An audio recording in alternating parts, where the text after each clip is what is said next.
You good with that? And right after Eugene, and just, Well, they asked them, whatever, where you guys are visiting next year and stuff. After that comes down. I'll be honored. Yeah. want to start smudging them when you're also filled. Water will come out of the ceiling. I could tell.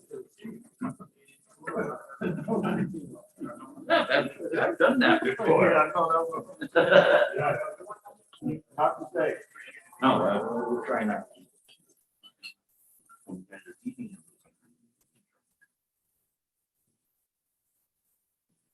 Water still, under.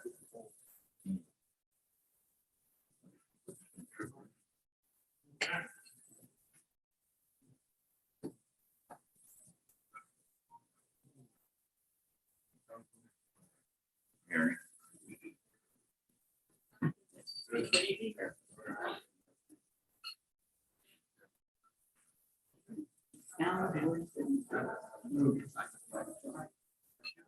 You need to call Ernie, so they didn't book the van right.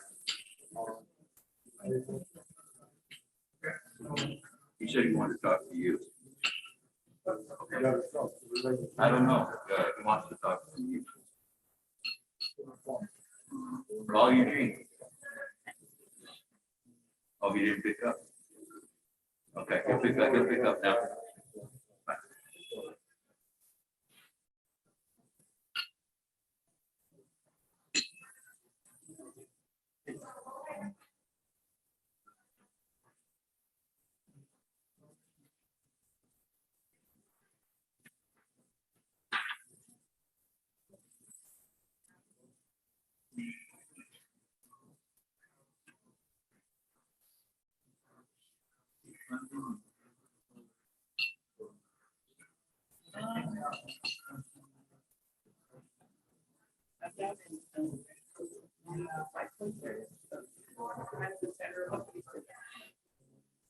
Bye.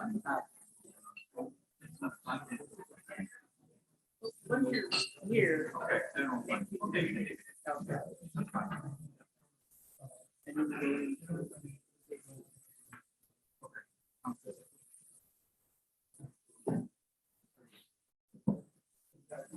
Yeah, you can put it up.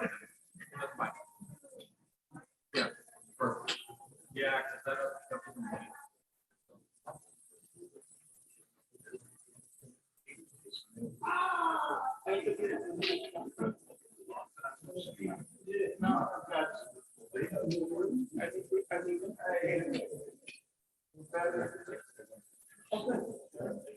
Yes, ma'am.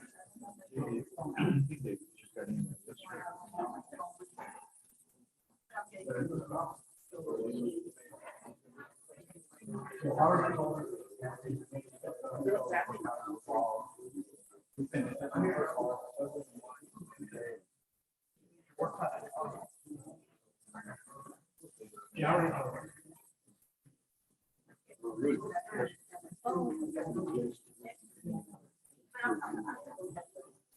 Really? I worked with Mr.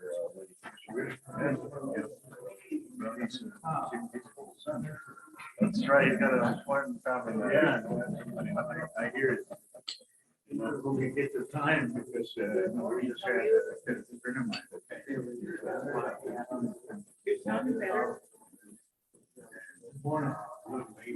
He would like with his friends and he didn't want much to do with her.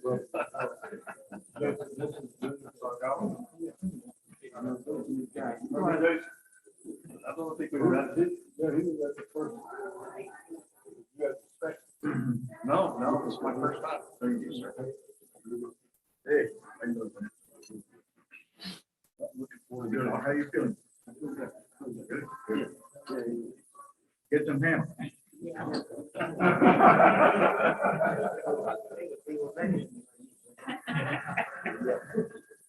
And I'm gonna good turnout.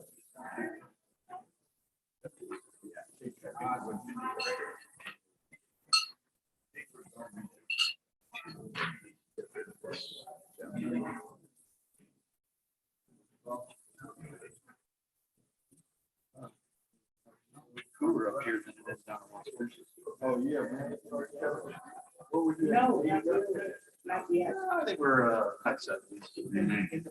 We're organized under the subdivision law. Oh. That's part of the contract right now, because the change happened. Okay. Really. And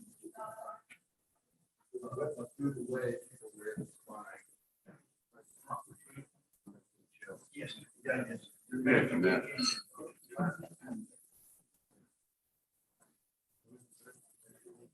So basically, we have the government, you know, is the, we want our trustees. Board. That's what I think we can make. Have a lot of the state level, I'm sure. that we would do it. Make rights of developers. Stuff, yeah. It's got very, very big fights.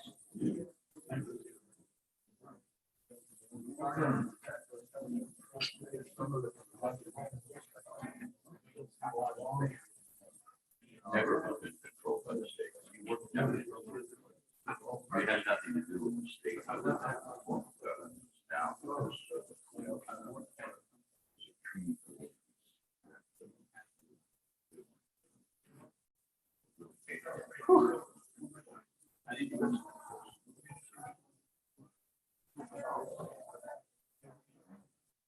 Still there.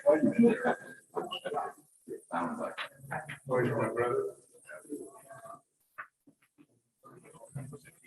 have another.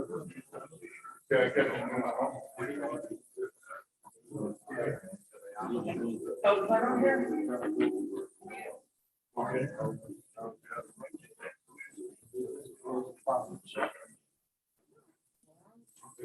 I'm not sure what it is. Like this one, letter. Kind of do it. Is it okay?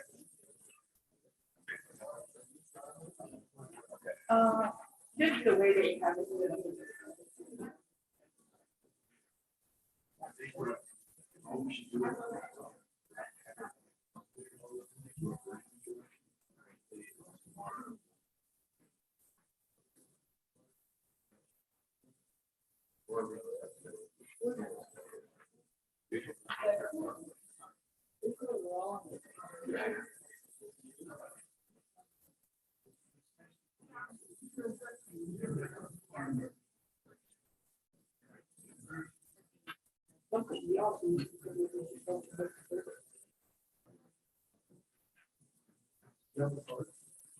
You know, I got kind of the scar. I'll have to go back and do it.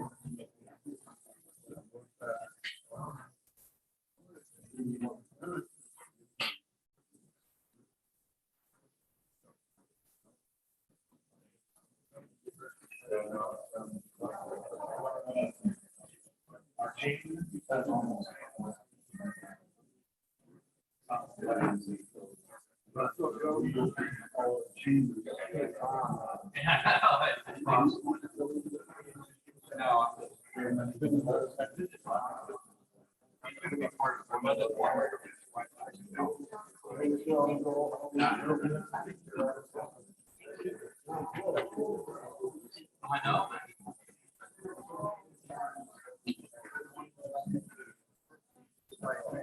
Hey.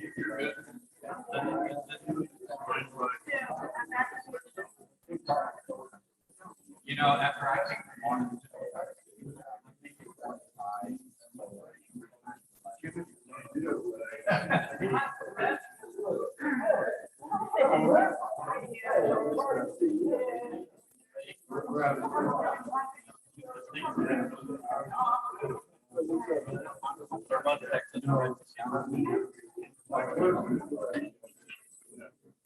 rather than the approval.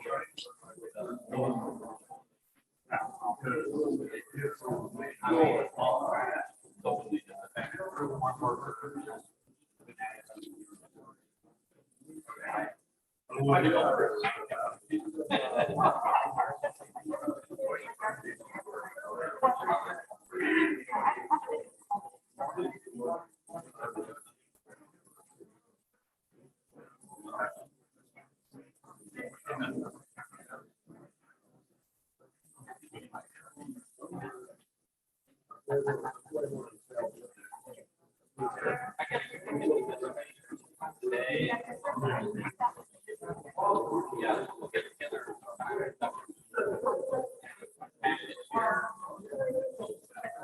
We only got an hour. Okay, good.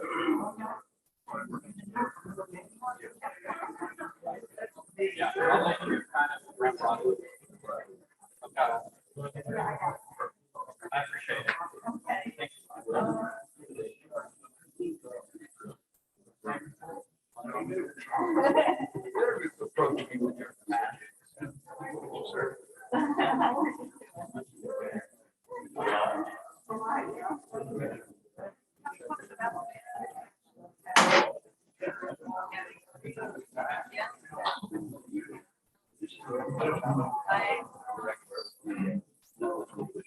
Serious.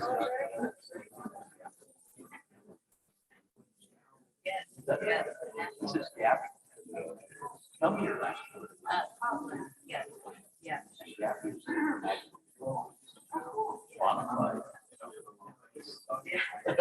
quantify her pleasure. Yes, yes.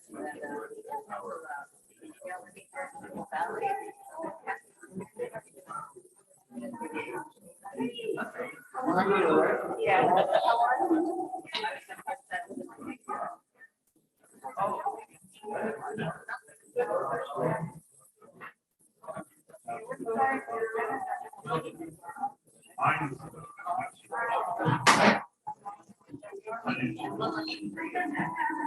Yeah.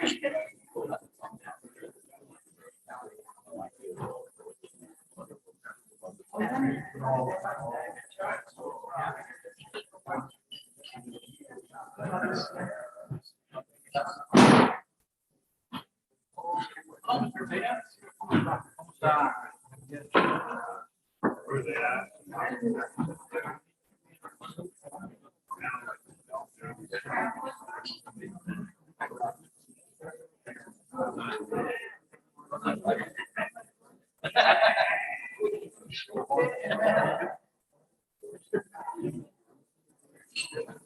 Well, yeah, the way they were trying to. Yeah.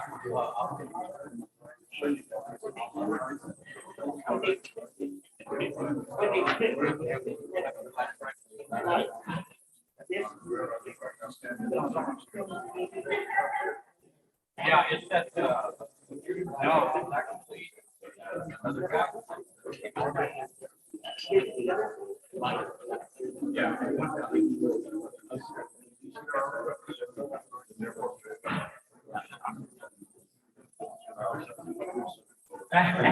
You figure. Let me go talk to that guy.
Hello, everybody. My name is John Moss. I'm going to be doing a short prayer for all of us. I'm from the Caddo Indian Nation of Oklahoma, and I'm honored that I was invited to participate in this great event. So we can all bow our heads. I'll be brief. Creator, first, I want to thank you for our morning prayers, starting with the beautiful drum.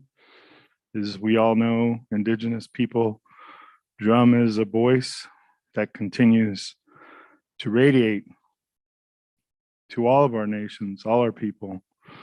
And of course, in honor and respect of you and your blessings to all of us every millisecond of the day. We join today and those on Zoom, and we ask over the next few days that you open people's hearts and minds, that out of these speakers, events, questions, and follow-up, that we find the ability to unite in partnerships, collaboration, positive actions, and moving through any negativity that the world puts in front of us. We know in your strength and guidance that that will be done, but we also, as humans, have our own free will. We thank you for that, Creator, to choose our actions. So may we have the strength and guidance to do so in honor love of you, Creator, and all your blessings. And keep us all safe going to and from events and meetings. And again, we thank the team in putting this great event together. And from here, we know that it shall only grow in your glory. Aho. Amen.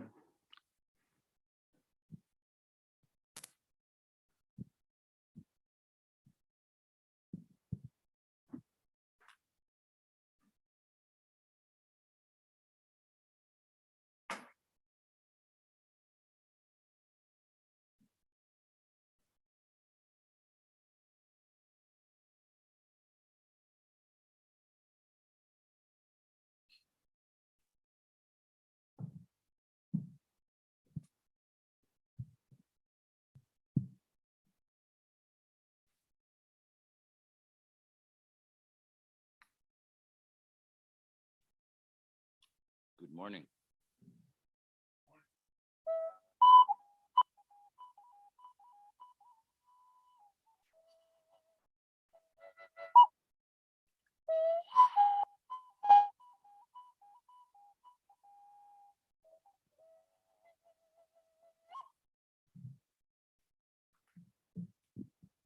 Invocación.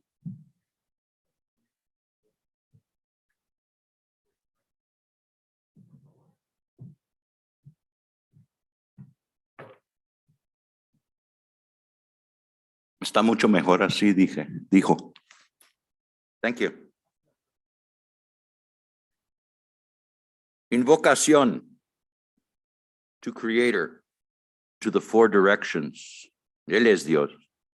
Mother Earth, our love for you is present deep in the soul and spirit of one another. Earth, wind, fire, water. We are from you. People, pueblos from the river, el río, Atl, and the valleys. From endless sky and mountain, oh Nuevo Mexico. Mother Earth, fertile, fruitful. We must protect and defend you.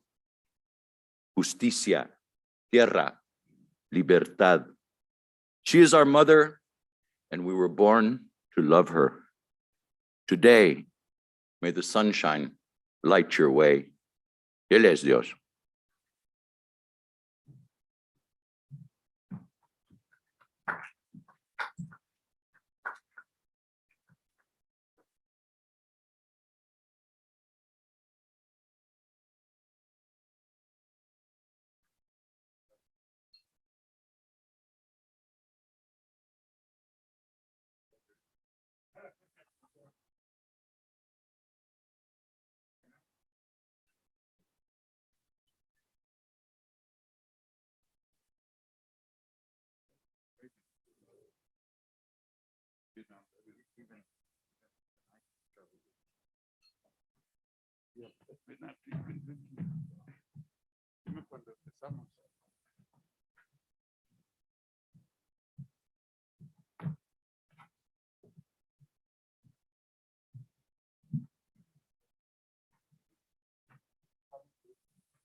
Buenos días. Qué calladitos. Buenos días. I know this is, we're coming up on the Day of the Dead, Día de los Muertos. No sean muertos hoy, ¿verdad?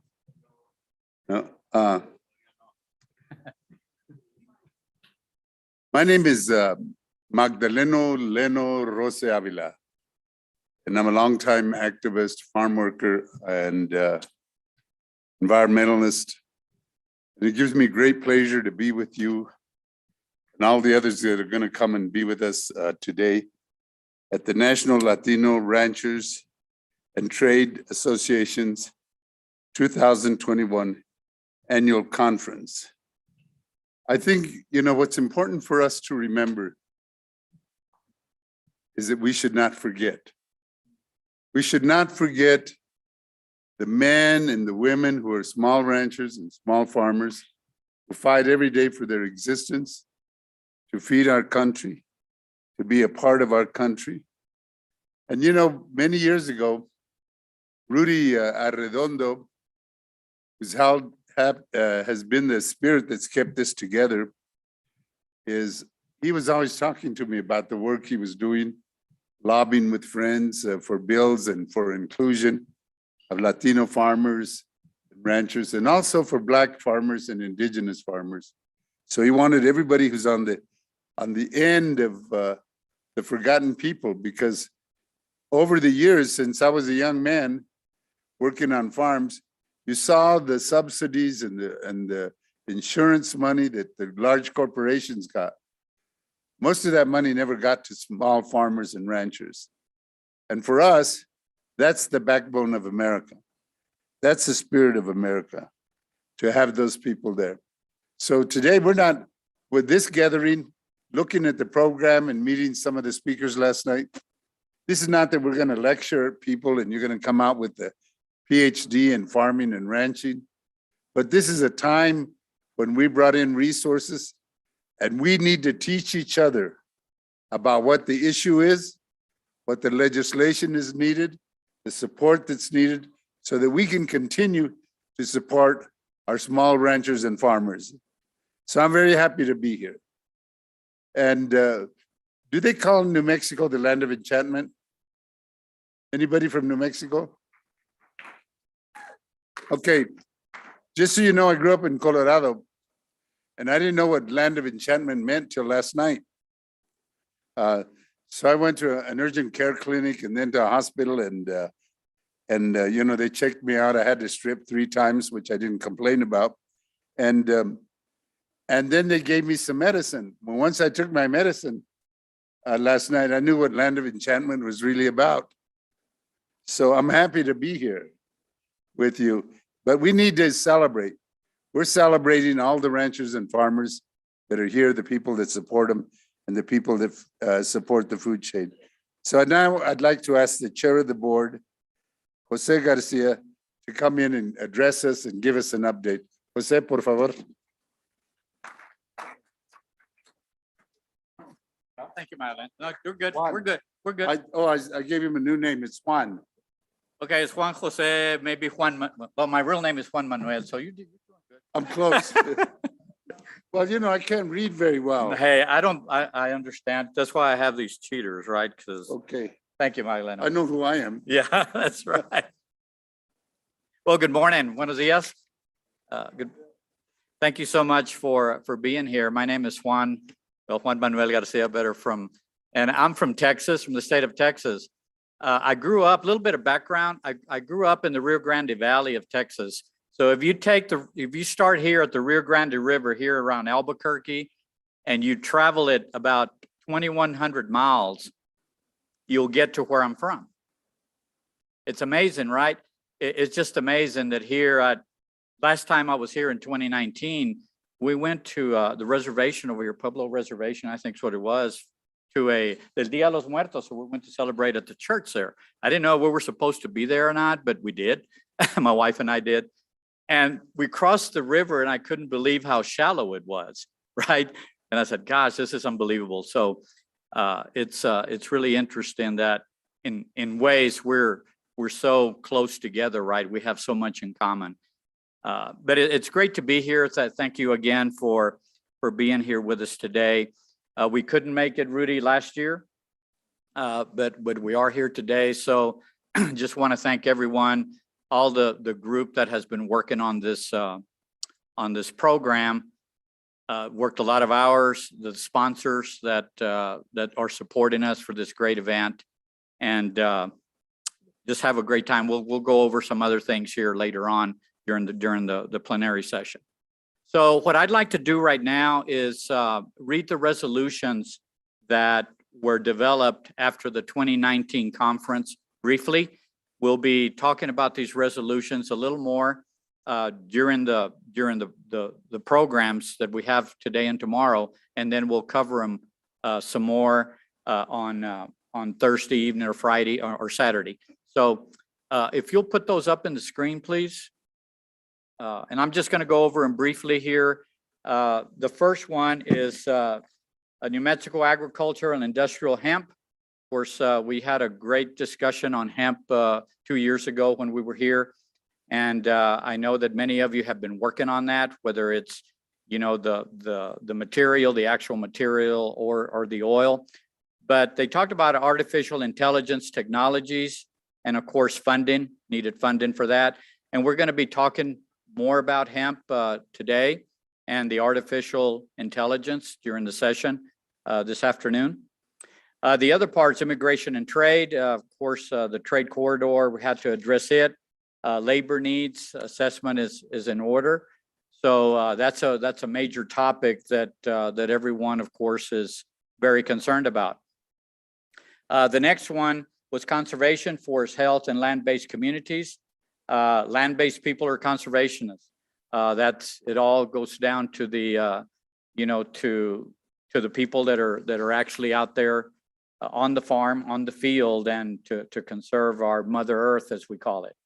Ranchers requested environmental impact statement and wilderness declarations. And then we're going to have a program today. After the first part of the program is going to be on conservation. So we should have some good discussions there. And then the last one is access to USDA programs, resources, farm numbers, heirs property, land grants, conservation plans, and value added producer grants. It's really interesting because we're going to have a person from Michigan State University that's going to be talking to us today, this afternoon, about a study that they did on barriers of, for small farmers accessing USDA programs. So that's going to be a really interesting session to listen to. The heirs property, of course, the Farm Bill, the 2018 Farm Bill passed that, and the agency, Farm Service Agency, has finally developed the actual provisions for that. And that's where, we have someone that passes. They did not have a living will. The estate has not been settled. And as you know, many of you probably know, when you have that situation, it does take a lot of money to be able to settle that estate. So with the Heirs Property Act, USDA can loan money to a third party, for example, a nonprofit organization. They can in turn loan money to the individuals to settle that estate. So we want to get really into that program. Therefore, after that's settled, they can establish a farm number, participate in USDA programs. So that has been one of the barriers. So I think we need to keep up with that and continue working with USDA on this. So anyway, just wanted to mention those 4 resolutions to you, and we'll be discussing those more during the next 2 days. And then on Saturday, where we come up with the new resolutions that we want to adopt after this conference. So thank you all very much. And now, Rudy Arredondo, I think Magdaleno talked about. So I'll talk about Rudy later during this.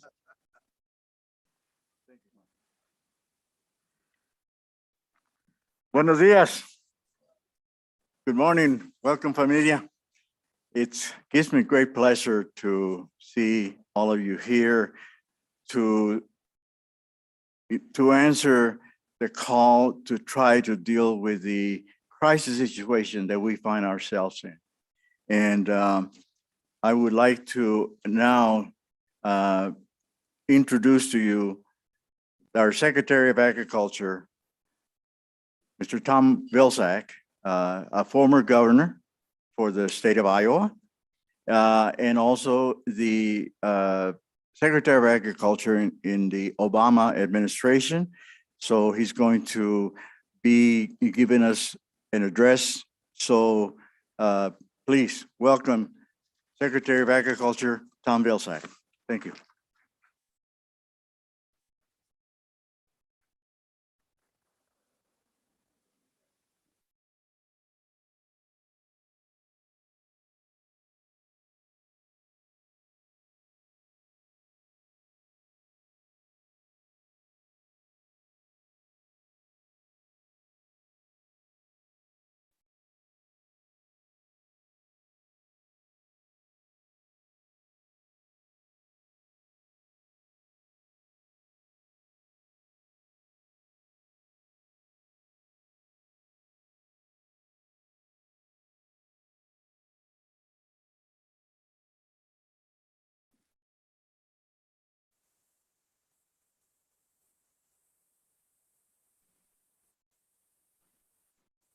Déjalo pausa, retrocede todo y pausa.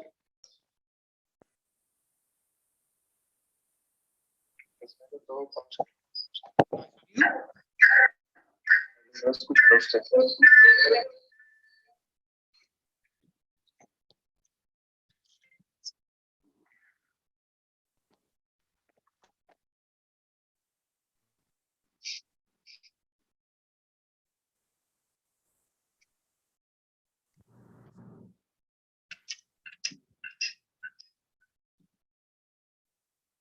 Thank you, Rudy, for the introduction, and thank you for your steadfast leadership of the National Latino Farmers and Ranchers Trade Association. ¿Ahí escuchan? Thank you also to Juan Garcia for your role as the chairperson, Iván, and to the other ¿escuchan? board members for your service. The association is critical in evaluating Latino farmer and rancher issues and advocating for proven results. So I'm pleased to see Latino farmers and ranchers join together, whether in person or virtually, to participate in this second annual conference. Unfortunately, my schedule did not allow me to join with you in person. However, I do appreciate this opportunity to share a few words with you. Now, as you gather on the sacred lands and home of the Isleta Pueblo, we are reminded of the many values shared by the diverse cultures that make up our country. It is through this recognition of our shared values and our work together that we can tackle current and emerging challenges. First of all, this starts with a commitment to the values of equity, diversity, and inclusion at the Department of Agriculture. We're taking bold, historic action to build equitable systems so that historically underserved groups can more fully access and participate in USDA programs and services. We value your continued partnership and engagement as allies in the work for Latino farmers and ranchers. Rudy, you and your organization have been engaging with us since the start of this administration, and we look forward to continuing to build a strong relationship. As you know, over the past 19 months, the COVID-19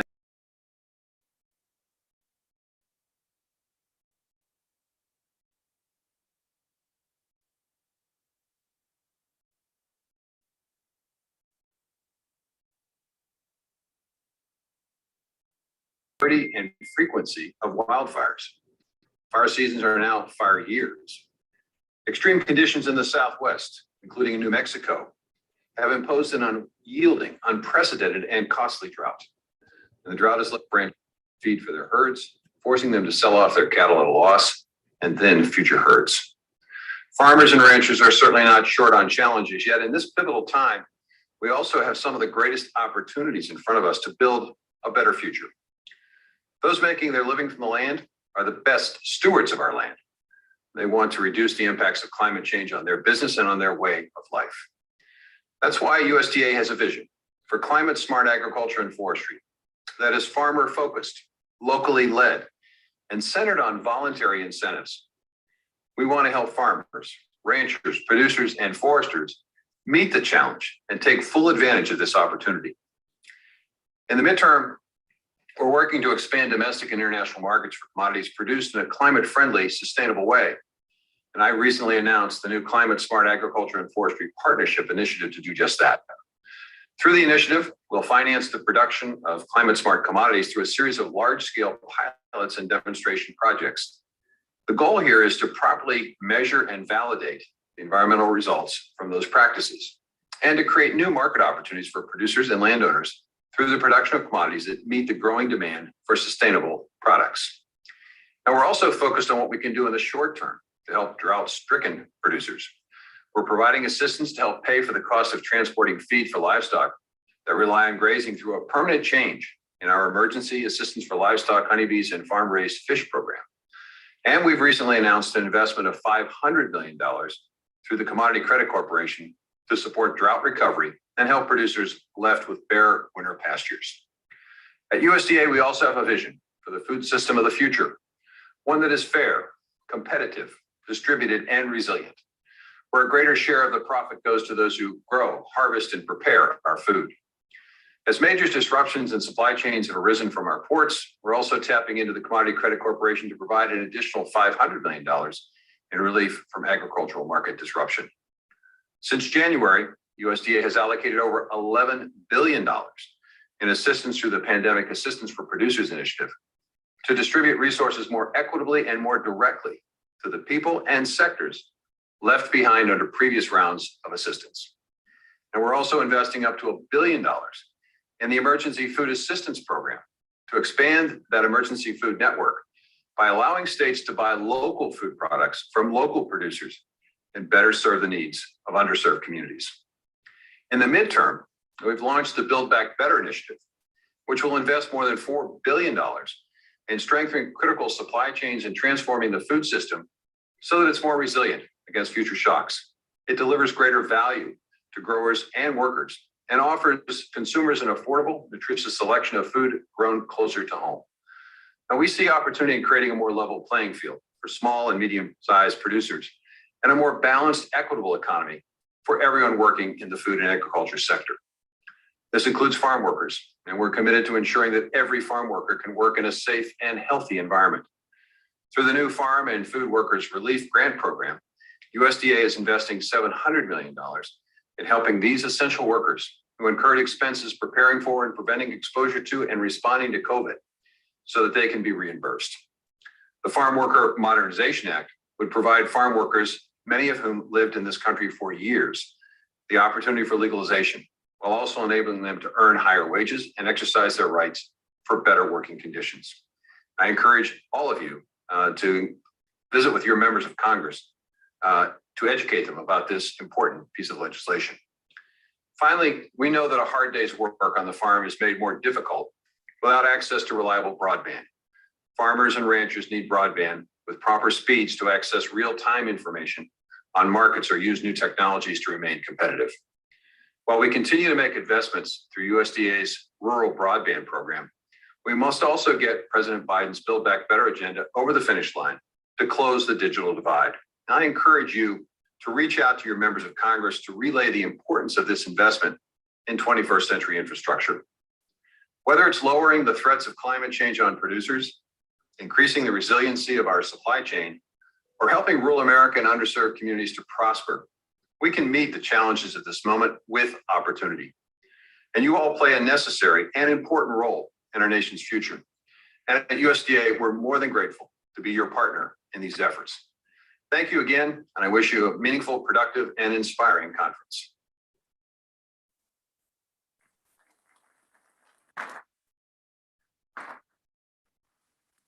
Thank you, Rudy, for the introduction. Much, Mr. Thank you for your Secretary, steadfast and we leadership too look of forward the National to Latino Farmers and working Ranchers with Trade you Association. and to Thank you also to Juan Garcia for facilitating your role as the the chairperson. capacity building And to the our other small board- producers in our rural communities.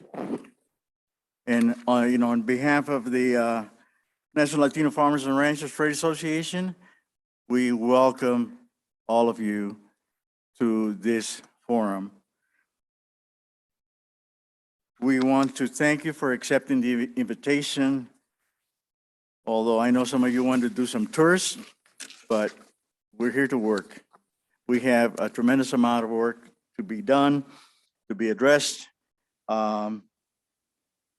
And one of the things that I would like to do is to recognize one of our most incredible volunteers. This organization is run by volunteers. We have no paid staff. Well, actually, we do have one consultant paid staff, and that's it. So I want to recognize Mr.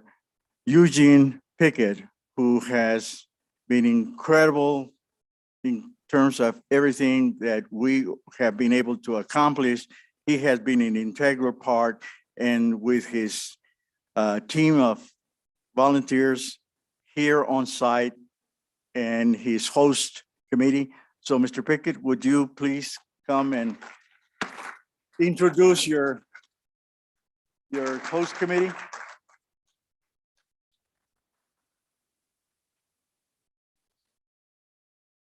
I don't want to go up there.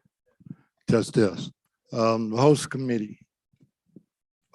There's a wonderful group of people, not the easiest to work with. Yeah, it's Okay.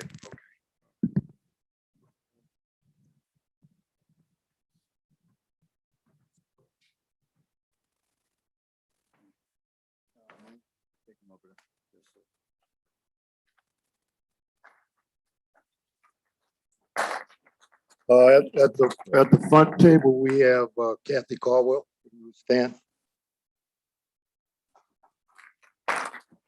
Leonard Salgado is sitting at the second table with the mayor. Could you stand, please? Got to see you in the back and we're shooting this. Well, these 70-year-old legs don't feel real good either. Who else is here? Oh, there's is that Mr. Gallegos back there? If you would stand. Is Arnold in the room? Where's Arnold? There he is right there. Okay. Got Arnold over there. Anthony. Oh, Wagner. Okay. Who is that next to you? Oh, Mike Venicinque. Thank you very much. And I think that is, where's Jaime Chavez? Oh, Jaime Chavez is already standing over there getting him something tasty to munch on. And then we have Ernie Rivera. He's out on a mission. We want to just really recognize them and thank them. Oh, Gloria Castillo. She's not here yet, but you'll see her during the course of the event. But Pam Roy is kind of involved at a distance, but the real core group that was gutting out this work and making sure that people are being flexible enough to adjust to the amendments in the agenda, that was the team here. Thank you very much. Thank you very much, Mr. Pickett. We also want to express our appreciation to our sponsors who we would not have been able to gather all of you to this site had it not been for their generosity in terms of putting, having the generosity and also interesting in terms of trying to help us to deal with the issues that we have at hand. As you saw, part of the difficulty with the technology that has really taken the mask off of how rural America struggles with the telecommunication system. We're going to have a very robust discussion with regard to rural broadband. We have both the private sector and the public sector to be engaged in a discussion. How are we going to deal with providing access to, broadband to communicate? Because as a result of the pandemic, we have had to reduce the number of people that could be on site at this location. And we also want to really express our great big thank you to the Isleta Pueblo Resort and Casino. Then we look forward to a long and very fruitful relationship as we continue to work together in the Pueblos and the reservations in our local communities to increase the resiliency that is necessary to be able to protect our crops, to protect our communities, to protect our families. This situation with the pandemic and with the climate crisis that we are experiencing, one of the things that has, we just got a call yesterday. It was with one of our California leaders in the Central Valley in Fresno, that he could not be in attendance with us because of the climatic event that took place there, the flooding. He has 18 acres of grape that he has to harvest like now because it'll destroy his crop. He's also in experiencing difficulty in terms of being able to keep his farm. And this is not, I mean, you know, because he is with us and we are very close and personal with regard to his situation, but that's not unique. It's happening across the spectrum in terms of rural America. Decades of neglect have now have been exposed. You know, for decades, I've worked in rural America my entire life, working with farm workers, working with farmers and ranchers. And has been I'm so appreciative and humbled by the trust that you have given me to allow me to work on your behalf on the Congress, with all kinds of local situations where I can provide you with some guidance and some resources, as well as with, like I said, our entire spectrum of volunteers. The Rural Coalition has been extremely helpful in terms of our being able to have access to some of the resources. They're like the mothership for when we initiated, and they've been helpful throughout. So Lorette Pizziano, please stand up. Thank you. Very much appreciated. Thank you.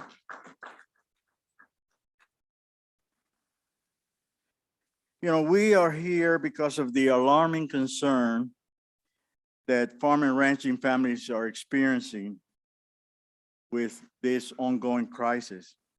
And yet, what we hear and see is a lot of hand wringing. With few exceptions, there's a lack of focus, lack of concern, and minimal urgency by our governing leadership.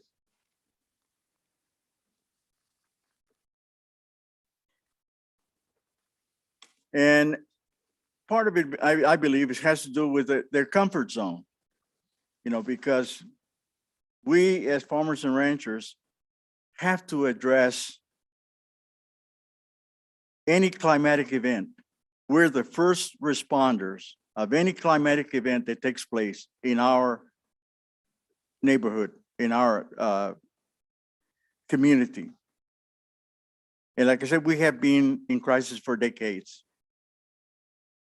The rural America's loss of manufacturing capacity to overseas countries, in large part due to the trade agreements with companies seeking even lower labor costs, less regulatory laws, and more concern about increasing their profit margins for their stockholders. Meanwhile, the livelihood of many of our already struggling rural communities is plunged into even further despair.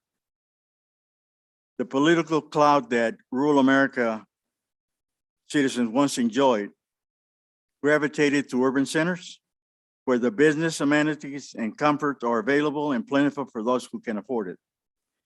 The COVID-19 pandemic exposed the fragility of our very existence and clearly demonstrated the vulnerability of our systems, in quotes, food, healthcare, farm labor shortage to harvest the crops in many of, in large part of our communities. So we have now, in large part, due to the draconian, inhumane immigration policy that have created a group of subclass human beings terrorized for the simple reason of their immigration status.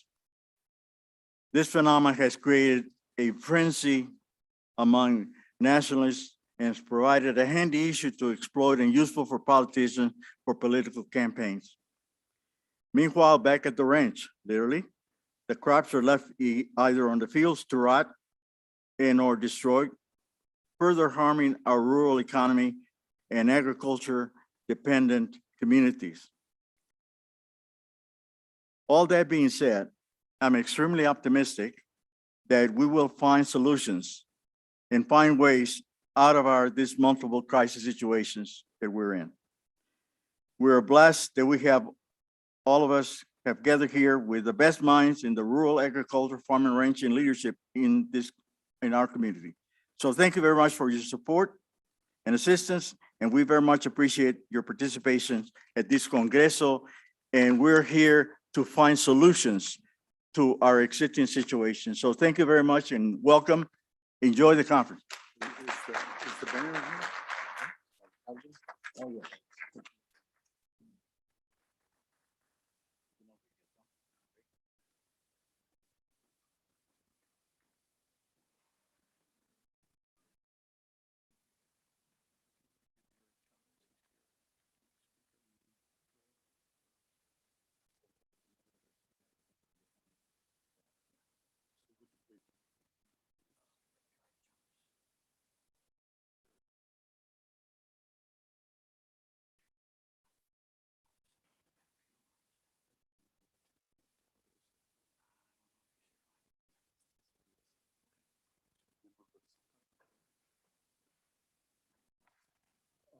Being new to New Mexico, I don't know all the politicians. Is the Mayor Tim Keller here?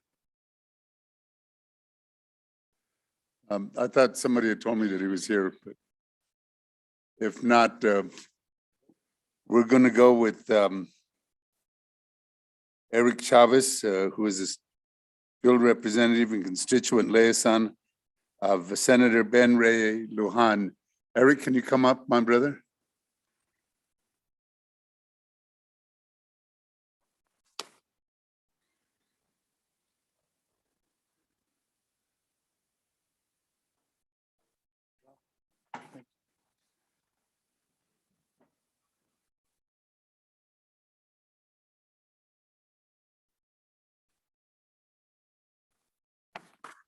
Hello, buenos dias. Good morning, everyone.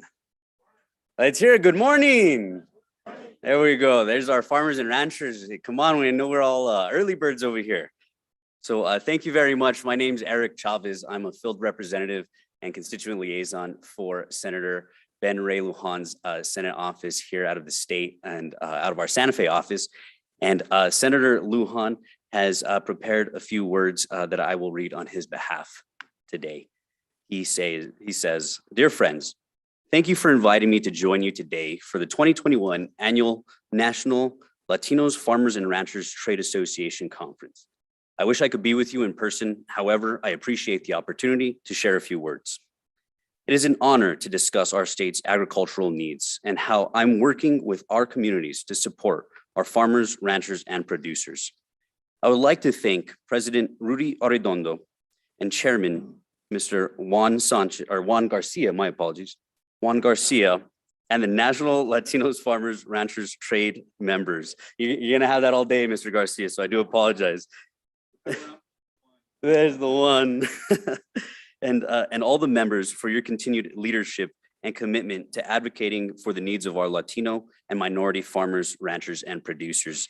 I would also like to thank Governor Vernon Abeyta and the Pueblo of Isleta for hosting this wonderful conference. Growing up on a small farm in Nambe, I know firsthand the lessons that you learn working on the land, getting your hands dirty and developing connections to the beautiful and wonderful Mother Nature.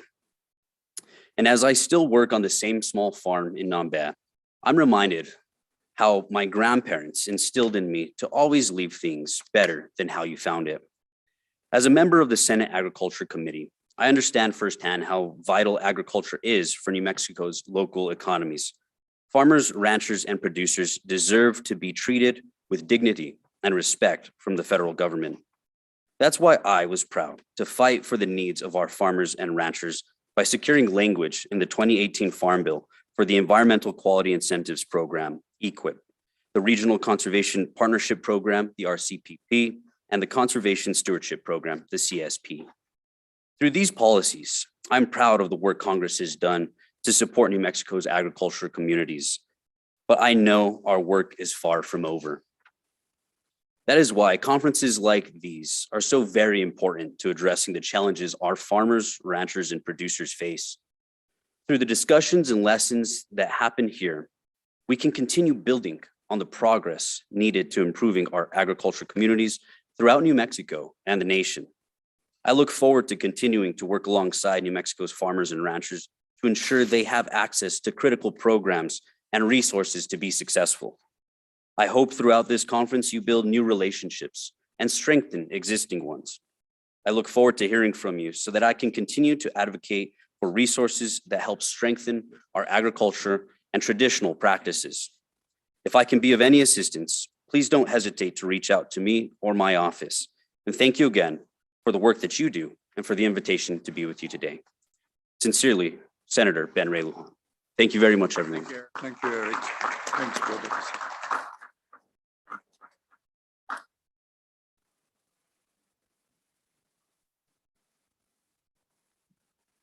Eric, please tell the senator that we really appreciate his comments and his work in his committee, and we hope that we'll continue to work with you all because it's important for not only New Mexico, but for all across the country. So we appreciate him, especially in these difficult times, as Rudy outlined. Now I'd like to invite Jason New with the New Mexico Department of Agriculture, if he could come up and give us a few words. Jason, are you here? Somebody said Jason was here. Okay, if not, maybe he'll come back into the room. Jonas Moya with Mexico, what is it? FSA Director. Come on up, brother.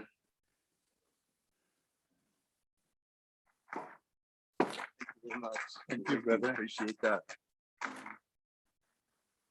Good morning, everybody. I am honored to be here today. My name is Jonas Moya. I am the newly appointed director for New Mexico for the Farm Service Agency.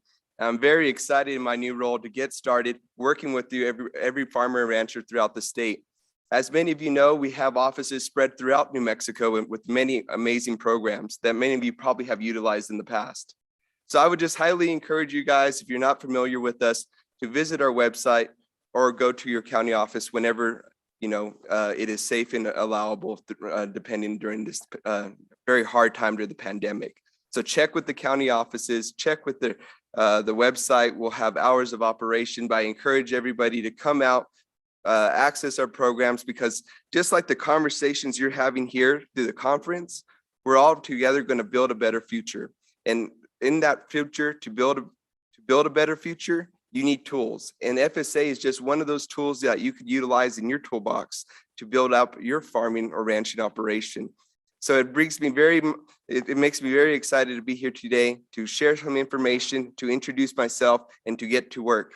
And also too, if I could share this with you all, this is actually my first in-person conference as executive director. So you guys will forever be bookmarked in my book. So thank you very much. I appreciate you all. You have a great evening.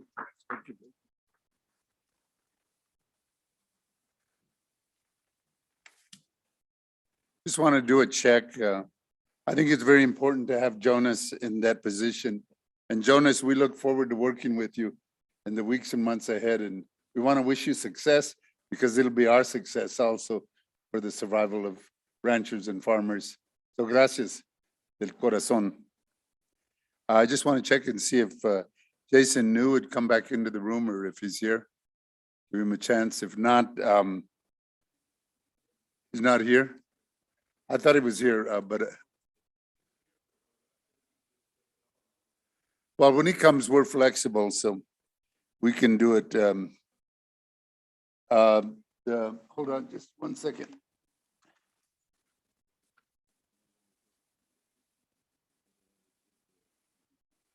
Okay.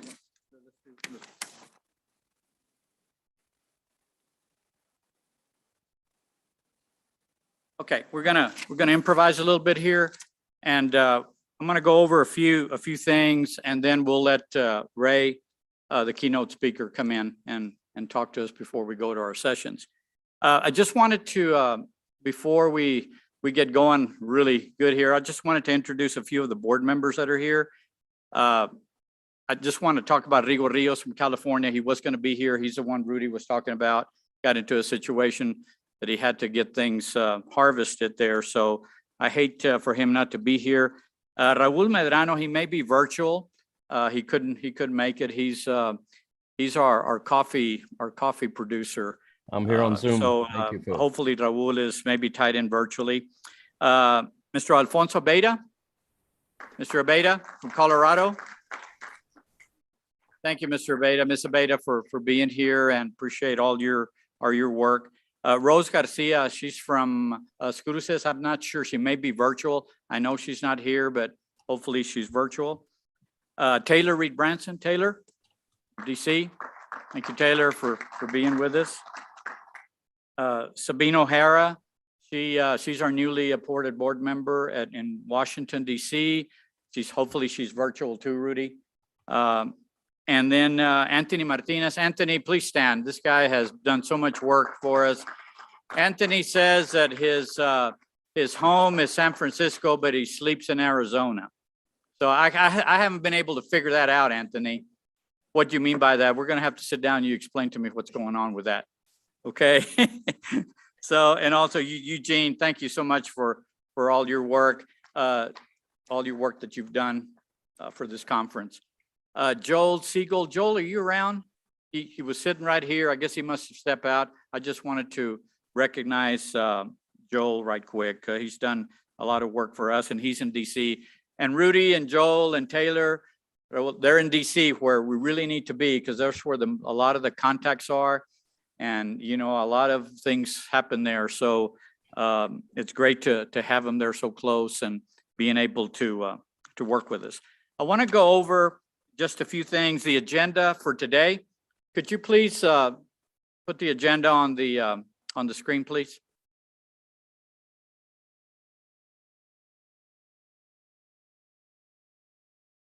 Okay, there's going to be just wanted to mention there is a correction on the agenda, but as soon as we finish with our plenary session, we're going to go, if you'll move that up a little bit, please.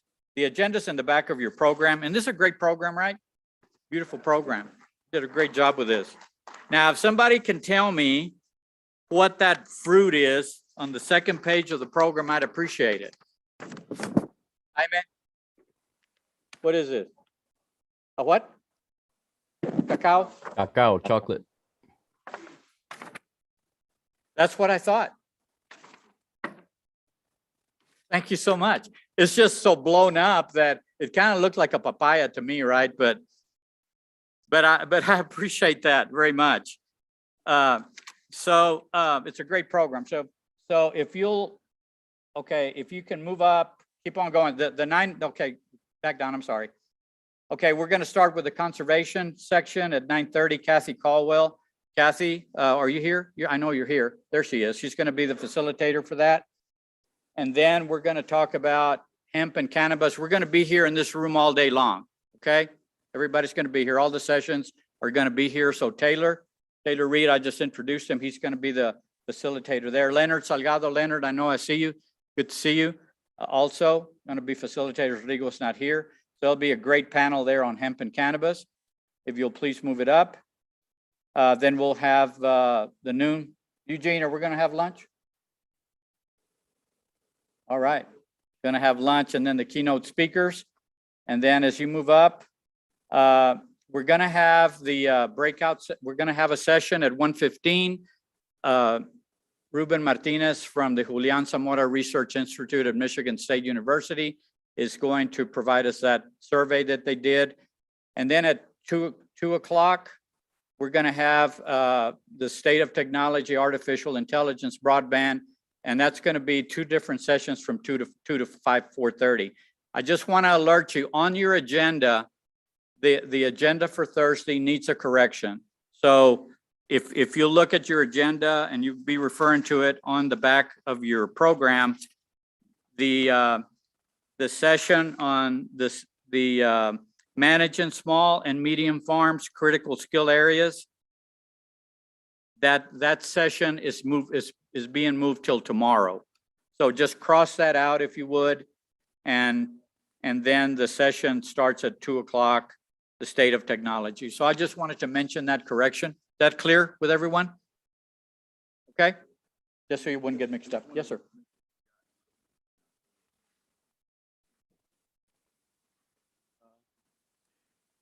we are going to be conducting online a brief survey. And that is in terms of trying to, we're working on proposals. So your input in terms of filling out that survey online would be extremely helpful as we move to try to get resources so that we can get beyond the volunteer stage and we can begin to step up our organization. Thank you. Okay, thank you, Rudy. I didn't tell you about Rudy. I was going to tell you something about Rudy. Actually, if you'll, like I mentioned, if you start here in Albuquerque on the Rio Grande River and you go 2,100 miles to the Rio Grande Valley, Rudy is also from there. So we're both from the same area. Grew up a little difference in age, right, Rudy? But a little bit. But we're from the same area, so we hit it off right away when I first met him several years ago. So, down in Texas. So, good. That's really about it on the agenda. Just wanted to make that correction. The agenda does not show any breaks. So when you need to take a break and go to the restrooms, whatever, there's some over here and then on the other side. So just feel free to get up and go. We didn't include them on the agenda because we want it to be flexible. So just do what you need to do. As far as the mask requirement, from what I understand, Eugene, correct me if I'm wrong, as you go outside this room, there is a requirement to wear your mask. Once you're in this room, it is not a mandate. It's not required. So it's up to you. If you want to keep your mask, we want to maintain everyone, a safe environment for everyone. So I'll leave it up to you to do that, but that's the mask requirement. And gosh, I think anything else, Eugene, as far as housekeeping? No housekeeping. Okay, Magdalena, I'll let you. Thank you.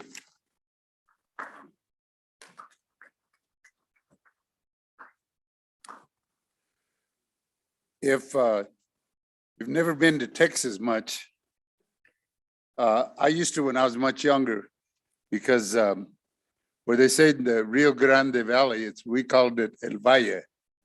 And you know, people say there's no other valleys in Texas except for that in our heart. So when I was a young farm worker, there were sheep shearing crews, harvesting crews that would come from El Valle. And I, as a young man, I started working at 11 years of age. By 13, I was joining the crews from El Valle. And then when I got into my 20s and was working for the Colorado Migrant Council, we went to El Valle to recruit organizers to place in the migrant stream. So, and I spent a lot of days and nights, and it's amazing being there in West Laco, Edinburgh, all of those towns that are in the Valle. You have to go there, because that too is one of the forgotten areas of our country, of Texas. And they need to invest a lot of money, because it's also where the influx of a lot of immigrants come in that area. If you saw the pictures of Del Rio and all the Haitians that were there, and you know, because of climate change, there's another 40,000 that are on their way from Latin America, Haitians, and they're coming, hoping for a better future. So that whole Valle is, thank you. I've always wanted to be recorded. My daughter thought for a long time that I was a movie star because I'd be in police videos. I said, that isn't what makes you a movie star. You got to have an acting role. But I think it's important to hear the voices that we have here. And, you know, on your agenda, when you look at it, and our keynote speaker for this morning, when I started reading it, and I thought it said Reverend Leon, and I go, Reverend? We have a person who's going to give a keynote speech that's a reverend, but it's really Ray Leon from the mayor of Huron, which is in the Central Valley. And not only is he mayor, he's a good activist and a connoisseur of good Mexican food. So why don't we welcome the Reverend Ray Leon up here to speak to us. Join us, brother.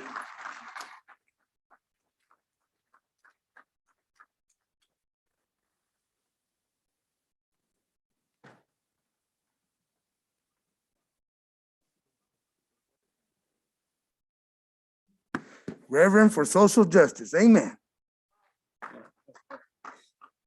Well, buenos dias. I already finished my third coffee and it's on. And el cafecito, si se puede. So my name is Rey Leon. I like to say my name is Rey Leon de Huron. Huron is a farm worker city in Fresno County on the west side near the I-5. If you're familiar, near Harris Ranch. We got the best tacos west of the Mississippi. In our city, that's all we got, taco shops. It's a vicious, vicious competition, and therefore it brings about the best. But I'm actually the son of a bracero farm worker. I'm also the executive director and founder of the Latino Equity Advocacy and Policy Institute. For short, the LEAP Institute. And I've been organizing for a little bit, since '94, when I was still a student at Berkeley. Came home one year, was helping in the family business, a restaurant, and went to the clinic. The mayor of the time was the director of the clinic. And I said, hey, Tony, I'm bored. Well, let me volunteer. And so him, Chicano, and another Chicano, the CEO of the system, they pulled me in. They had me do a survey with 100 farm worker families. And they give me a fat stipend of $2,000. It was the biggest check I ever gotten in my hand, because at the family business, you don't get paid, even though, you work all the time.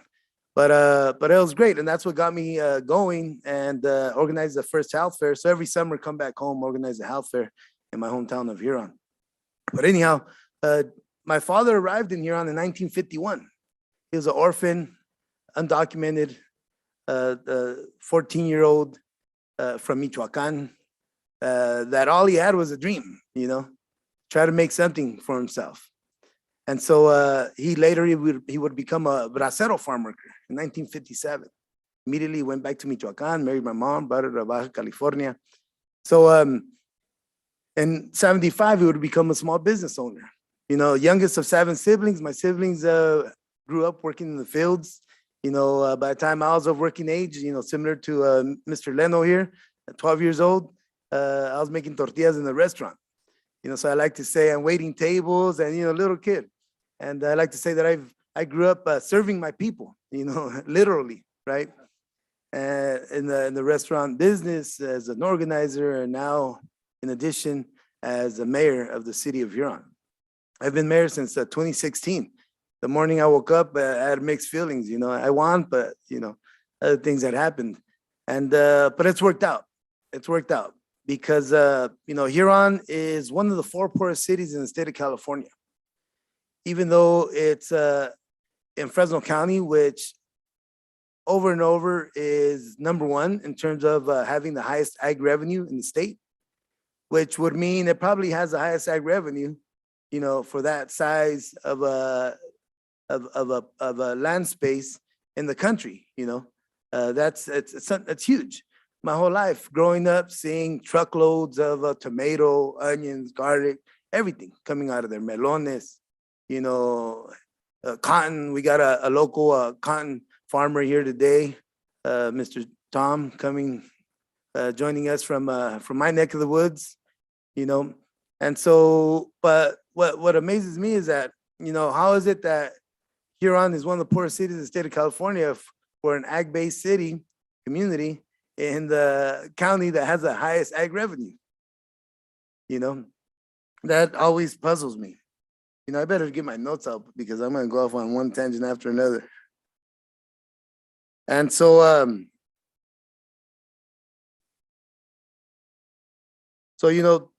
apart from that, if you're familiar with the San Joaquin Valley, it's a big region, from San Joaquin County to Kern County. It's probably about 4 hours drive from one end to the other. It's huge. And we're in the central part of California, from the coastal mountains or hills to, Yosemite, Sequoia, Kings Canyon, all those big, beautiful mountains and national forests on the other side. It's also what we call the Appalachians of the West. There was a report that was provided that was talking about the American Human Development. There's an American Human Development report. Identified environmental issues, health, economy, and education. And basically my region, my congressional district was in the bottom of the barrel. So what I'm getting at is that to be a mayor of a city that is in a situation where it seems like a downward spiral, I think it's it's kind of inspiring because it's not going to be boring, you know? And when you have an intent to really help the people, when you have the roots, you know, that have been farm worker roots for generations, you know, and have that understanding and have the backdrop of the history, how everything has been going, and have some experience in public policy, you know, I think there's it's hopeful. It's hopeful. But it's something where we got to also recognize the challenges of today. You know, earlier was mentioned about my brother Rigo Rios, who couldn't come. He's dealing with some of what I would identify as part of the climate crisis, right? Just unexpected, you know, floods that come in, hit really hard and back off, right? In the valley, it gets extremely hot. It peaks usually in the summers up to about 115 a summer. I think this summer it peaked like 3 times. You know, so we're going into some different times. And how that one song goes, it's a change. How's it go? It's a, who knows it? No. It's a different world as we know it. How's it go? I know somebody knows it here. It's the end of the world as we know it. All right. And it is. It is. The climate crisis is hit, right? We're seeing it on the ground. I remember when I was a kid working at my dad's restaurant in the city of Huron, we have lettuce season twice a year. We're a lettuce sibling with Salinas and also Yuma. Twice a year, we'll have more than 8,000 farm workers come into our community. The main street was like downtown LA with all that traffic and a lot of money circulating. Everybody going to the grocery store, getting gas, buses going back and forth, everybody renting rooms, extra rooms in the families, becoming part of families. You know, they'll come year after year. I remember in the restaurant, there'll be the same farm workers from the lettuce season, and my prima and the other cook in the restaurant, they were like their tias, and it was, you know, that intimate. A lot of money circulating in the community. Last fall, lettuce season brought 200 farm workers, from 8,000 to 200. Why? In the early 2000s, when the first drought hit us hard, it had that impact. So with orchards coming in that are not labor intensive, solar farms, some solar farms that are going into prime and subprime farmlands, you know, that reduces, that kills 250 jobs per 1,000 acres that are possible in the crop, you know, fields. So I'm seeing what's happening to my community. You know, now I'm learning what is lacking in terms of policy and in terms of advocacy, you know, at the federal level to really bring about the changes and the support. You know, my brother Rudy, who I've known already for a good 4 or 5 years, you know, he's educating me on all that. And on the ground, I'm seeing how that is impacting us in the farm worker community of Huron. You know, the climate crisis. And it's not just a drought, and I mentioned the heat, the sporadic weather, but the subsidence. You know, if there's not enough water, they're pulling out of the ground. Once that land gets shut, it's done. What was created in millions of years is no more. You know, luckily in the state of California, they developed this, the State Groundwater Management Act. You know, so there's some good things going on there with that. You know, we're participating as a city. One of my main goals is to make Huron the greenest city. You know, not just in terms of clean energy, but also in terms of trying to help recharge the underground aquifer that we got, turning black water to gray water, you know, working with Western Fiber. My folks are here, Tom's part of it. You know, we got 200 acres that we're leasing off of Bureau of Reclamation to grow fiber using that water. And we get credit to get more water, you know, drinking water, to put it through our system. You know, working with a local farmer, Wolf, the family of Wolf Farms, you know, trying to figure it out, working together. At the end of the day, the climate crisis, the solution to it is a climate resiliency, right? What is climate resiliency? It's definitely social cohesion. You know, it's definitely innovation. It's definitely developing the infrastructure to support, you know, nurture and fortify that. Within the city of Huron, you know, one of the things in terms of clean energy is that we have 30 electric vehicle chargers. For a city in the country, we have the most EV chargers per capita at 7,600 people. So I like to say we're the greenest city. greenest farm worker city, but trying to make it greener, right? Trying to lower down that carbon footprint, you know, and outside of the city, north of the city, there's 3,000 acres that have always been flooded, you know, so they've never been in production, but 3,000 acres, thousands of trees that could fit there that maybe we could use that black water turn to gray water, also, you know, get those trees going for the first 3 years and start building that, because where you have a lot of trees, you also support the development of that aquifer being stronger. I know that because in the village in Michoacan, where I got a lot of family, Taquiscuareo, they have where it's like a little forest, and they have un ojo de agua. Ojo de agua, I don't know. Eye of water, but it's a natural spring. And they have a pipe from that natural spring to the village, and you could drink it out of, you know, it's pristine, the way water used to be. And it's still like that right there. And sometimes I worry about what will happen if, you know, Aqua, whatever company comes in, you know. But anyhow, so there's a lot of things that we could do, you know, with that carbon sequestration that I'm talking about for the 3,000 acres and employment and a bunch of other stuff. You know, I'm hoping that I could make the Huron area a carbon negative subregion. I want to be an example for the rest of the world, for the rest of the state, you know, just working it and working with the farmers to make that happen, right? Because farmers are sequestering carbon all the time with what they grow, right? So the other thing that I want to recognize is that not only is my city the brownest city, it's also the greenest city, it's also the brownest city at 98.7% Latino. You know, and you'd go there, you think it was all just Mexicanos, but it's not. You know, we have at least 9 Native American languages spoken, Mesoamerican native languages. You know, English, Spanish, then we got Punjabi and Arabic. You know, so really it's 100% brown, right? And I'm very proud of that. You know, my roots are Purepecha from the area of Michoacan. And that's something that's very important for me and for us, because our gastronomy represents what is, you know, represents agriculture. You know, when we're talking about everything in our food, the maíz, the corn, tomate, chile, todo eso, you know, stuff that you could even grow in your garden, right? But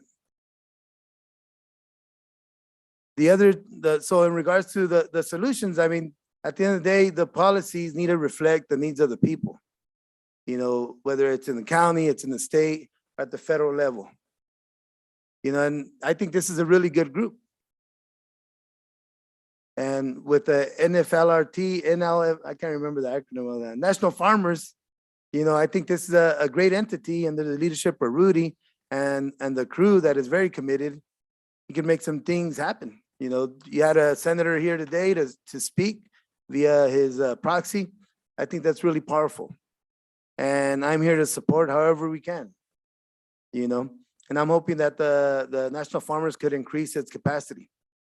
But at the end, we got the action, right? The action on the ground, I mentioned some of the stuff that we're doing. We're working with Western Fiber, you know, working with National Latinos, and in Huron, we want to host an office for National Latino farmers, you know, to grow that network within the San Joaquin Valley, which is a huge breadbasket for the world. You know, a lot of people say that we feed the world, and I think we're definitely one good part of it. But in terms of action, the other things that we're doing, you know, I mentioned health in terms of farm workers. You know, Huron is isolated, not just geographically, but linguistically. The LEAP Institute, my organization, one thing that we've created is green raiteros. Raiteros is Spanglish for, comes out of raite. Hey, give me a raite, give me a ride. You know, so I worked with the raiteros in my community, and we developed green raiteros. So engaging retired farm workers to drive farm worker families and electric vehicles. We got 9 electric vehicles in the fleet right now. 3 more are coming, Tesla Y, 7-seaters. So we use them for that. We're using them to take students to school. We're starting a program for nutrition for seniors that don't want to go out in this pandemic, you know, and others that are very vulnerable. And we're using them to take farm worker families to the coastal parks. We got a grant from the state park and the Conservancy Parks Commission. And so it's, I mean, the struggle is ongoing, it's ongoing, but I think there's a lot of good things that we could do and a lot of good things we could do together. And there's one last thing. I think the most powerful thing that we could count on, I wrote it down, it sounds better. There's no stronger power than the power of the people, than the power of the united people, right? The power of united farmers, the power of united farmers and farm workers, farm worker leaders, right? In my roots, my Purepecha roots, we have a flag. And actually, this is a flag right here. You'll see it when you see it on my face. But it's got a phrase on it. Ireta Purepecha Huchari Uinapikwa. That means our people is our power. Our people is our strength. And so I leave you with that. Keep on organizing, keep on building, keep on fortifying, and make that change in the policy world, because at the end of the day, that's where it's at. And change out some politicians, right? Let's get more, Chicano Latino mayors that come from that bracero household, that farm worker household, those that understand how the people have struggled. And those farm workers, it's time that they become farmers. Why not? Why not? Right? My dad used to show us his hands. It seemed like if he had leather gloves on, but they were his hands. 30 years plus moving irrigation lines by day, and then towards the end, doing that by day and running the bar restaurant by night. And he would tell us, estas manos son de oro, hijos de la. Let's continue the struggle. Thank you.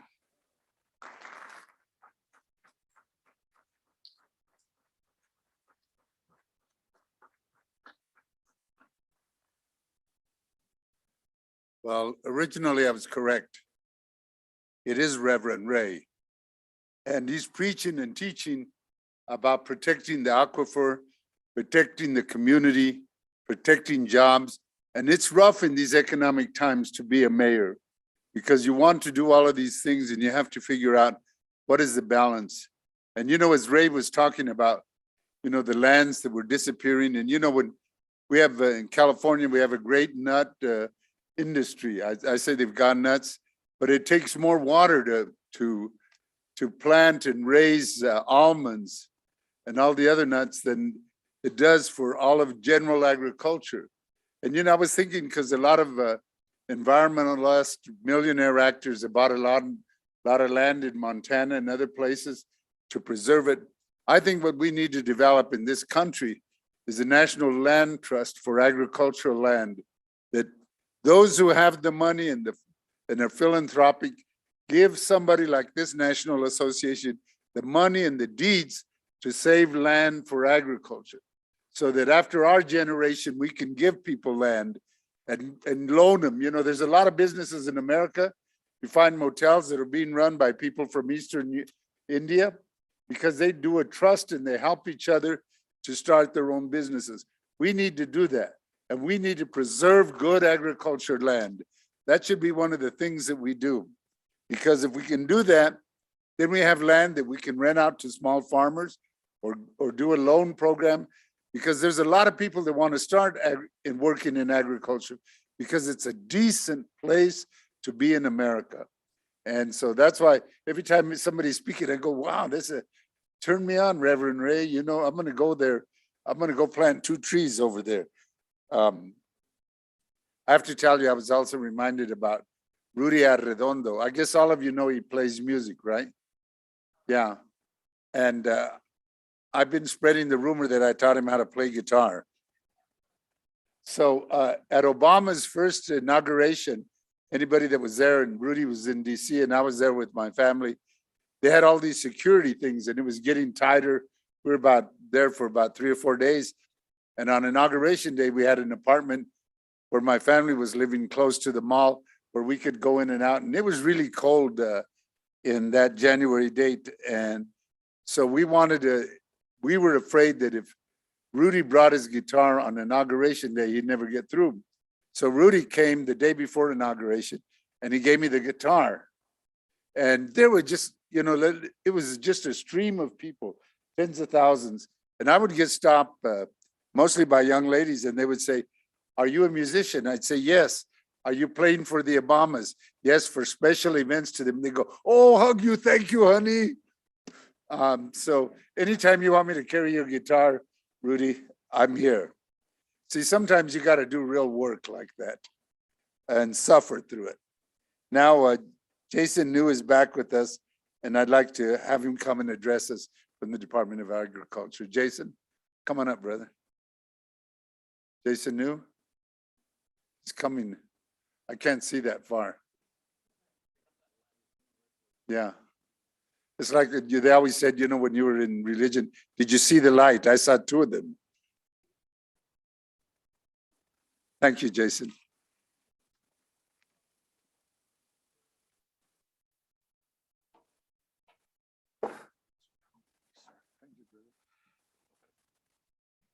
Well, sorry I missed the call earlier. I had to step out and take an urgent call, but it's a pleasure to be here this morning. Secretary Whitty, our Department of Ag Secretary, couldn't make it, unfortunately. He had an important family event to take care of, and so he asked me to come in his stead. And happy to be here and meet all you and join you for the next few days. Gosh, I'm a little nervous. I'm out of practice on my public speaking. I've been stuck behind a computer screen for the last couple of years. It's good to be out and amongst my friends and industry members. I really didn't have anything formally prepared. I guess I'll just tell you about myself and what I do at the Department of Ag, and maybe talk a little bit about a few points that Rudy touched on earlier this morning. But again, Jason New, I'm the division director of our Ag Markets division, and been there for a couple years now. And prior to that, I worked in international trade, and I traveled the world promoting and marketing and expanding markets for our food and agricultural products in countries like China and Southeast Asia and Europe and the Middle East, and of course, in our partners here in Canada and Mexico. And before I was asked to take on the division role, but now I supervise a pretty broad team. We have a number of ag marketing specialists, and we continue to market our foods and ag products nationally and globally. I have a fruits and vegetable inspection team where we grade fruits and vegetables. We have a market reporter who reports all of our grain prices and livestock values, and also have an organic program where we help and advise and educate on organic inspection certification. Working in this field, I come from agriculture roots, New Mexico, Las Cruces.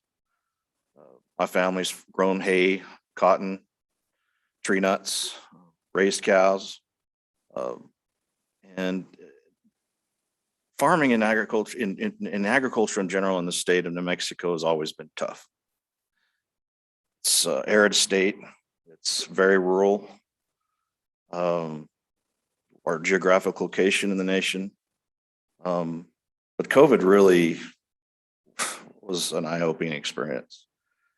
And we found ourselves in new crisis that we really never planned for or anticipated. And seeing shelves empty, markets crash, and really putting farmers and ranchers, dairymen in a difficult situation. And we continue to realize those difficulties and challenges to this day, whether it be labor, transportation, logistics, climate change, a number of factors. And it's really changed our strategy and what we do in our marketing division, whereas our primary focus was trade shows, trade missions, awareness campaigns, social media. And it shifted in that paradigm from us all working from home and people not being able to travel, shifted to a much more centric on buy local and developing markets for our small businesses, our small farmers and ranchers. And it's really taken hold. I mean, there's a lot of interest, there's a lot of energy behind buying from your neighbor farmer, your producer, your local business. And that's something that we're really captured and we're trying to develop even more. Some examples that you've seen probably from the Department of Ag would be our $5 challenge campaign.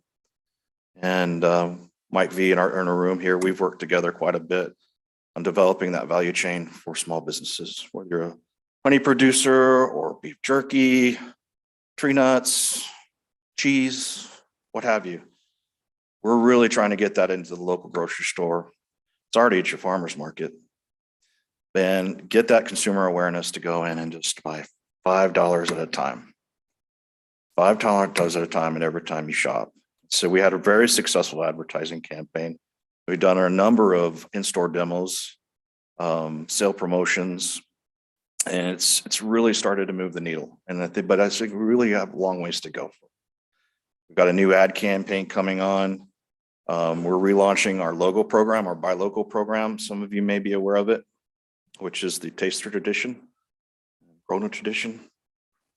It signifies that that product was either grown in New Mexico or processed in New Mexico. And so we've got a lot of energy with a new logo. This Thanksgiving, you'll see a new ag campaign called Our Spirit, which showcases our agricultural industry in the state. I don't know if you all remember, but there was a Super Bowl commercial 3-4 years ago, I can't remember, narrated by Paul Harvey, God Made a Farmer. And this follows a lot of that sentiment, and it showcases the hard work of our agricultural sectors, our farmers across the state, and the cultural diversity behind that, whether it's Native American farmers, Black, Indigenous, Hispano, and all of the highlights, all the different agricultural commodities that we produce in our states. Many people don't know, even nationally, how much of a big agricultural player we are in the state. It's $3.4 billion in cash receipts that comes from our states. And that's at a raw level. That's before value added. We have 25,000 farms in the state, averaging about 1,600 acres apiece. So leader in dairy, leader in livestock production, leader in chili, #1. And it depends on what day of the week, leader in pecans. So there's a lot to brag about, but a lot of challenges. Broadband, only 33% of our population doesn't have access to broadband.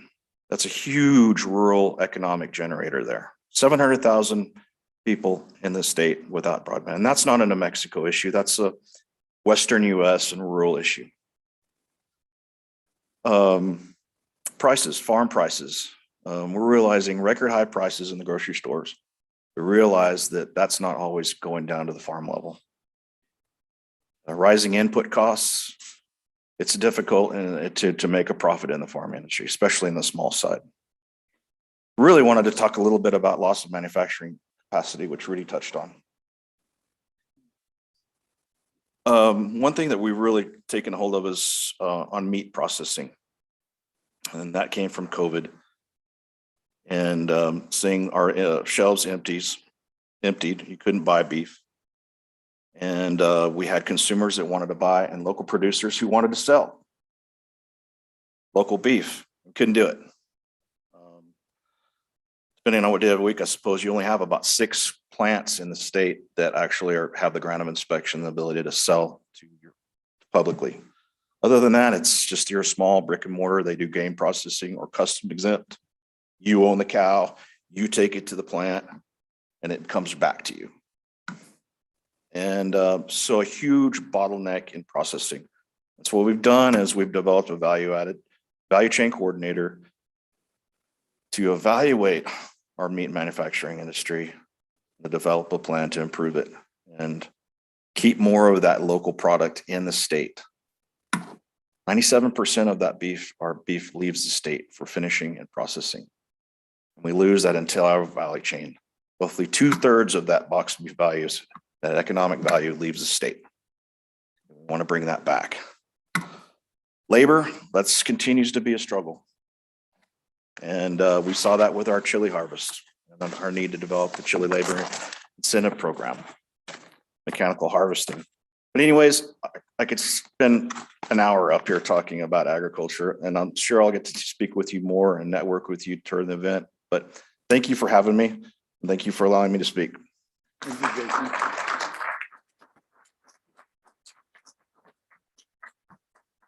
Before we go into the next panel, in 2016, I got very ill and I almost died.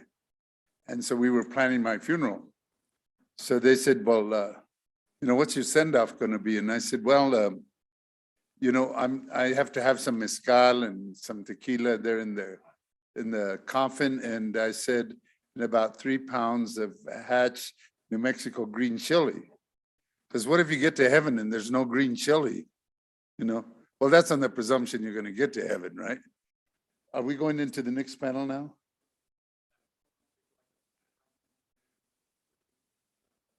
Okay.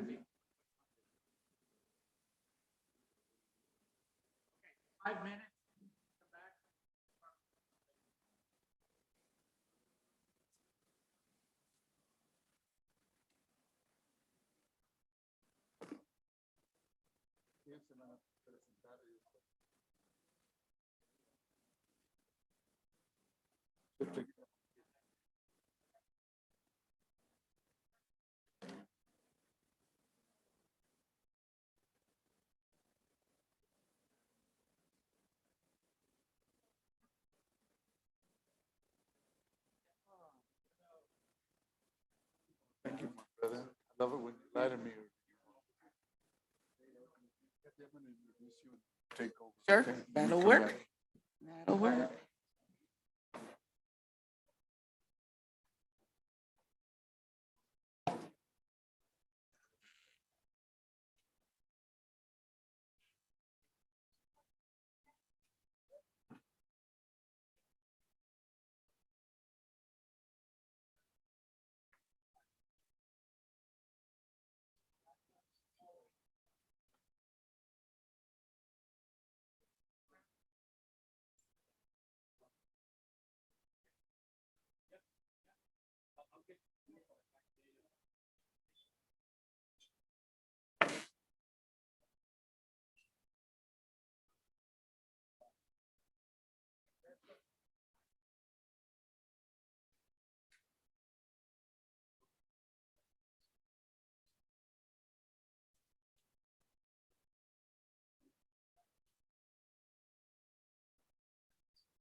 No, I just checking the audio. Okay, gotcha. I hope you get tequila right there, so, they give you. I need a little shot of some liquid courage, that's for sure. Just checking the audio. Okay. How many more you think that we need? Let me help you out. I think it'll just be us. And then somebody virtually. Okay, that will be kind of hard, but we will try to do our Yeah, best. well, yeah, the virtual will come in and, A picture. yes.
Okay, and then you just take it from here.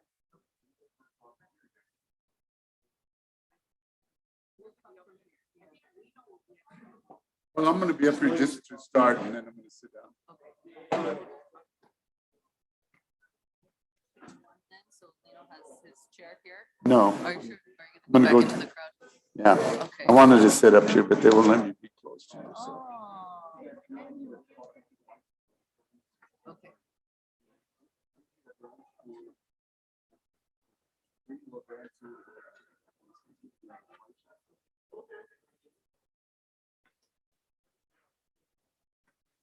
All right, can we start getting our seats again, please, por favor? My brothers and sisters. Hello? We're gonna start up again. It'd be great, and I know you're having great conversations, but it can't be that great because I'm not involved. So please grab a seat and we're gonna have a great panel on conservation. Give you 1 minute to get settled. We still have people out in the halls running around.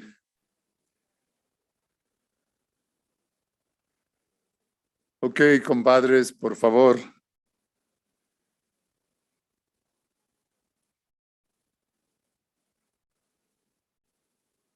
Okay, we need to take our seats. One of the big issues that has always been an issue for us in agriculture and growing up in a small area is the whole issue of conservation and what it means and how you present it. I grew up in the time when we used to have dust storms, and that's because they didn't work the land right, and we had droughts, and then the soil came.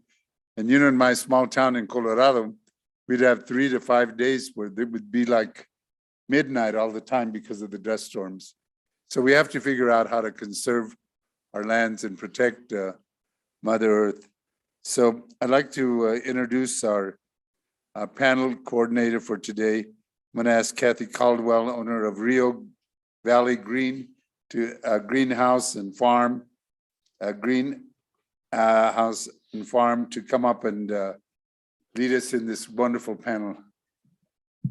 Kathy, she's going to speak from there? Yeah, we're just gonna. Okay, great. Thank you.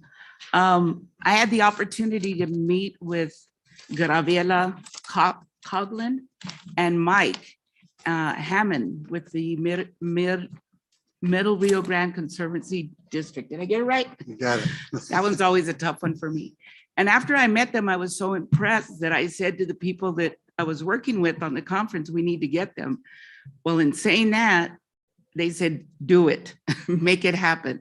And so I was talking with Gabby quite a bit about it. And we were able to put it together and get her and Mike here. So I think you'll be real interested in seeing what they have to say. So I'm going to turn it over to Gabby and she'll do the introductions. And I think we have one person virtually, Ron Harris. So I'm going to turn it over to you, Gabby. All right. Well, thank you, Kathy. Good morning, everyone. Gabriella Coughlin. I'm the agronomist and agroecologist with MRGCD, which is a brand new position, thanks in large part to the man sitting next to me. He somewhat poached me from USDA NRCS here in Albuquerque and brought me onto the team. And before I even knew who Mike was, I met him out in the field talking to him about an irrigation pipeline project. And, I was out there on behalf of NRCS. I was a soil conservationist. And so, our mission was helping people help the land. And so you really get out there to see what their issues are and how to address those conservation resource concerns. And so I remember coming to him and saying, I know the Conservancy District is really on a lot of our farmers that they need to irrigate their properties an acre an hour. But from an NRCS perspective, former SCS, Soil Conservation Service, I said, it really feels like our missions are diverging at the head gate. You want to irrigate quickly, but from my side, from a soil science perspective, that rapid irrigation might cause more erosion down the road. So, we really need to find a way to come together at the head gate. And after that meeting out in the field, next thing I know, I see an email come through from him with his email signature, and it says that he's a PE.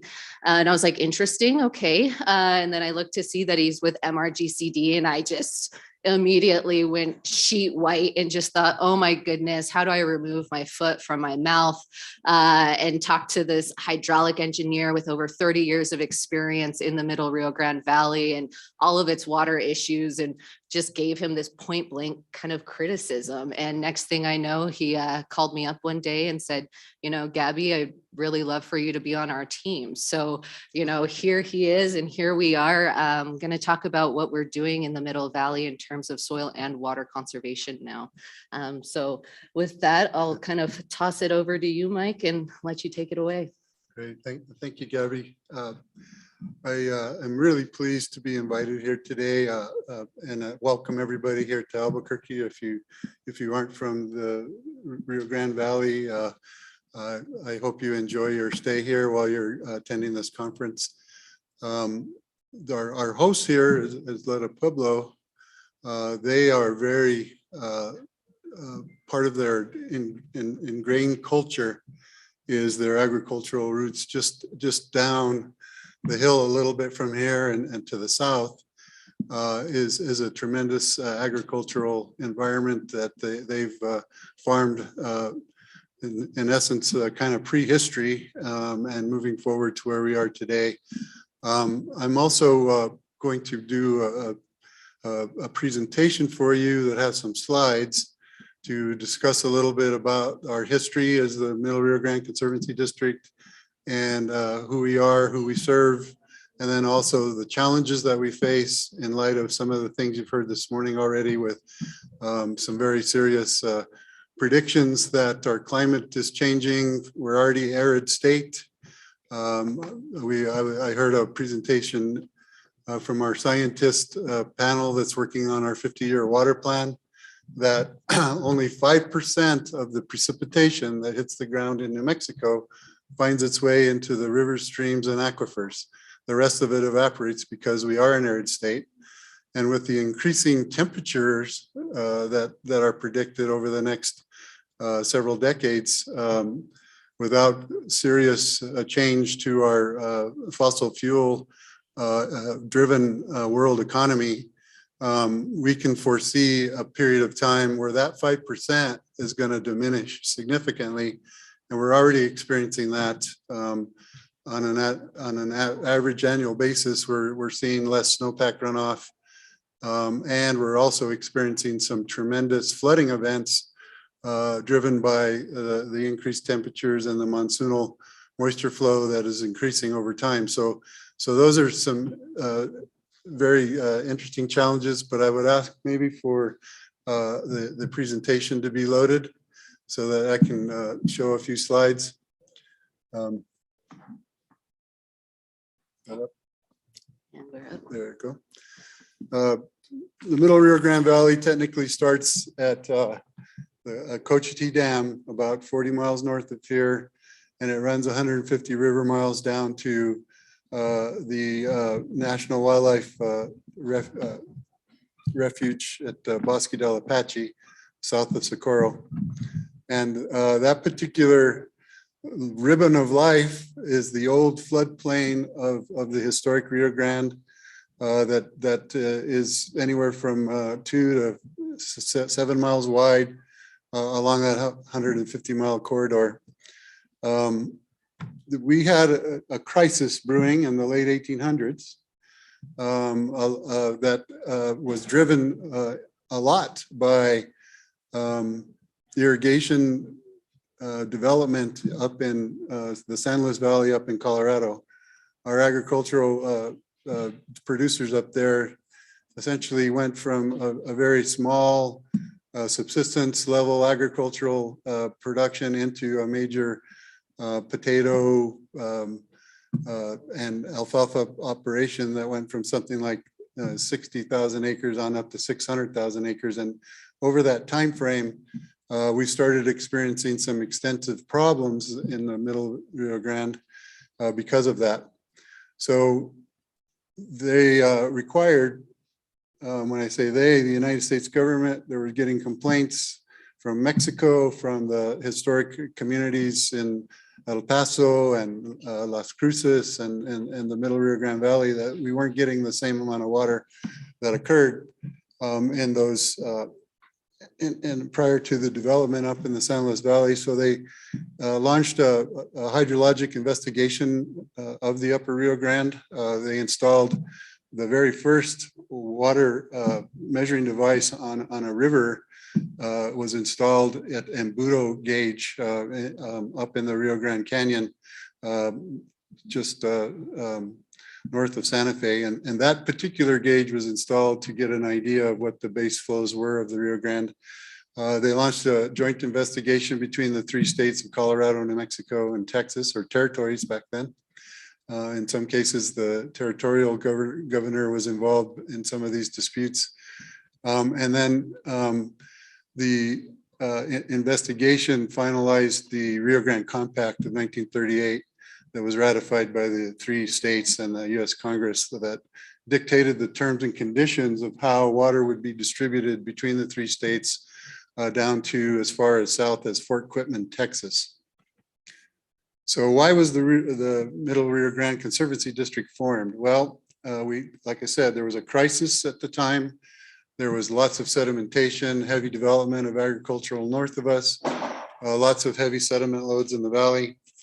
And we also had a tremendous amount of flooding and poor drainage that developed from the historical agricultural practices where we had 77 separate headings and ditch companies in the Middle Rio Grande Valley, each with their own unique governance and operation and maintenance processes. Their headings were always getting flooded out, and the drainage system that was non-existent. So you're seeing a lot of subdot lands and alkali conditions.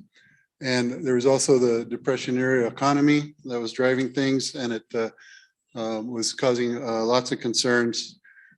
So there was a need to develop a new approach to the system. So the state passed the Conservancy Act of 1923 that allowed for the MRGCD to build facilities. You see El Vado Dam built up near Chama, New Mexico, was put in service in 1935. That allowed for the storage and release of water for late season irrigation use that was not available prior to this time. And then the farthest diversion dam south in the southern part of the system is Santa Casia Diversion Dam, was one of 4 that consolidated all of the 77 headings into one system that also worked with the drainage control system that allowed for the reclamation of all the lands up to about 130,000 acres was the vision at the time of developing this reclamation of this Middle Rio Grande Valley. So what we are, fast forwarding to the future, to the present and the future, we've got management objectives to address the existing conditions of all of our farms and our services that we provide. That requires lots of operation and maintenance. We have 1,200 linear miles of facilities. We've got 6 Middle Rio Grande Pueblos that we serve as part of the total development of our project. We needed to work with the Bureau of Indian Affairs and the Pueblos to build new structures and systems through their lands. And in exchange for that, they got free operation and maintenance for all of their prior and paramount water lands, irrigated lands that they keep in production. And they also have the ability to expand their operations into newly reclaimed lands up to 20,000 acres within the Pueblos. So currently we irrigate about 60,000 acres, of which about 15,000 of that are Pueblo lands. And a lot of things have developed where the original vision of the district to have over 100,000 acres was actually diminished because of lots of agricultural shifts to urban environment, urban development. We're in the largest populated part of the state right now with Albuquerque, Santa Fe, and all of the surrounding communities. We're seeing quite a bit of high quality agricultural lands being subdivided as we speak here in this Bernalillo and Valencia counties. So that's a huge challenge for us to maintain the traditions and the available agricultural lands in the Middle Rio Grande. But we also have come through a period of relatively abundance of water. We've seen a decline of that abundance and water security over the last decade or so. And we're now struggling to stay in compliance with the Rio Grande Compact that really dictates the way the Middle Valley receives its water. We're also one of the few areas in the state, us and on the Pecos, that has endangered fish that are driving a biological opinion and lots of ESA commitments that the Middle Rio Grande Conservancy District is deeply embedded in with the United States government, Bureau of Reclamation, and the state of New Mexico to try to stay in compliance with the Endangered Species Act at the federal level. And we're working really hard to keep as much agricultural lands in production as long as possible and well into the future with all of these challenges that we're facing with development, water rights transfers to municipalities, and some of these other concerns with Rio Grande Compact needs and all of these the biological opinion challenges. Just to give you an overview quickly of where we sit with the compact, this simple graphic shows how it works for the Middle Rio Grande. We have an index gauge up at Odui location, which is the bridge across the Rio Grande going to Los Alamos. We have to deliver a large percentage of the flows that cross that gauge. During an average year, roughly 57% of that amount needs to go down to Elephant Butte Dam and Reservoir. If it's a lot higher than that, we reach a threshold where 100% of what passes the gauge after 1 million acre feet has to be delivered down to Elephant Butte. So this graphic shows our deliveries are in green, our over deliveries, our credits that we enjoyed during the wet periods of time. And we had a few dry years in that period. You can see the red bars are the under deliveries, but when you have credits, you can suffer under deliveries as well and still stay in compliance with the compact. But you can see over the last decade or so, we've had, it just changed. So we had several red bars that indicate that we are in a serious deficit situation to the compact. We are also in debit to almost 100,000 acre feet that we need to somehow make up and get down to our brethren in the what we call the Rio Grande project that gets their water from Elephant Butte. So those are the huge issues we face, in addition to the climate change predictions of less water to work with. But my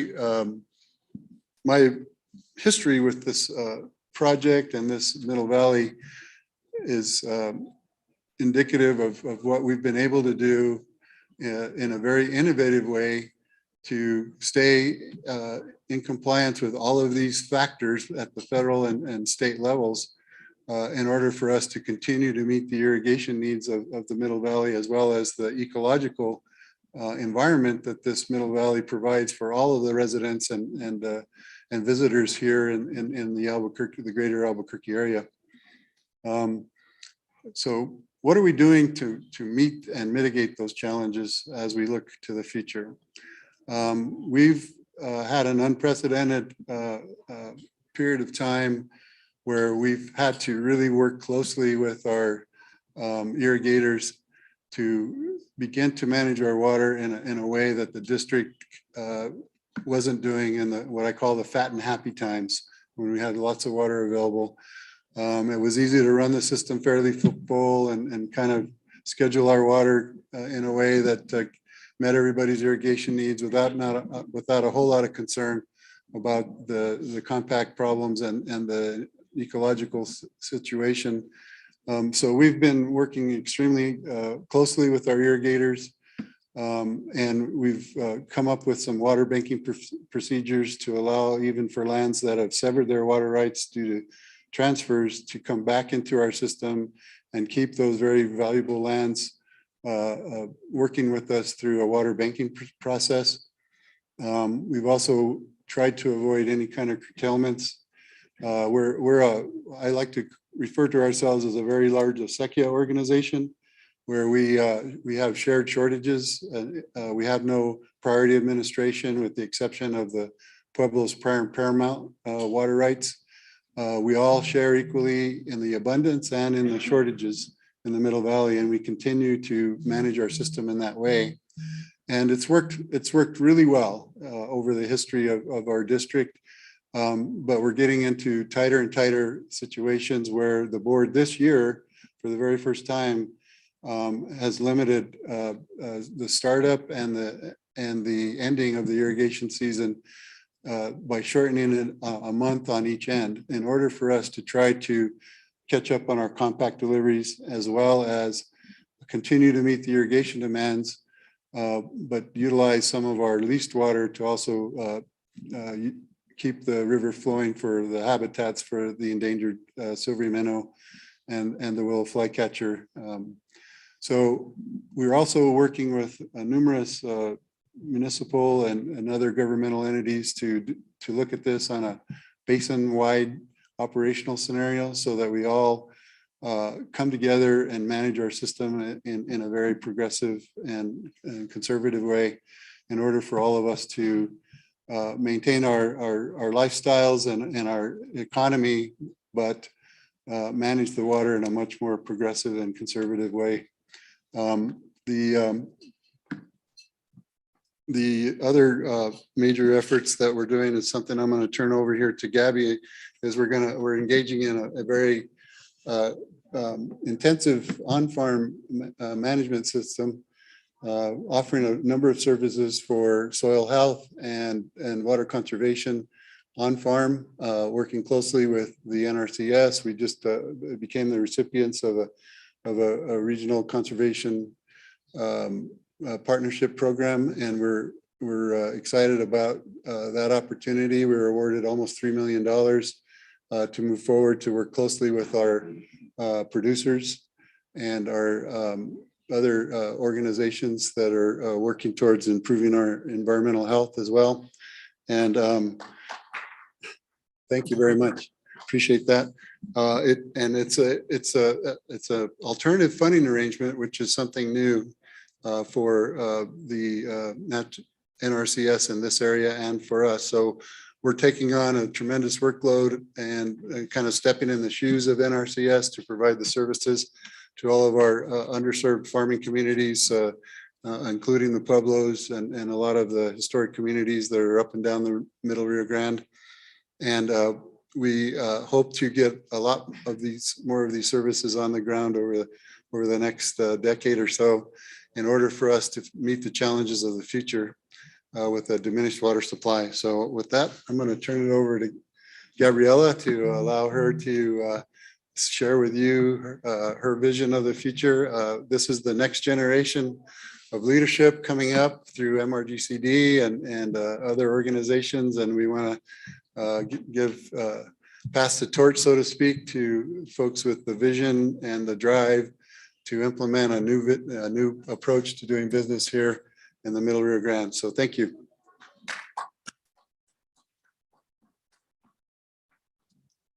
Well, I thought I was going to be able to sit down, but I'm not tall enough to read the screen down here. So I'm going to have to go into a bit of professor mode up here at the podium. But thank you, Mike. And thank you, everyone, again.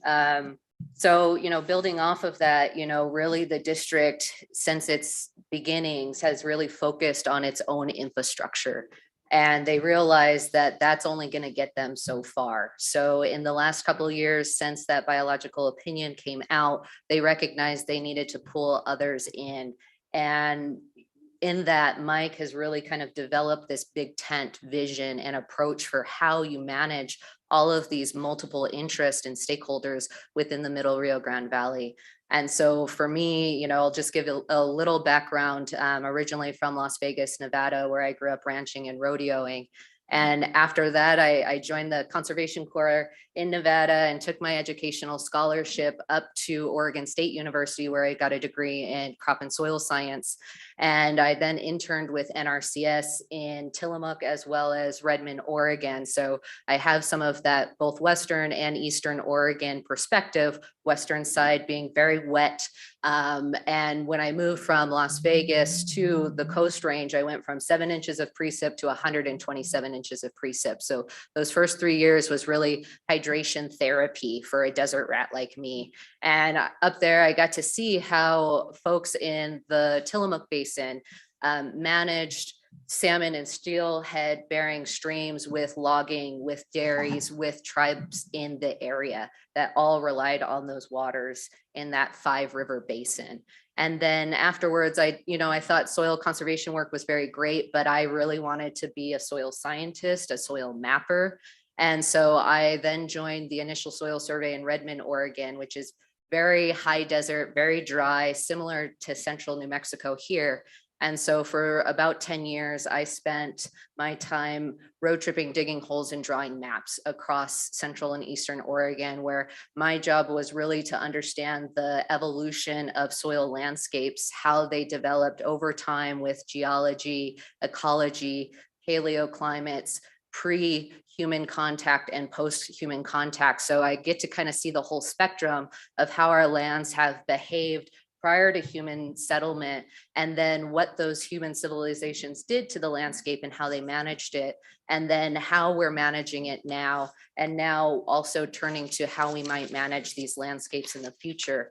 So for me, in those 10, 11 years with USDA, I also wore many hats as a snow surveyor, civil rights program manager for the LGBTQ+ program, which it was great to see Secretary Vilsack up on that screen. He is actually the one who created the LGBTQ+ program at USDA, because USDA is the people's program, or the people's department. And so we're really there to serve all of our people, including our LGBTQ+ folks.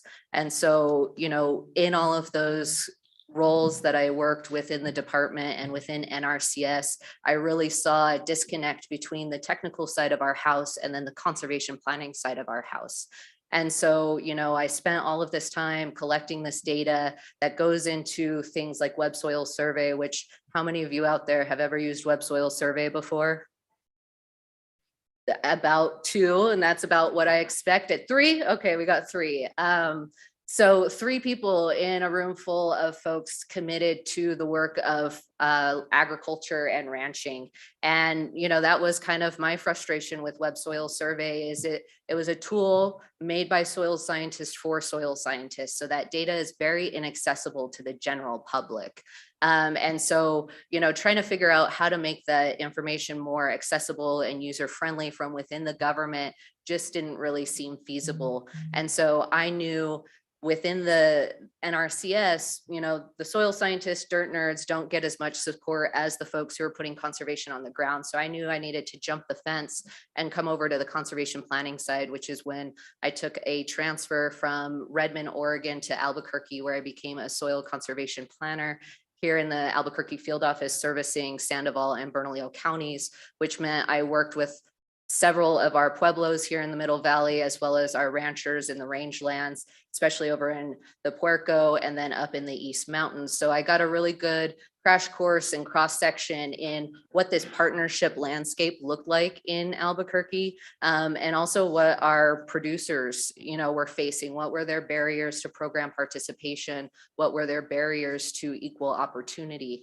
And so having worn those civil rights hats, I knew how to kind of interrogate my surroundings and ask, why aren't these people at the table to help drive how we administer these programs? So together, me and my producers really kind of went on a steep learning curve of how to navigate USDA programs here in New Mexico, because it seemed very siloed. It wasn't like what I saw in Oregon, where there was this rich partnership landscape where everybody really sung from the same song sheet in terms of how we were going to address issues at the watershed scale. So for me, it was, we've got a little bit of this built-in timer here. So, coming into the district, they really started to build a lot of these partnerships, first focusing on wildlife, again, after that biological opinion. So bringing in folks like Fish and Wildlife, Audubon, and others that you see on the screen, who are also partners with this RCPP that will be coming on board sometime next year. And they also recognize that, we can't just look at the district's infrastructure alone. We're also seeing inefficiencies on our farms, be it broken and busted concrete ditches or dirt ditches or undersized turnouts. So they took a lot of that funding from these partners to say, hey, in order for us to meet these compact needs, to meet these agricultural needs, we're going to have to integrate some of these improvements. So they're now administering a lot of money directly to farmers, which is a first time for the district, so it's kind of tapping its foot into the private lands conservation and really looking at what we can do to make our farmers more efficient in their operation, because at the end of the day, we all know that taking several days to irrigate is time and money that a lot of our farmers just don't have. And so as we kind of build on to the on-farm program, like I mentioned earlier, this is the first time the Conservancy has ever had a soil scientist or agronomist on its staff. And it's kind of serendipitous how it happened. Again, I mentioned being out on field tours with Mike and his hydrologist and explaining how I went about doing a site visit with producers who were interested in land leveling their properties. And as many of us know who live in river valleys, our soils are very diverse and varied here. Some sides of the farm field could be clay, some of them could be sand. And so when it comes to designing a land leveling survey and design, you really need to know what your soil stratigraphy is looking like. How thick is that clay cap till you hit any sands or gravels, or are you going to hit any kind of salt layer that if you were to excavate that off and then directly seed in that, that's going to cost you your crop. So, after kind of beating that drum for about the first year or two that I was here, that we really need to dig a hole to build our program and our conservation plan off of what the soils are capable of doing, what they can do, instead of what we have kind of done for the last several generations, is we just focus on that upper 6 to 8 inches and load it with amendments, with fertilizers, with management practices. And we think that that soil is going to conform to how we want it, but it's going to buck its head, and it's just going to keep resisting all of that time and those inputs that we're putting into it. And with us being so close to a river, we also need to understand how that groundwater is also affecting things like salts and fertilizers, and kind of it's moving in kind of sequence, both from the top down and the bottom up. And as a soil scientist, I can't help but always run into all of those ground up, bottom up puns. So I apologize, and breaking new ground and all that stuff. But that's really what we're doing here, is we're taking the time to understand how our soils actually are laid down in this valley, how they function, how they need to breathe, how they need to be hydrated, how they need to be fed. And, in doing that, we're also building community. We're building community with a lot of our partners, both with our soil and water conservation districts, the New Mexico Acequia Association, like Mike said earlier. MRGCD is essentially an urban acequia. So we really need to lean into empowering our communities with a lot of this knowledge and information, so it doesn't become bottlenecked, which is kind of what I saw. A lot of this information comes from USDA, and it kind of has this institutionalized feel, coming from an ivory tower from one specialist down to folks, where I really appreciate more of a lateral transfer of knowledge and being able to educate and empower folks with the tools that they need to put a lot of these management decisions on the ground. And here's a couple of examples of how we're doing just that. We're kind of developing some new innovative ways to spread a lot of that water on the farm fields without causing a lot of scouring and erosion.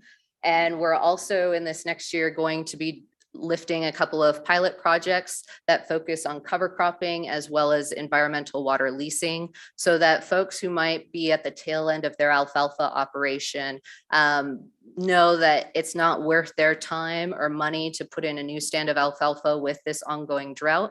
So maybe it's a good time for them to rest their fields, and they can get payments for resting their fields, as well as financial assistance for putting in cover crops that will help address maybe some of that, management induced compaction layer. Maybe it's pest management, weed management, maybe it's nutrient deficiencies, etc. But now we have the tools and means in place to be able to help inform folks on how to understand their soils and how to build these plans without it just being a one size fits all prescription. And, for me, coming from NRCS, we've been on a big soil health campaign for the last 10, 15, 20 years. And the soil health bug has finally hit New Mexico.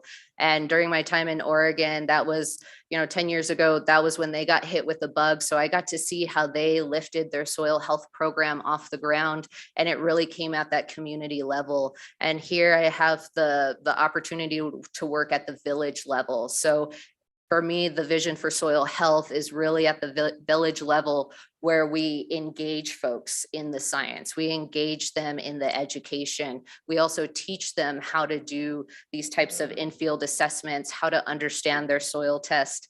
And then we're also empowering them with the more technical tools to do that. And one of the projects that I'm excited to get off the ground this year is a community soil health lab that we just did a soft launch this last weekend at the Village of Los Ranchos Agri-Nature Center. And for those of you also from New Mexico, you know that NMSU no longer has a soils lab. We don't have a place in state for us to send our soil samples to get interpreted, reported out on, etc. So this was one of the gaps that I saw and felt within the Middle Valley, we could provide a place where people could send in their soil samples, or they can come to the Agri-Nature Center to collect soil sampling kits that they're trained on how to use. They can go back home, collect their soil samples, bring them back. And then also, say if you sent out your soil test to Colorado State or Ward Labs or some of these other popular labs, and you just don't know how to make sense of the interpretations, you can bring them in and we'll sit down and really develop them with local actions in mind. Because, you know, it's one thing to say, oh, you need to put 90% grass, 10% legume. Well, here in New Mexico, what kind of grass, what kind of legume, when do I plant it? How do I terminate it? All of those things haven't been really vetted. So the idea with the soil health lab, as well as a lot of our other kind of soil mapping and assessment efforts, is to build a regional soil health database, which can help inform more refined management practices with New Mexico in mind, because also a lot of the soil health literature is developed with the Midwest and Pacific Northwest in mind. So we're really trying to shoehorn New Mexico soils into these soil health concepts, and it's just not working for some. And so we're also missing out on a lot of the key ingredients to what makes soil healthy.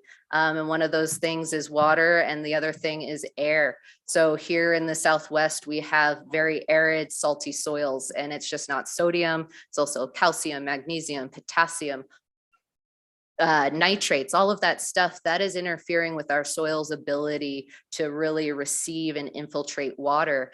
And we've got to kind of tackle and understand all of those issues before we can go forward with some of these practices like cover cropping or soil amendments.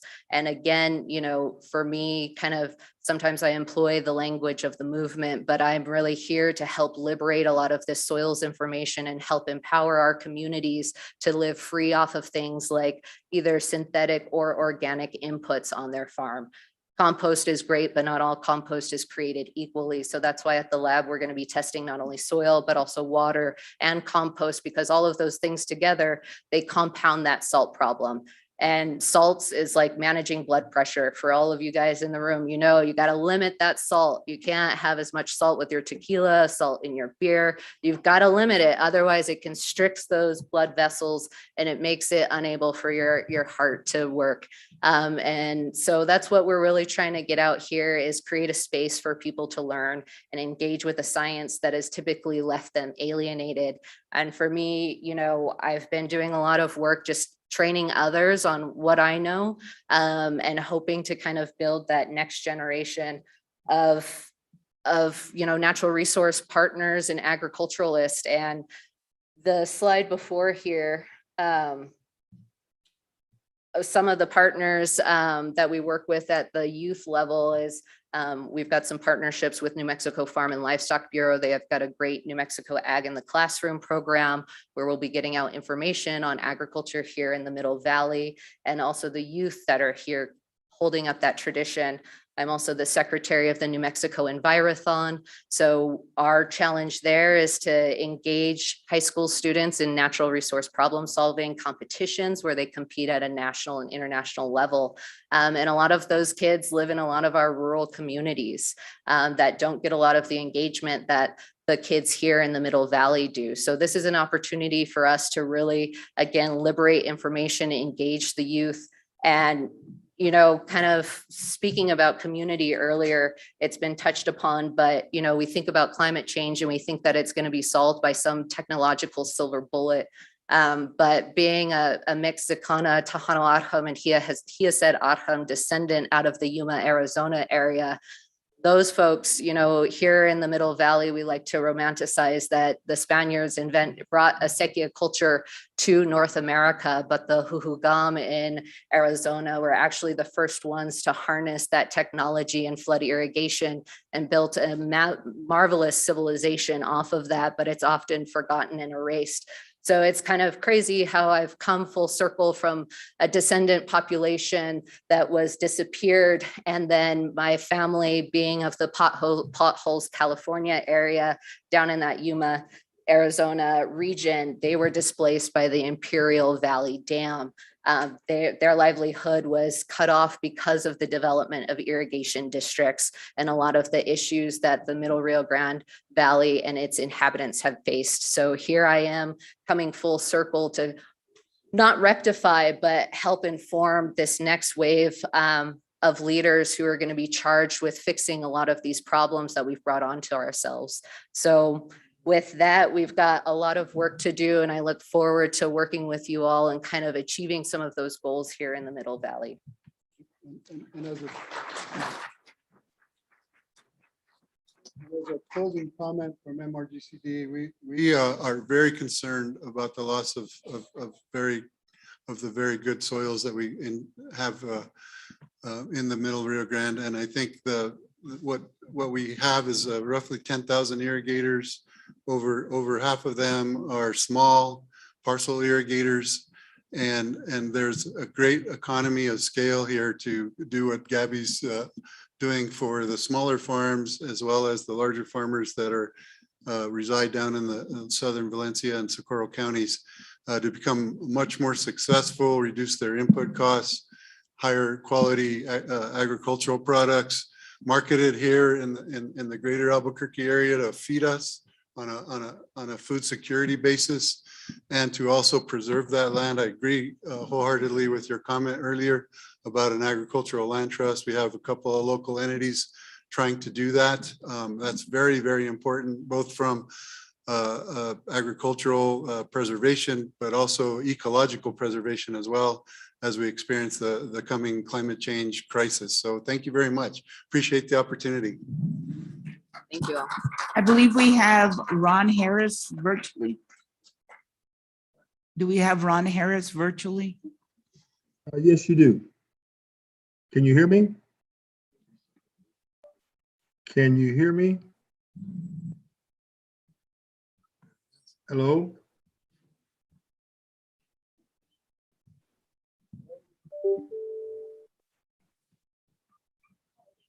Can you hear me? We can hear you. Okay, great. Thanks. First of all, thanks. Certainly happy to be here to be part of this National Latino Farmers and Ranchers Trade Association meeting. I'm certainly thankful for the invite from the organization to be out today. I wish I was there in person to be part of this. And I certainly want to offer a special thanks to Rudy Arredondo for making a special invite, reaching out to me. I've known Rudy for many, many years as one of our great partners, but also I consider Rudy one of my dear friends. Just getting to know Rudy, I've grown to admire him for his tenacity, for his willingness to go the extra mile to make sure historically underserved communities are assisted, particularly the Latino community and also other underserved communities.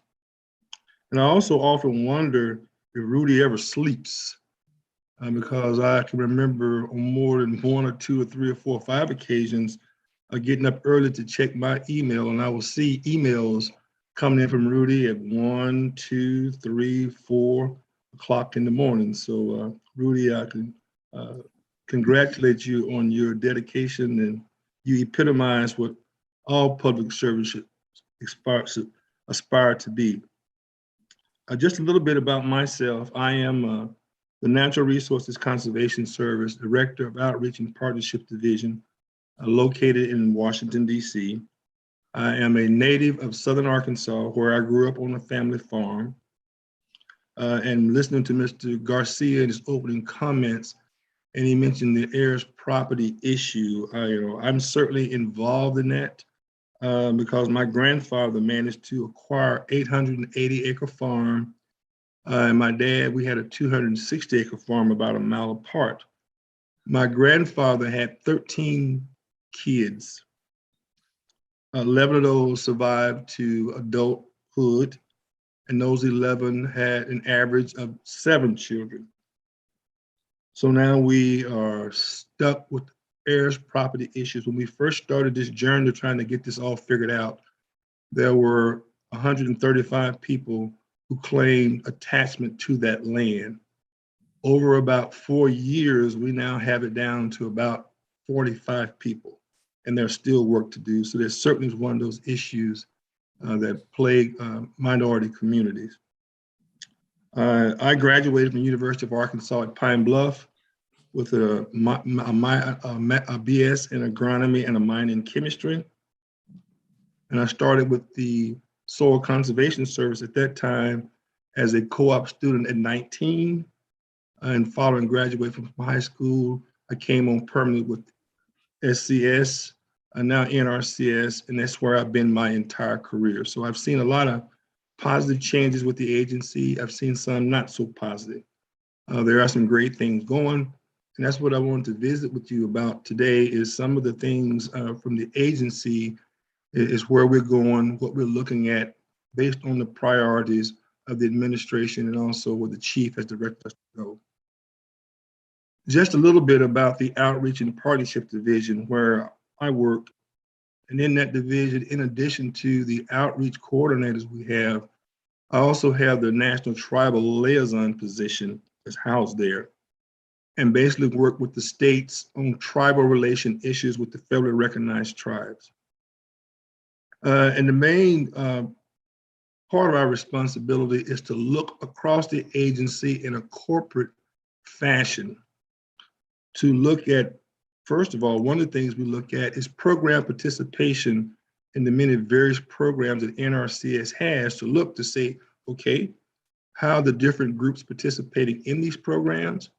We do further analysis to look at the number of eligible producers of each of the categories.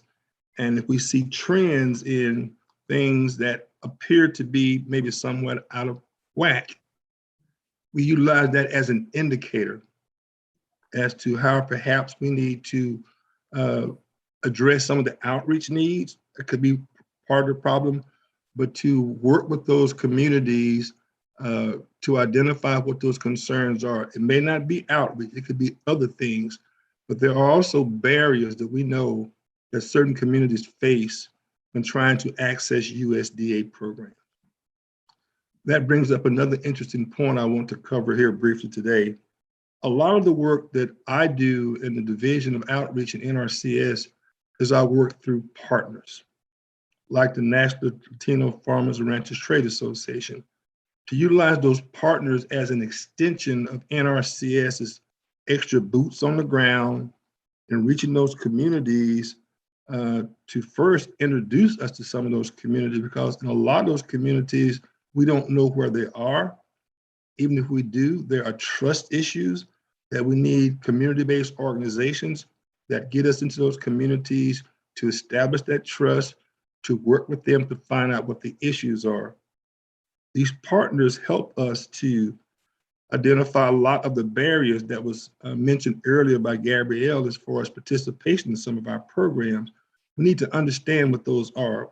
We understand there are language barriers, cultural barriers, and there are also some barriers that are inherent with USDA program, period. And we know some of those are statutory, where our hands are tied, but also we sometimes as an agency and across USDA possibly intentionally create policy that creates unnecessary barriers to people participating in our programs. We look at all those things, and also we look at operational barriers. It's basically how we conduct business. And one of the things we have found across the agency in visiting with some of these partners and on the ground, there is a lack of consistency across NRCS as how we carry out our policies. And a lot of these individuals that we're trying to work with may work in various states, various reasons, and they have different operational barriers they butt up against in one state, it's not there in the other state. Those create all kinds of problems for us as an agency. So we are trying to get a handle on those types of things, and that's certainly one of the ways that we utilize these partners we have to help us to identify those. I was going to cover some of the programmatic things, but Gabrielle did a great job of covering some of the things, the programs we have as an agency that are available to individuals and breaking it down as to exactly what they're doing there in New Mexico. And we need more examples exactly like that for how we assist these communities we are trying to reach. We have a lot of programs and services. We first need to make sure people know what these programs and services are. They need to be able to access them, understand them, know how to apply for them. And that's where we utilize partners in addition to the staff we have within NRCS, as we have about 3,000 offices scattered around the United States. We have approximately 10,000 employees out there on the ground, but in addition to that, we need others to help us to administer these programs to do a good job. As mentioned, we have programs, but one of the things I try to talk to groups and also individuals, oftentimes people will see an announcement for a financial assistance program. They get all excited about the programs without fully understanding what it takes to apply, what you can and cannot be eligible for. That's why we promote strongly conservation planning technical assistance, establishing that relationship with one of these field offices out there up front of signing up for any financial assistance programs to first have us to understand, okay, exactly what your operation, what is it you're trying to do? Have us help you, as Gabrielle mentioned, one of the most important things is soils, the backbone of everything we do, the potential of the soils, and also help you do an analysis of the resources you have on your farm, then help you come up with alternatives, provide a set of alternatives that can help you manage those. And you have that in a conservation plan.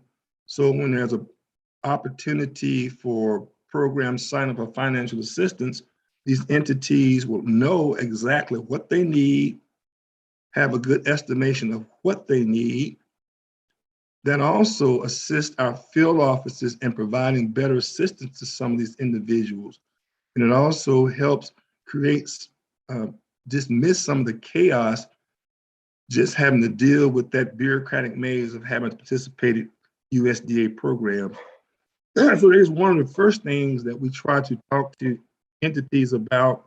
A lot of our partners are working with a lot of these groups and entities out on the ground to explain these dynamics as to how this all works.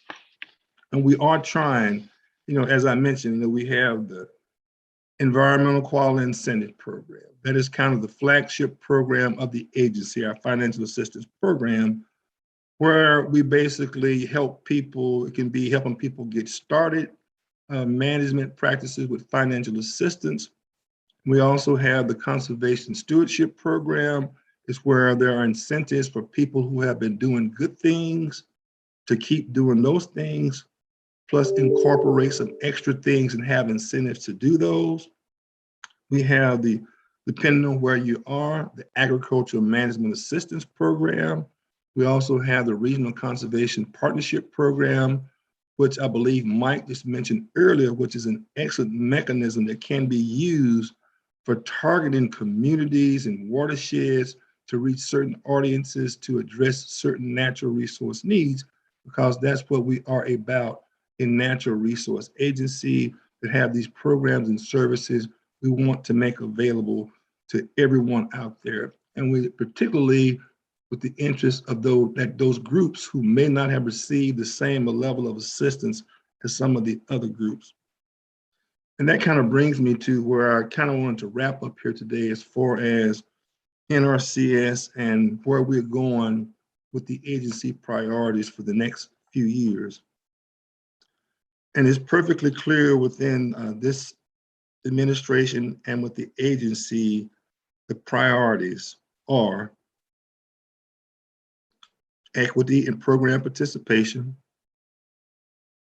climate smart agriculture, and urban agriculture. Those are the priorities that have been set up for the agency, and we're doing things now to look at those things to ensure there is equity in our programs, accessibility, how to navigate, and also the climate smart agriculture and urban agriculture. As I mentioned, historically underserved producers face significant barriers accessing our programs. As I mentioned, there are cultural barriers, all those different barriers And one of the things we're also looking at across the agency is the makeup of our workforce. We do realize there is a changing demographic of the customers base that's out there that we're trying to reach. And we need to have a employee base that somewhat mirrors that to help us to get across some of these barriers that we face. So you will see an increased interest, an increase in diversity in the ranks of NRCS and across USDA. And the secretary mentioned, unfortunately, USDA has somewhat of a shaded past as it comes to assistance to certain communities. Discriminatory practices, whether intentional or unintentional, is a fact. That has happened. They're working across the department to make sure those types of things don't happen or minimize down to virtually nowhere. The chief is certainly committed to that. We're looking at those things.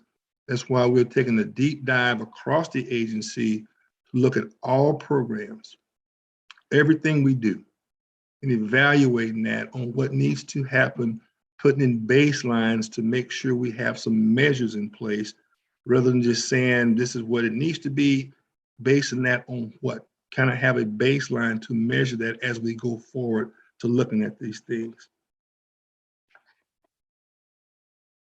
I mentioned urban agriculture is one of the issues. And NRCS across the U.S.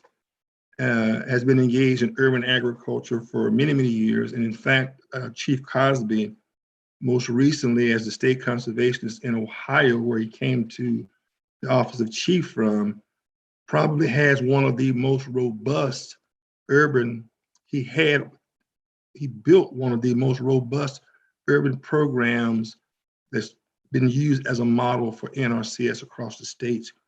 And what he did within the city of Cleveland, Ohio, to help address some of the food insecurity issues, the food deserts, brought economic development by utilizing the NRCS EQIP program within the city of Cleveland, Ohio.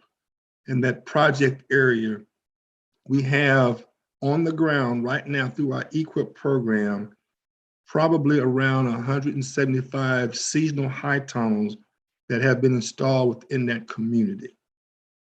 It provides a source of fresh, healthy foods for the communities, also has created jobs for the youth in those communities, and there are other opportunities across other areas we can do some of those same things. In the 2018 Farm Bill, Congress directed the Secretary of Agriculture to establish an Office of Urban Agriculture and Innovative Production within USDA. At that time, Secretary Perdue decided that that office would be housed within NRCS, managed by NRCS, even though it's a USDA-wide office. I was fortunate enough to be given lead responsibility, and for the past 19 months, was engaged in getting that office stood up. I've transitioned out and they're moving on to select a permanent director for that office. But that office has the responsibility of looking across the USDA agencies engaged in urban agriculture to pull things together, to look across to see how we can better serve the urban communities because of just the sheer volume that presents to try to assist all those communities and the numbers. So there has to be a partnership effort between the USDA agencies, other federal agencies, nonprofits, in order to help USDA decide how to best do that. As part of this office, in statute, USDA was to establish 10 pilot urban county office committees. We now have 13 in place. Also, as part of this office was an urban federal advisory committee that hopefully the final selection will be made soon, and they'll be in place and have that first FACT meeting yet this year. And this FACT committee is there to advise the secretary on what needs to occur for urban agriculture across USDA, what policies need to be looked at, what research needs to be looked at, and innovation. As part of that office, there's a grant and agreement as part of the funding for that office. We've had grants and agreements advertised twice. The first year, fiscal year 20, we only had $4 million for grants and agreements. We received 600 applications for those grants and agreements. This year, fiscal year 21, we had $6 million for grants and agreements. We received approximately 450 applications for those grants and agreements. So there is a tremendous amount of interest in urban agriculture, so much more to do there. And as I mentioned about some of the funding opportunities, through the Office of Outreach and Partnerships, just closed this week, we had a funding opportunity out there up to $50 million, seeking partners to enter into cooperative agreements with us to provide assistance to historically underserved communities.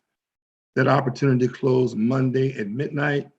We have to date received 235 applications requesting approximately $200 million in funding. So we have some hard decisions to make as far as making selections for that in the coming weeks.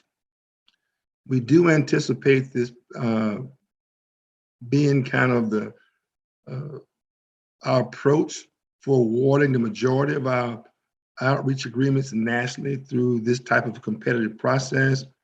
There's not been a final decision made yet, but there likely will be another opportunity in this fiscal year, but those decisions have not been made.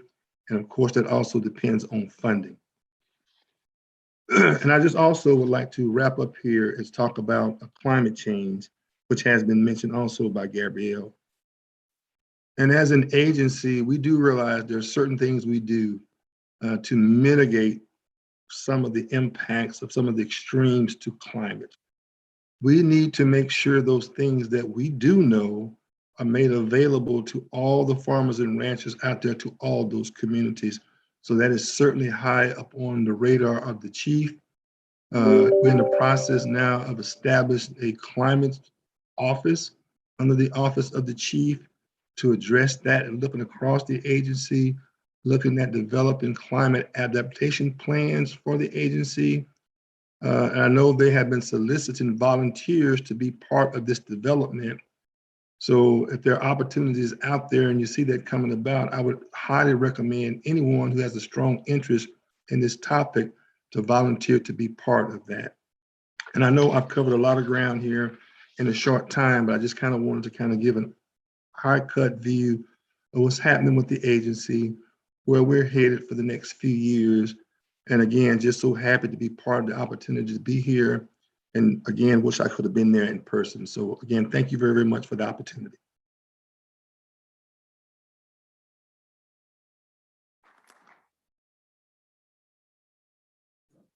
Mr. Harris, could you hear us? Thank you. And we want to thank this panel. I was hoping we'd have time for questions, but we need to move on to the next panel. It was great information, and I really love especially what you're doing and looking at the soils and what we do, because every time we put a chemical or anything, or there's water runoff, it gets into the soil and it doesn't wash out as easily. You know, people think I know people that have tasted a friend of mine who wanted to start a ranch and a farm in Arizona. And 20 years later, when they did a soil analysis, there was still DDT in there. It doesn't wash away with one rainstorm. So how about a big pan for this panel?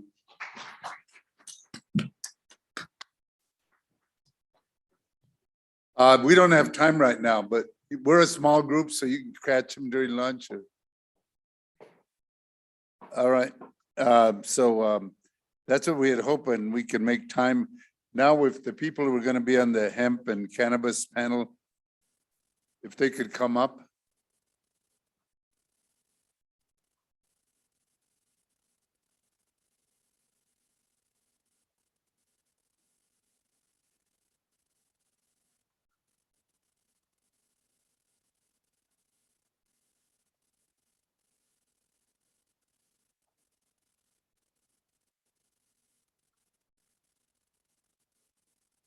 So we have our moderators up here. Is Taylor here and Salgado here? So you'll take over? Okay, in just a minute. So if you're gonna have a conversation, you have to take it outside so the other people can listen. My brothers in the back. It's very important that we have discussions, but we're trying to get out a lot of information for everybody. The one of the things is, I used to be an expert in cannabis years ago. I had to give up my unlicensed business.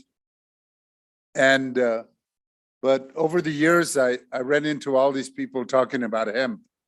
And I was working with an environmental group about 6 years ago in Portland. And we built a small house out of hemp, which is really ecological. And it's also, when you build a house, it's safe and you're not gonna have air conditioning. You're not gonna have cold in the winter like we normally have. It's a great insulator. One other story about hemp. I was working in the Dominican Republic where my wife was working. And I happened to meet the richest man in the Dominican Republic. And that family, the Chivis, an Italian family, they're the richest ones. They own the most sugar plantations. They own a movie studio. They have own more land. And he came to me one day because he heard that I'd worked with farm workers in small farms. And we had a long discussion because there's a lot of Haitians that go over to the Dominican Republic to work. So I said, if you introduce hemp and in the Dominican Republic and Haiti, you'll not only have a watershed plant, but something that grows quickly and that they could build farm worker housing for almost nothing. And then if you need to repair it, you grow more hemp. But we were never able to get that off the ground because I ended up leaving the Dominican Republic. But I think this is going to be a very interesting panel for us to look at all the opportunities that we can do in the future. So I'm going to turn it over to our moderators for this panel. So pongan atención. We're going to have a pop quiz afterwards.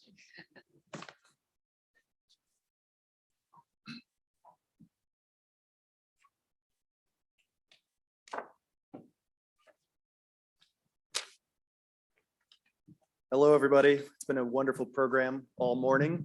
I'm going to do a very brief introduction for both the participants we will have today, as well as the participants for our diving deeper session for tomorrow afternoon, whereas we'll get into most of the details and have the presenters participate for tomorrow afternoon. And if you want to find out more and get intrigued by the presentations we have today by the New Mexico Department of Agriculture, we'll go into topics and speak more to that tomorrow.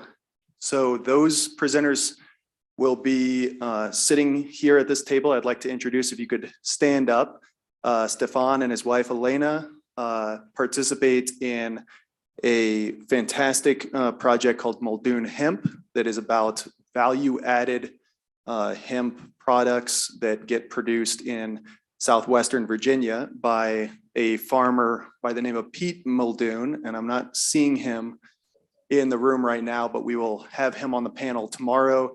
He's a hemp pioneer. He's bringing the hemp economy into an incredibly depressed region of southwestern Virginia. And through the leadership of Stefan and Elena, they're bringing these products into a very high-tiered market, being Washington, D.C., and selling them to help people heal and have a higher quality of life. And so this relationship between value-added processing we'll explore more. Sitting here, second from the end of the table is Mike from Western Fiber, and had the pleasure of a lot of collaborations with Mike. We're going to hear in more detail what he's doing on the industrial hemp side with utilizing hemp as a building material. Then we'll have Alfonso, who is right here a huge leader and inspiring figure in the Colorado hemp space. He will be on the panel tomorrow speaking to his experiences with working diligently to get farmers in his region to participate in some of the hurdles that they encountered in that experience. Trustfully, we'll have Rose Garcia on our panel tomorrow virtually. She sits on the board for the organization and has been a leader in rural housing. Virtually, we'll have a presentation by Raul, who also sits on the board and works in the coffee space, is going through a process now to develop a hemp-infused coffee product, speaking again to, there's the growing of this crop, but what's bigger is after it's grown, how do we monetize it? How do we turn it into economic advantage for these communities? So it's very much like coffee, where you have to take a green bean, you have to roast it, you have to market it, you have to get it out into the world. And once you do, it's quite frankly, the highest valued and largest drug economy in the world. So coffee is a platform and an example for how an industry like this can come about in some of the boutique spaces. And then, so that's on the hemp side. I will give a brief background tomorrow as well on legislative efforts and more of the national scope. So I will now allow this gentleman to introduce the panel for today. Thank you. Yes, good morning. My name is Leonard Salgado, and it's a pleasure to be with you today. I apologize for my the tone of my voice. I have a little sinus congestion going on, but I was asked to provide some information and introduce the speakers that will be presenting this morning. First of all, to my far left is Jacob Cruz. Jacob is with the New Mexico Department of Agriculture. He's a senior program specialist with the Ag Department. He works primarily in the nursery industry group. Jacob has worked on the hemp program since its inception in 2019. And he is responsible for managing the New Mexico Department of Agriculture hemp licensing and regulation program, including issuing hemp cultivation licenses throughout the state and conducting hemp market inspections, hemp certification, and reviewing rules and policy related to the New Mexico hemp program. With us today is a colleague of mine who's going to be by proxy providing the presentation that the Cannabis Control Division was originally scheduled to make here today, but they are involved in public hearings in Santa Fe today, and so they couldn't be here. Shannon Jaramillo, who I've known for the last 5 years and is a true friend and colleague, is the founder of Seedcrest LLC, formerly Cannabis NM Staffing. Seedcrest is a learning and management and talent acquisition software firm that offers accredited and certificate courses to professionals who are preparing to work in the cannabis industry. Shannon is originally from Socorro, and she graduated with a BBA in management from Robert Morris College in Chicago, Illinois. She has over 20 years of experience in recruitment, development and retention, and as a coach for professionals wishing to gain market entry into the cannabis field. Shannon is, as I said, a great friend. She's also a great center of influence in the community and known for her work in cannabis workforce research, policy, and education. So with that, I will turn it over to Jacob, who will lead us off with some of the lessons that we've learned in the hemp industry over the last 3 years. Jacob. Thank you, Leonard.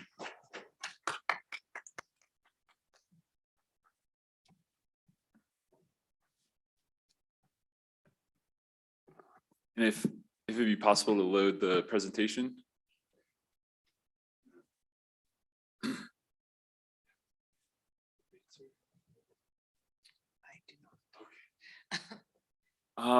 Do we have the device to advance the slides? But anyway, while we're getting that sorted out, as Leonard introduced, my name's Jacob Cruz. I work at the New Mexico Department of Ag. And I've been a part of the hemp program since it started in 2019. So I'd just like to give a brief overview. Perfect. Thank you very much. I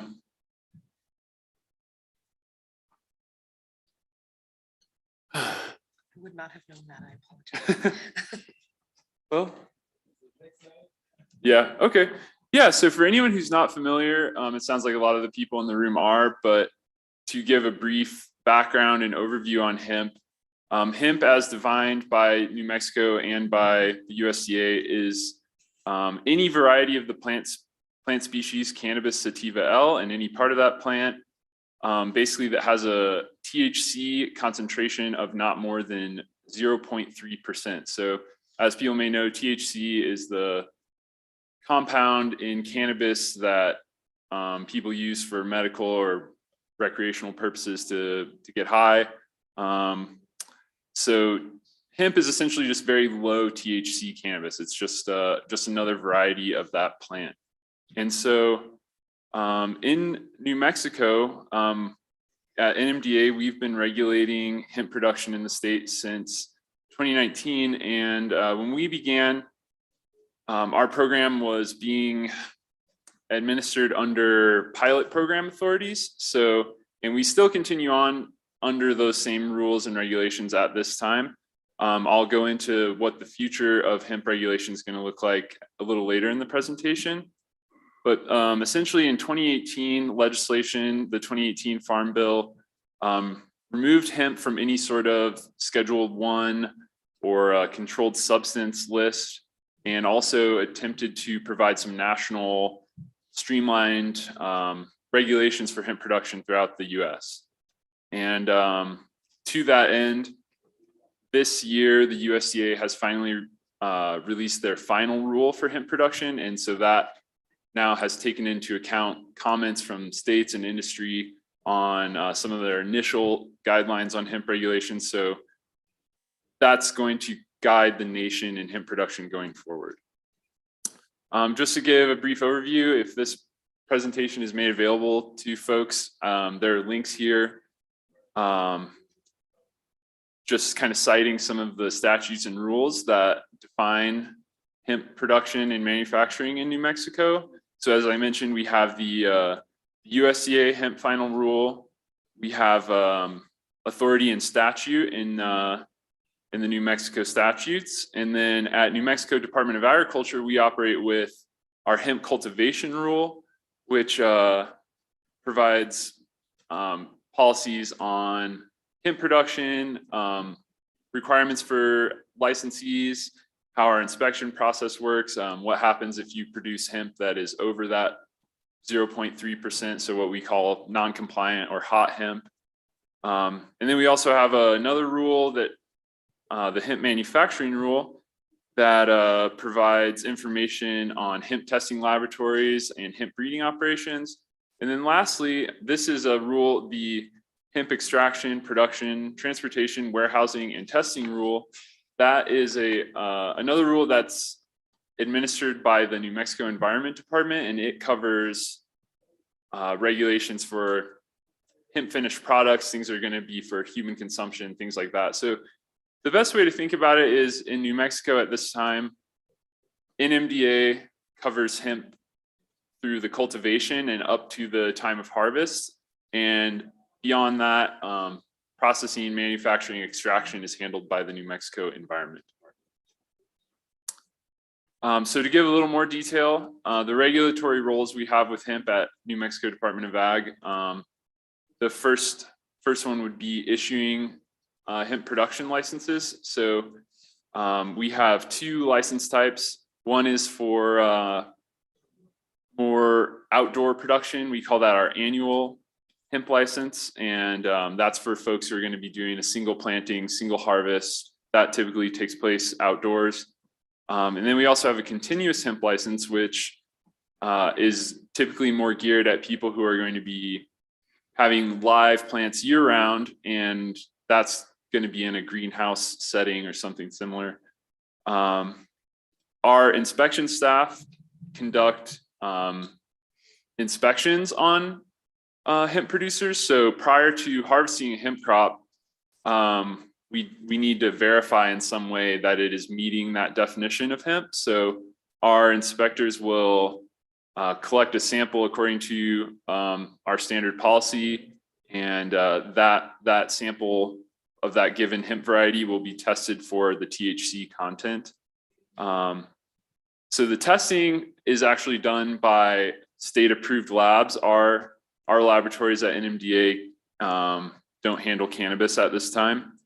But again, it's the test that we're doing is looking at THC potency. So just making sure that the plants that are to be harvested are meeting that 0.3% THC level. And then lastly, we will issue harvest certificates for varieties that meet that qualification. And so the goals of our program are to try and create an even playing field for the hemp industry in New Mexico, and serve the regulated industry efficiently, and also provide protections for consumers by ensuring that the hemp products that are the hemp that's being harvested is meeting the federal and state definitions of hemp. So some of the trends we've seen in New Mexico have largely followed other national trends in the hemp industry. I have a table here that has the 3 years, 2019 through 2021, with some summaries of the number of annual and continuous licenses that we've had issued and the number of licensed acres and square feet that we've had during those years. So you can see that 2019, and this was kind of true across the nation, was there's a lot of enthusiasm for hemp at that time. That was following the 2018 Farm Bill. So that was the year that many states began to engage in it was essentially the end of prohibition on hemp. And so the result was a massive production of hemp in that growing season. And so that we did see that in New Mexico. And since then, we have seen a steady decline in the amount of licenses and acreage that is licensed in our state. And looking at the prices for hemp commodities and other things that are going on across the nation, that trend is best explained just by that flood of raw hemp that was on the market in 2019, and the fact that people had difficulty selling that product in some cases. And so there's, unsold inventory caused prices for different commodities to decline. And so as a result, people who were successful have stuck around, and people who maybe didn't have the success they wanted have not continued in production. So one thing you do see is while our annual or outdoor acreage has declined, the indoor square footage has increased, and I'll touch on that in a moment. This is just a rough map of where our hemp licenses are located in New Mexico. So you can see it generally, as you would expect, sort of follows the population centers in the state. You see the greatest numbers in Doña Ana County and in the Albuquerque, Santa Fe area. So in Valencia, Bernalillo, Santa Fe, Sandoval counties. And then we do also see Taos and Rio Arriba County and San Juan, so out in farming. So you can see, but the greatest clusters are surrounding our more urban areas in the state at this time. And so some of the other observations that we've made over the past few years are that as those license numbers sort of displayed, we do see growers and producers somewhat moving away from planting of large outdoor acreages to harvest for biomass. And by that, I mean just harvesting the whole plant and kind of turning it into a shredded or blended product that is not necessarily the highest quality, like a bud or flower that you might see. So in our first few years, we definitely saw a lot more full 120 acre pivots being planted for a single variety of hemp.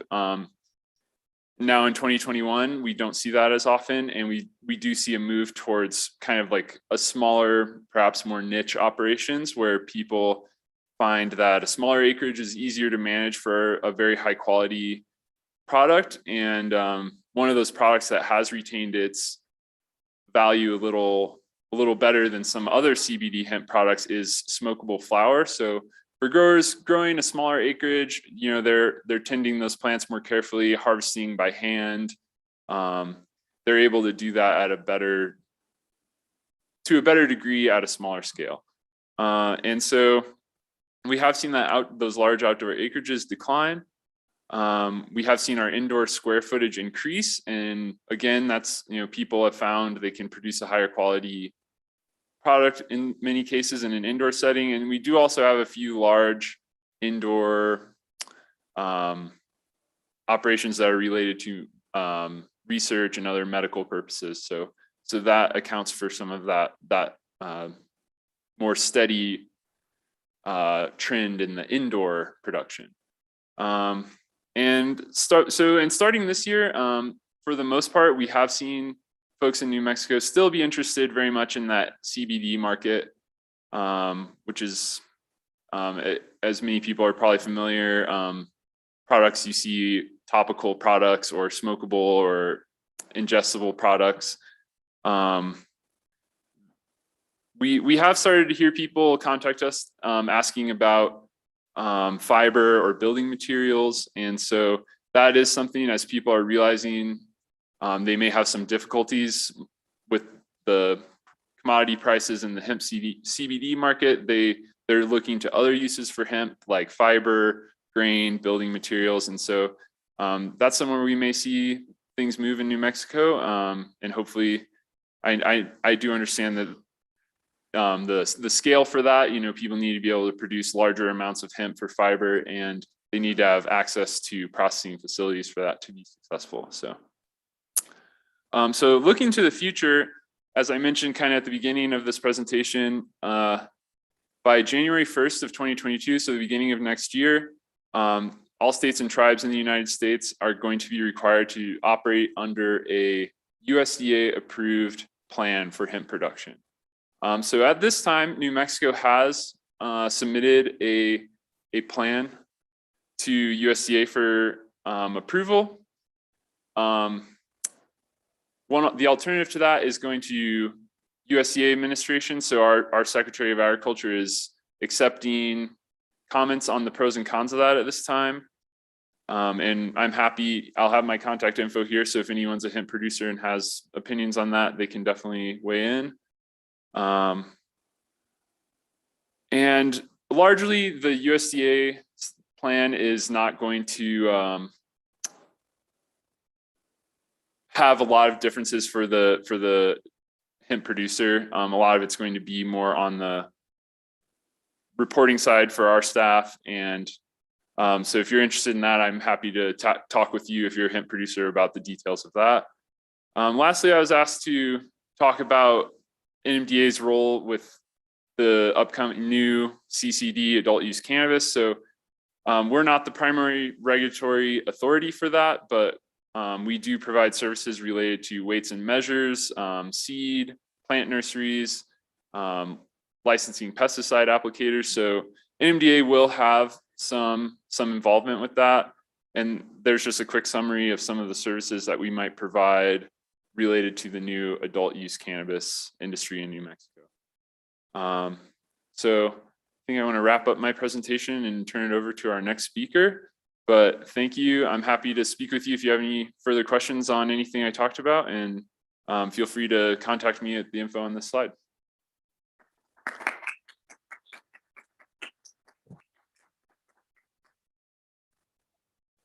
Yes. Yeah, absolutely. We did have a public meeting. Okay, great. Yes. Yeah, if you would like to, to my email address or to our general hemp email address at NMDA, that's a great place to. Okay, and if Brad's received it, then he'll definitely include that in his summary or comments to the secretary. If there are questions, can you raise your hand so we can get you a mic because this is being recorded? Thank you.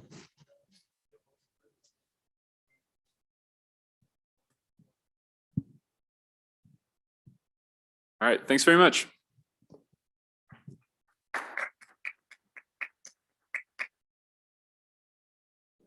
My next, yeah. It'll be cool if I can see over this or you can see me. I'm a chaparrita. Yeah, I look gringa, but I'm half Latina. So thank you for having me. I do appreciate it. And Leonard, thank you for introducing me. There you go. Let's see. I have to figure this guy out here. It's the one with the New Mexico regulations and licensing. It has a nice picture of Leonard on the front. Yeah, thank you. Am I pointing this at that, sir? Gotcha. There we go. Okay, well, we talked a little bit about Leonard. Excuse me, we talked a little bit about me. You know, one of my missions has been working on behalf of the workforce, making sure that we have safety and health in place, safety and health training, and making sure that we do have a labor force to work for small businesses and these large businesses coming into the industry. I wholeheartedly align with a lot of the stuff that I've been hearing here today because I'm also working on equity, excuse me, for those who have been impacted by the war on drugs, as well as those who are being kind of left behind, micro businesses, Latinos, people of color. And so I'm very, very grateful that you folks are here discussing this, excuse me, and having us here to talk about the cannabis industry. This is a little photo of our learning management system. If anybody's interested in getting in on classes or on talking about, you know, how things work from a policy level, we provide small business consultations and help farmers to apply to the industry, as well as help to mitigate risk and provide compliance training that is a turnkey and that aligns with policy. Here's an example of the regulations for all sectors and their core compliance, safety and health training. Recently, my company partnered with Northern New Mexico College out in El Rito and Española, and we ran a successful pilot program in 2021 where we trained folks on core compliance training, cannabis biology, medical aspects, as well as the basics in ethics, safety and health, HIPAA, and those sort of things. And so we're here to create a standard in New Mexico, and moreover, to create an even playing field and a bridge to the jobs in the industry and to help employers find talent locally. There's a lot of talent that is being outsourced and a lot of folks coming in from out of state to help with these businesses. And so one of the things that I'm looking to do is to use the infrastructure that New Mexico already has in place so that we can capacity build and provide more education and equity to our fellow New Mexicans. We were given this presentation by the New Mexico Regulations and Licensing Department. As you may or may not know, under the NMRLD department, the Cannabis Control Division promulgates and makes the rules for the cannabis industry. And so I'll be brief in this. This is the actual application process, kind of in a screenshot fashion. And I'd like to discuss with you folks timelines, barriers to entry, and give you some information about how to go about applying and then be a resource to you. So the Cannabis Control Division, you know, we issued legalization or approved legalization, I should say, in about June of this year, and that allowed people to grow personally in their own homes. And now we're moving into the application and licensing status. We hit our deadlines of September 1st, where they opened the application process for cannabis producers and micro business producers, as well as they allowed the grandfathered cannabis licensed nonprofit producers to renew their applications. That has already taken place and people are going through the motions on those applications, going through their approvals, and also going through the corrective action plans around some of the things and the roadblocks that are appearing through that license application process. Here coming up in January, and just this morning, the Cannabis Control Division was hosting a public hearing. They're probably going through it right now or wrapping it up, where they are discussing the new rules. They're writing them, and as they put them out, people are applying and using those rules. And so it's just this really quick rush to the finish line, if you will, by applicants. I'm one of the individuals kind of giving information and imploring people not to rush because the learning curve is so costly in this business. It's one of the barriers to entry, and people will be learning about this industry for the next 2 to 3 years as these regulators learn themselves and write the regulations. So in January 1st, we will be able to process courier applications, manufacturing, as well as retail. And those are the regulations being discussed today. And then April 1st of 2022, we're looking at opening doors. And those of us who are consulting with these small businesses are also putting together strategies for supply and demand. Will we run out? What will that look like when we do open doors? And how will that affect the medical cannabis market? So how can we preserve the medical cannabis market? We've always had several layers of regulation and policy. We've got federally illegal, cannabis scheduled as a Schedule 1, a drug or substance deemed, that it will harm and provide, I guess, and I'm sorry, I'm stumbling there, that the Schedule 1 says that it will basically has no medical use, no accepted medical use, and that it's harmful, and it's in the same classification as peyote and LSD, for example, right? And so we've got that at the top level. So anybody entering the field has to know you're breaking federal policy and regulations and law right off the bat. Then we've got the medical market that came on board, the hemp market, right? And now legalization. And so here in New Mexico, we have a legal market that allows for medical use now. And we've been having medical cannabis for 14 years. So they kind of flipped the script on us just a little bit. The producer rules have already come out, as I mentioned, and subsequently, we still lack rules on licensed quality assurance labs, educators, and research facilities, as well as cannabis consumption lounges. Some of the highlights to note are that the application requirements entail various barriers to entry and various obstacles that companies are having to overcome. It's not just about becoming a viable entity and forming your entity and then applying. It's more about having an established business and then playing into the rules and regulations that the industry is setting forth. One of the major trends nationally as well as here locally has to do with social and economic equity for the industry. And equity has been a big word for everybody to learn really nationally. And so you'll see that the regulators are regulating that it is required that small businesses, farmers as well, licensed nonprofit vertical businesses have a full equity plan and that they are considering how they're hiring people, and also the department and the division is taking in data on who is entering the field to make sure that they're promoting the same equity for the small businesses. We do see that micro businesses, are really at a disadvantage right now, and I'll say that.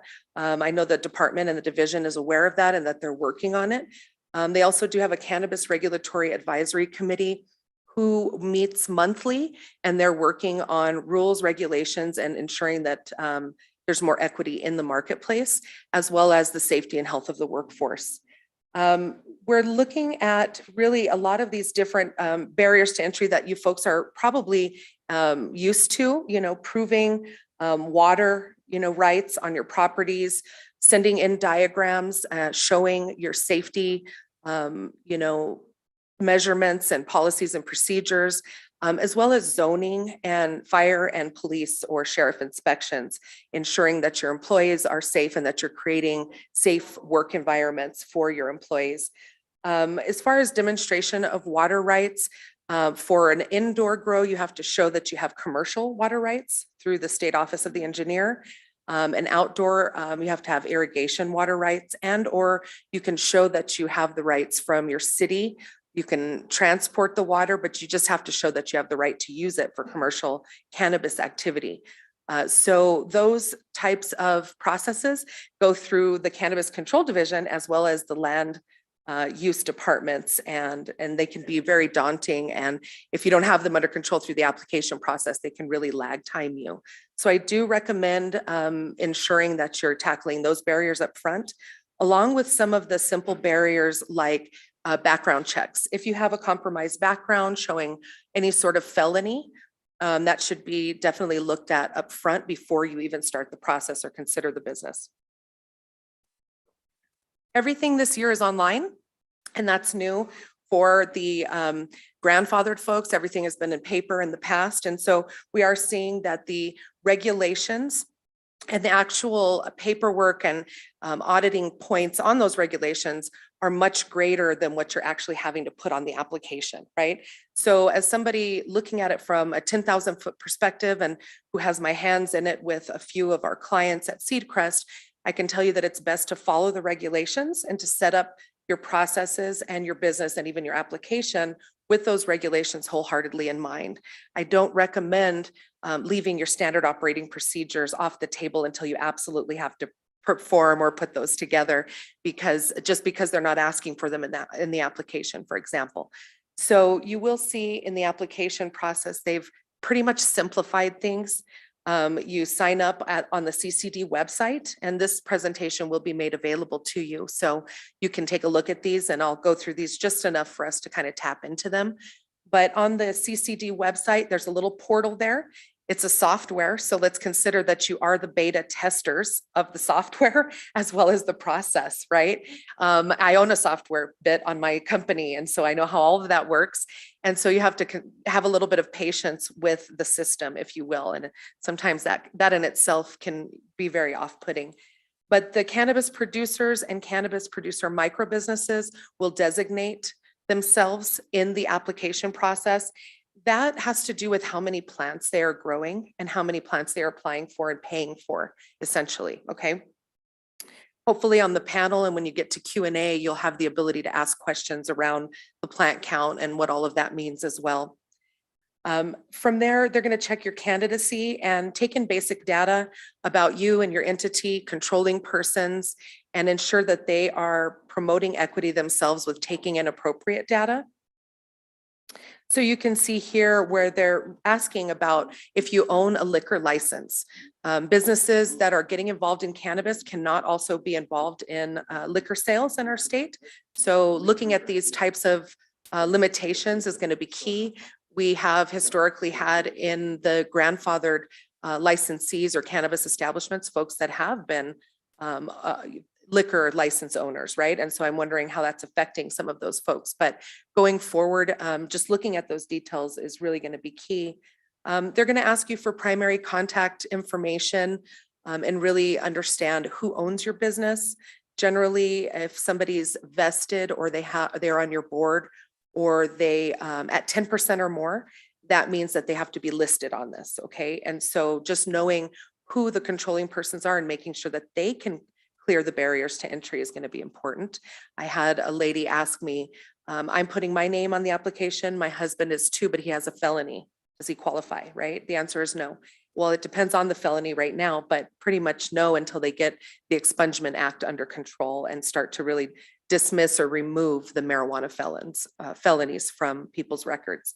So understanding what type of personal contact information they're going to ask of you is key.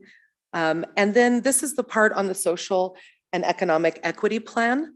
Overall, our state government is still working on this. They don't have a plan in place or a place that you can go through economic development, let's say, or workforce solutions to ensure that you have this under control.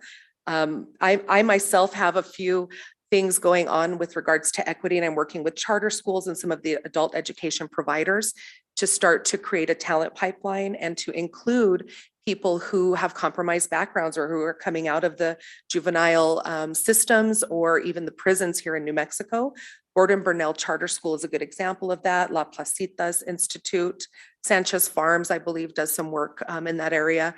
And so we're on track to approaching those folks, but we're third party, we're on the ground. And so we are approaching our state government to see if we can be helpful, but time will tell with regards to what they mean exactly with the social and economic equity plan. I'm curious to speak with folks in the room to see what you think it means, of course, because it's all interpreted quite differently. As far as the application information, you're really looking at, again, just the basics around your entity and your personal information, but then they dive deeper and they start to ask about your ethnicity, perhaps even your pronouns and stuff like that. and some of the stuff that they're taking in to ensure that they're collecting this data. We do want to be leaders here in New Mexico, and I've been trying to really get in front of and stay as a leader myself around policy so that we can ensure that we are educating people on some of these checkpoints and then providing support systems through community and through industry, essentially. So right now, the industry is essentially supported from the stakeholders who operate in the industry. We do have a chamber, a New Mexico Cannabis Chamber, and those folks are great too. So they're supporting this industry as well. But we see a lack of diversity right now in the industry, and we encourage folks of diverse backgrounds to enter the field for that reason. Ownership and controlling persons, we tackled that. Really, you're looking at, indicating who owns the business, who's part of the business. You will also have to badge your employees and walk them through training programs, not necessarily in the application process, but in the auditing phases of business and operations. And then from there, you're going to have to show details of your licensed premise, so diagrams. These are in black and white generally, and you can have facility designers help you with these, or engineers as well to put these together. But there's a series of diagrams revolving around your property, your indoor and your outdoor cultivation that you'll have to provide, as well as showing security checkpoints. You'll have to have certain types of exit signs and fire extinguishers put on the property and that sort of thing. So once you get through really the uploading of your documentation and go through the payment process of the application program here, and I am trying to speed it up so that I can give time. I have a feeling the gentleman's coming to yank me off the stage here. But anyway, once you get through these barriers and these application points, which I find to be highly simplified compared to the regulations, you'll be able to pay for your application and really go through and see, what comes back on that app. So once it's submitted, there's a 90-day waiting period. You do have to have, the fire inspection report, a zoning affidavit, and some of these things that come in from a third party. So do think about that. And then if they see anything while they're checking your candidacy, they may kick it back to you. And that would give you the opportunity within 30 days to correct whatever it is they're asking you to correct. Recently had an applicant go through and they had irrigation rights, and their paperwork showed that, but they're doing an indoor and an outdoor grow. So they have to submit to change those irrigation rights to show that they can grow commercially indoor. That's going to lag time those folks 6 to 12 months, just getting that change done within their application lag times. So again, just making sure that you're really reviewing and perhaps getting with an expert who can help to interpret the regulations is very much so recommended. One more thing, the fees and payments are also indicated on the website. So if you're interested in looking at, how much does it cost for a producer that's, growing 200 plants versus a producer that can grow up to 8,000, you want to definitely take a look at the website and get familiar. There's a newsletter sign up on the bottom, and they'll send you regular information. Micro businesses, as I said, have a long way to go. Some of the barriers like capital resources and banking and stuff like that are still being set up in our industry and here locally as well as nationally. So you'll find that a lot of folks are saying stuff like, I'm having trouble finding land, I'm having trouble finding a retail store, because it's all, also up to the municipalities and the areas and the counties in which they live. So make sure that if you're looking into this in your area, in your county, that you're tapping in at the county and city level to ensure that you understand how things work locally. And here are some of the fees that I was just mentioning. And like I said, this will be available to you folks after the presentation. I don't necessarily want to go through all of these here. And as far as the proposal for amending a license, cannabis producers that start with up to 8,000 can amend and actually grow up to 10,000, right? But there is a plant fee, there's a fee per plant rather, and you have got to understand that as well. And they do have an incentive for people that are growing on behalf of the medical patients.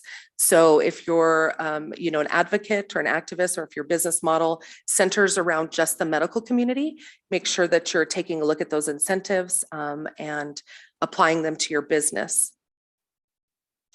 Here's some contact information for regulations and licensing. My contact information will also be available to you. I was kind of late on being added into this.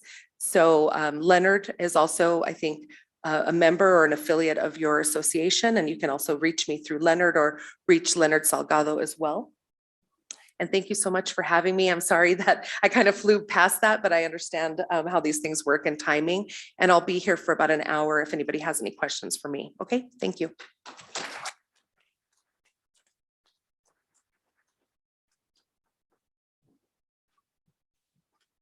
That's it. We're not speaking till tomorrow. Right.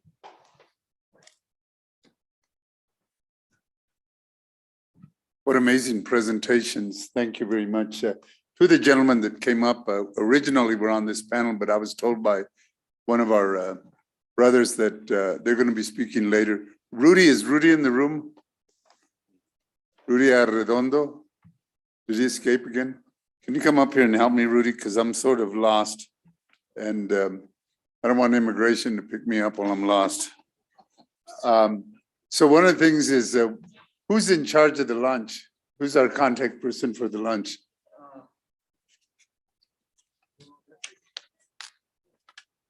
Where? ¿Cuándo llega? Okay. In 10 minutes, okay. And Rudy, we're gonna do are we doing the tribute to Jerry right now? ¿Qué lo vas? That's my understanding. So I know Gloria is. Gloria Castillo? And one, I have done here Gloria, Danielle, Sophia. We're doing the tribute. If you guys want to stay, you're welcome. If not. Yeah.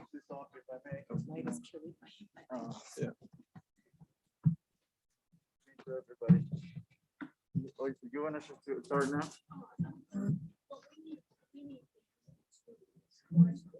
I don't know. So everybody, thank you so much for the presentation. I just want to thank the panel for putting this together. 15 years ago or so, I met Gloria Castillo at the Sheraton, Shorm Americana in DC.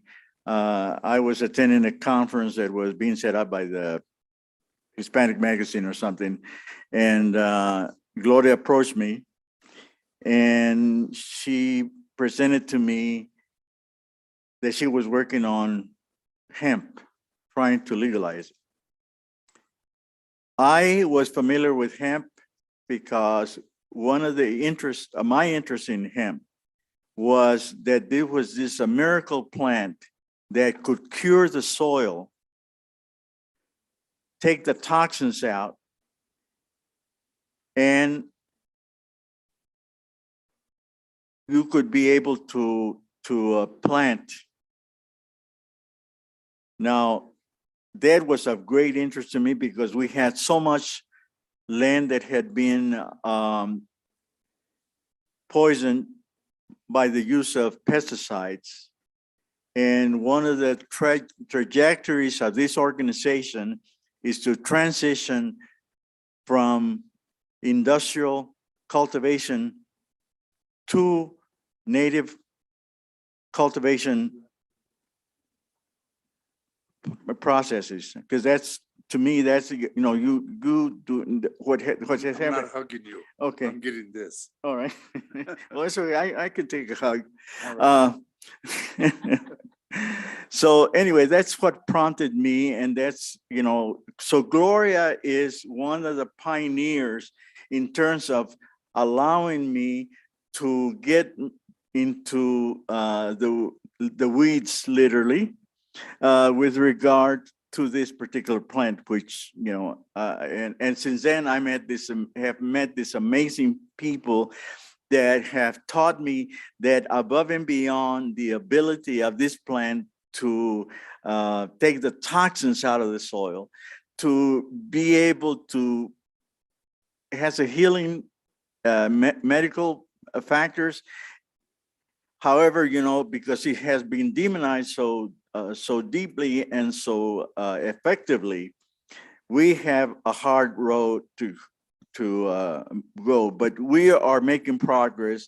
And out of this conference, I have made some recommendations with the input from the hemp producers that are here, and Gloria and Jerry Fuentes were two of the key people that have given me a tremendous amount of support for the National Latino Farmers and Ranchers. We took it on, and we were very instrumental in the legalization in the 2014 Farm Bill. So, Jerry, rest in peace. And here we are. So after they do the tribute story,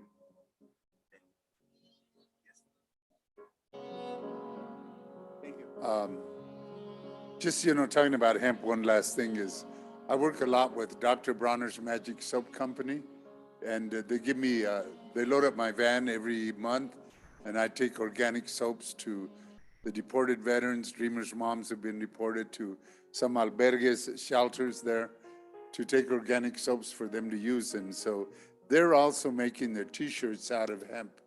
So they have their organic companies got organic t-shirts. So that, and every time we have a new product, it's exciting. And they also do a lot of work with the oils. And now I'm wanted to, here's the order of business that we're going to do. We're going to hear the tribute to Jerry, and then we're going to grab lunch. I think it's being set up right now, and then we'll have our next speaker. So I'll ask you to come up to give the tribute to Jerry, por favor.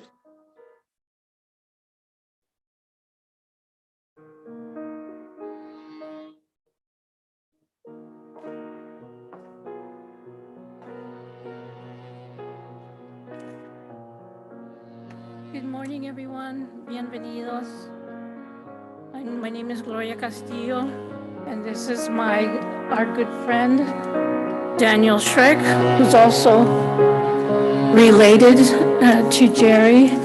I appreciate the time that the National Latino Farmers and Ranchers Trade Association is giving us today for this final tribute to Jerry, who was such a key proponent in many issues relevant to la cultura de Nuevo Mexico, of which he was a native son.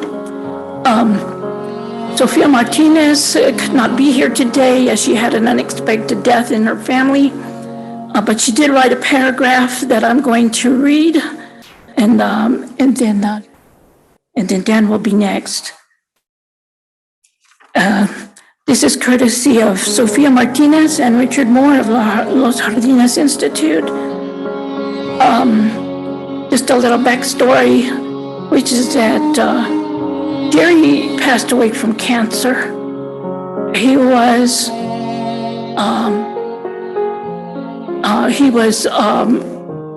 actually poisoned on purpose at the Los Alamos National Labs, where he worked as a chemist.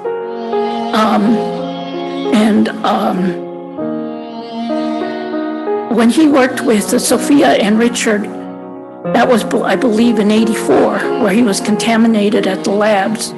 But working on the economic, social, and environmental justice issues with them, it gave him an opportunity to fight back and to work on workers' rights and safety in the workplace, because he didn't want people to feel sorry for him, and he fought until the end. So this is a paragraph that Sofia wrote about him. Jerry Fuentes de veras fue un guerrero por la gente. He was a true warrior for the people. He was a longtime activist, a people's lobbyist, and who organized on issues of clean air, water, soil, land grants, acequias, as well as workers' rights and protections. He was committed to environmental justice movement and devoted his life both as a volunteer and paid worker, not only to support issues important to la gente of Nuevo Mexico, but also beyond.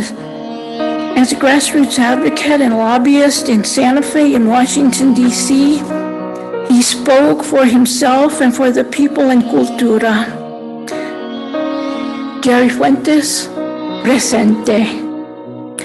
I also want to note real quickly that it was directly because of Jerry's work that both the cannabis bills and the hemp bills were moved through the through the New Mexico legislature as a direct result of his work.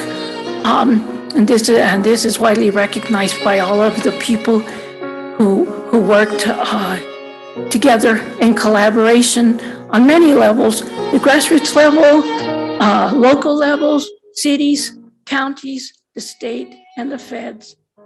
He was an activist extraordinaire, and probably, in my personal opinion, he was the best grassroots lobbyist in the whole country.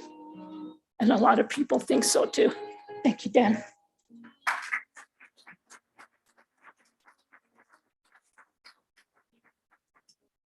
All right. Arnold? Where's Arnold? Oh, there he is. Yeah. All right. Okay, I was just looking for our slide guy, Arnold Trujillo, to help me move from slide to slide. So, my name is Daniel Schreck. My grandfather's name was Alfonso Alberto Schreck y Fuentes, which means that Jerry and I shared a tatarabuelo, or a great-great-grandfather, which was always kind of funny, how different we looked. I looked more like his father, and he looked more like his mother. But, it just goes to show you in any family, you get all different types. I learned a new word the other day that an indigenous activist was using. And she said, well, I look white presenting, even though I'm indigenous. I can't say I'm indigenous, but I can say I look white presenting, okay?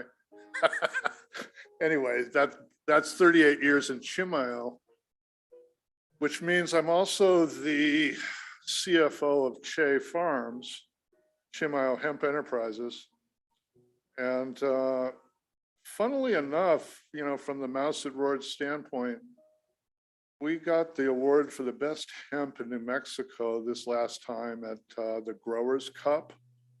So we're trying to add to, thank you. So now we've got Chimayo chili, and we've got Chimayo hemp. And of course, the reason I mentioned a little bit about myself is, of course, Jerry's the one Jerry and Gloria were the ones who roped me into the whole thing. They were after me for quite a while. Let's see, Arnold. I was a recipient of the fish. So when you're friends with a guy, even cousins with the guy, he actually would bring me fish and say, hey, Dan, you need some fish on the table. And he'd bring me a dozen trout that he would catch on one of his outings. I first met Jerry when Filemon Sanchez, who's another great organizer from Ojo Sarco, Las Trampas area, said, hey, I'll show you where I live. Let's cruise up there. And so we were just cruising out at Truchas. And I said, oh, there's a little bar over there. So we stopped at the little bar before you head up into the mountain villages. And Jerry was in there. And of course, since I was with Filemon, I kind of got in like Flint right away. Of course, it helped that I was still drinking beer at that time. But as a half Irishman, I had to quit because obviously it wasn't going to help my gift to gab any. But anyway, so that's where I met Jerry. And, you know, one thing basically led to another. Let's see the next one, Arnold, just to see what story I can tell off of the next one. Can't tell, let's see. Oh yeah, wait a second. That one is actually, yeah, because Jerry took us over to the biofuel outfit at the community college in Santa Fe. And there was a guy over there named Luke Spangenberg, who unfortunately we lost also. He was married to Sarah Giorsi, who's in the charitable foundation business here in Santa Fe, as I am. And Luke was really the engineer over there. Unfortunately, had a heart attack in the Jemez Mountains, and we lost him too early. But he did quite a bit of work with Jerry and Gloria on the hemp legalization bill, which I got to go with Jerry and Gloria to the signing ceremony 2.5 years ago in the governor's office on the 4th floor, which was a 40-foot round marble table. And everybody was sitting around the table from the Department of Ag and, you know, Mr., I think his name is Whitty, Jeff Whitty, and the president of Mescalero Apache, and, you know, a bunch of notable folks. I did want to kid the governor that that she was King Arthur of the Round Table, but I held off. Let's see the next one, Arnold. Let's see, what do we got? Okay. So anyway, so as Jerry and I kind of head down the road as friends, he then started lobbying me pretty heavily to start a hemp farm in Chimayo. And actually, he was the guy that, you know, came in early on as a partner, did all the tractor work. We had our planting day 2.5 years ago in the spring, where we got a whole bunch of people, including the guys from Picaris Pueblo that he knew. There was a guy who, I forget his name, but he was the governor at the time. And I still owe him the favor of going up to Picaris and helping him do a day's worth of labor. So I got to get to him and say, hey, remember me? You came down and helped me, so I got to come up and help you. Jerry was also, as probably everybody knows, was also a film lobbyist and appeared in a lot of these different Westerns. I guess that one picture is kind of showing him as the Rough Rider looking kind of guy. Let's see the next one, Arnold, so that I don't take too long.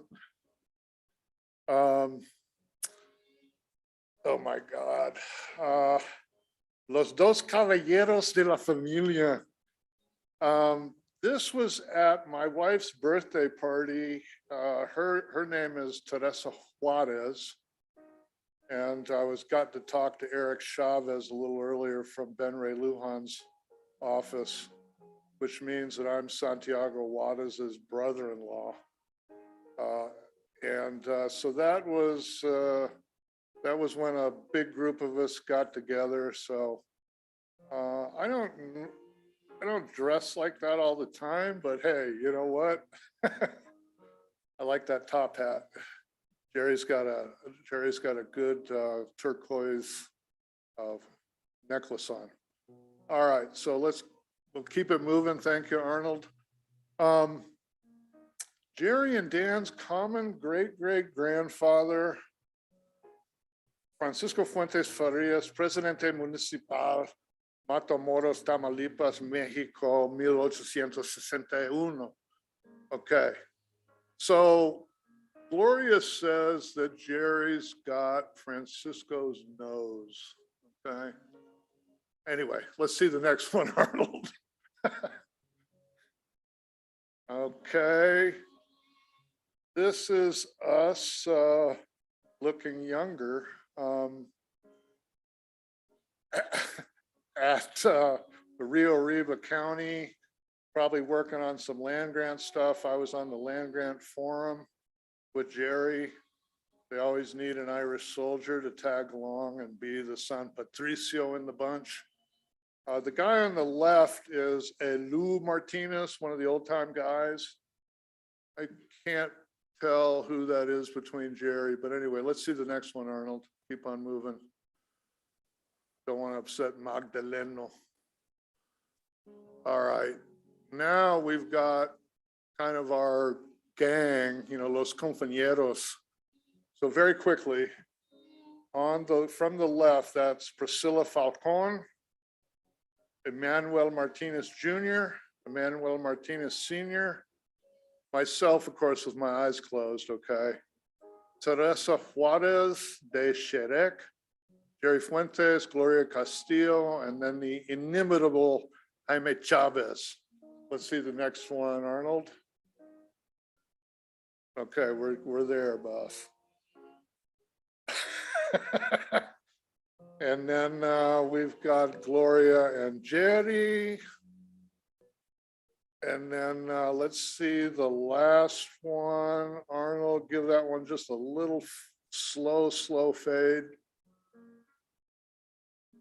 And then honesto, sincero, valiente y honorable. Adiós, compañero.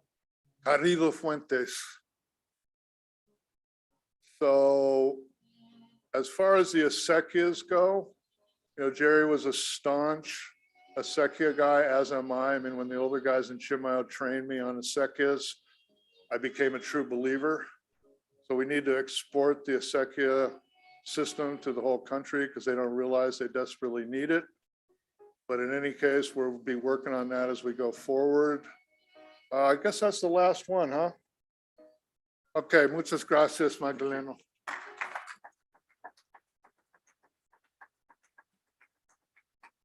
We have two more things right before lunch, so we're going to try to keep them on time.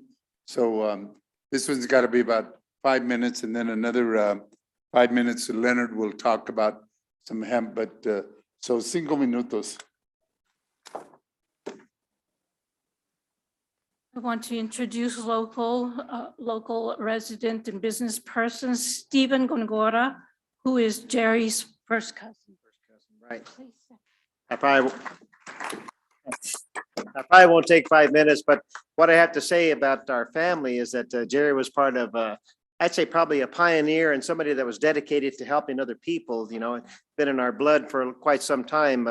My grandfather, born in 1889, was, working on the railroads when it was a territory. In fact, we had a great uncle that was the Secretary of State, the second one for the state of New Mexico in 1919. That was, you had mentioned the name Manuel Martinez, well, that was his name, the Secretary of State. So he was our Secretary of State back when we began all this stuff here. And Jerry's father, of course, did his time in the service and for our country. But when he came back, he was one of the pioneers up in Los Alamos, that started off as in security and then went on to the curator of the precious metals. Of course, a lot of the family worked up in Los Alamos as well. Jerry's sister and also Jerry's brother worked up there, Tommy. And so he was part of that hill that was so dangerous in the wintertime that they had to move down to Los Alamos in the winter because the roads were just treacherous. In fact, there were several accidents probably in the family trying to go back up to Truchas and what have you. But, Jerry did his part, the tragedy that happened at Los Alamos where he had to deal with cancer the rest of his life, but he still dedicated himself to people as you've seen in the slides and what have you, to all the people up in the Truchas area and what have you. And he was just a great, great man. And we sure will miss him. And I was proud to have called him my cousin. So we always had in contact. So I really appreciate you allowing me to be here today to share, our family and what we have to share with everybody here. So thank you.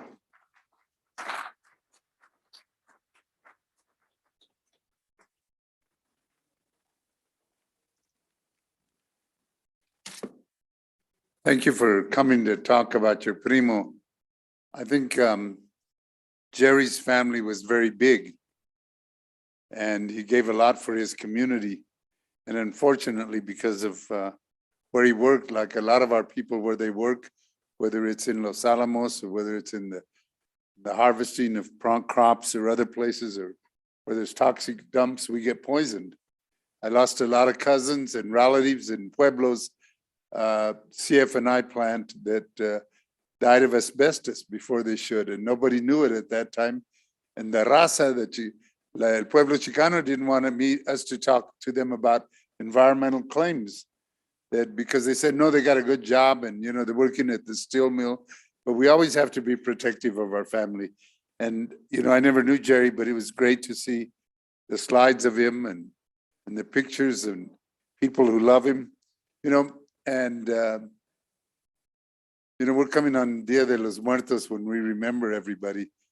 And I always tell people, our ancestors, all those people we lost to COVID or police brutality, and we lost people who were good community organizers like Jerry, they're still here with us. So we invite Jerry's spirit to be with us here today, because if he was here, physically he'd be here, but he's here. So be careful when you go to the bathroom, Jerry might be there, or he might be out in front of you in line getting food, or if you miss something missing from your plate, maybe he took it. So you can always blame Jerry today. But we honor, you know, in the Latino community, because we lose people that are very close to us. And we always say, like the note that the sister sent, that Jerry was presente. And they are presentes, están con nosotros, porque nunca se van a ir de nuestra mente ni de nuestros corazones.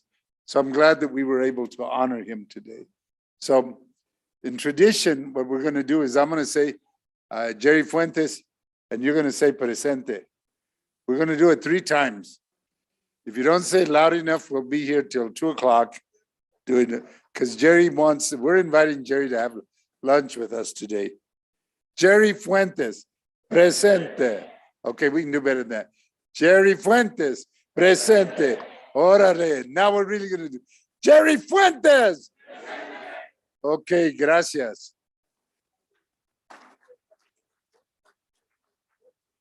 Mande, say it again. Come up here and say it. He's trying to. Okay, come and say it so everybody hears you. He was strong. Here's el primo. He said the last name Fuentes, it should have been Fuerte, because he was such a strong person that he always liked to connect with that. Oh, great. That's great. So we're going to remember him during our lunch and the rest of today in this conference. And I'd like to ask Leonard, he was going to give us 5 more minutes on hemp, which is important. So, and as soon as he's done, then we're going to eat, because the lunch is here. Actually, maybe it's really appropriate to make this announcement here after that great tribute to Jerry. You know, I really believe that in order for the small farmer to really thrive and really move forward into the cannabis, you know, the cannabis industry, it's going to take a cooperative effort. It's going to take smaller farmers really cooperating together to try to bring about some unity and to develop, I believe, best practices for the industry from a small farming perspective. Now, I say that because I can tell you, I am the vice president for one of the largest cannabis producers in the state, and I've worked for the largest cannabis producer in the state. And there are, and I can tell you that there are other larger, much larger entities that are going to be coming into New Mexico in the future. And many of them are already, you know, laying out their battle plans to really dominate in our state. Okay, so I really don't want to see that happen. I believe that there is a place for small farmers in this industry. And so with my friend Kathy from Atrisco Farms, Kathy, raise your hand again. We are trying to organize that sort of co-op with working with some smaller farmers. So if you are interested in doing and making that effort and maybe get involved in that movement, please see either me and Kathy as we try to organize this and bring this about. Okay, thank you very much. Let's have some lunch. one point on the small farmers and those of you who are in the cannabis industry. I'm in room 228 if you want to drop off samples. And I'll be, whether I'm there or not, you can slide them under the door or paste them on there. Because then I'll tell you if they're really good products. But I think the issue is that what we have to do in the statewide and federally is we have to make the small farmers a priority. Same thing happened in Oregon. When they opened up for cannabis, it was the big industry people that came in and started taking over and pushing out the small farmer. What states need to, and the ag department has to say, a priority is the small farmer, and the indigenous people to that area should have a first shot. And if they have to give us 50 or 75% of the licenses, they should not just give out licenses to anybody who's paying big donor supplies to politicians. This is about keeping New Mexico, every state, Colorado, Oregon, Washington, because I fought for the legalization of cannabis in Oregon. I fought for it in California. I fought for it in Washington, and a lot of environmentalist friends fought with us. And we became angry when the people that we had lined up who could become small farmers were pushed out with people with a lot of money. So we need to protect the small farmers, but we also need the government to target them and give them a percentage and not go over that, because we want agriculture in all its forms to be healthy and good for New Mexico and all of the small farmers. So now lunch is ready. Hope she has one more thing.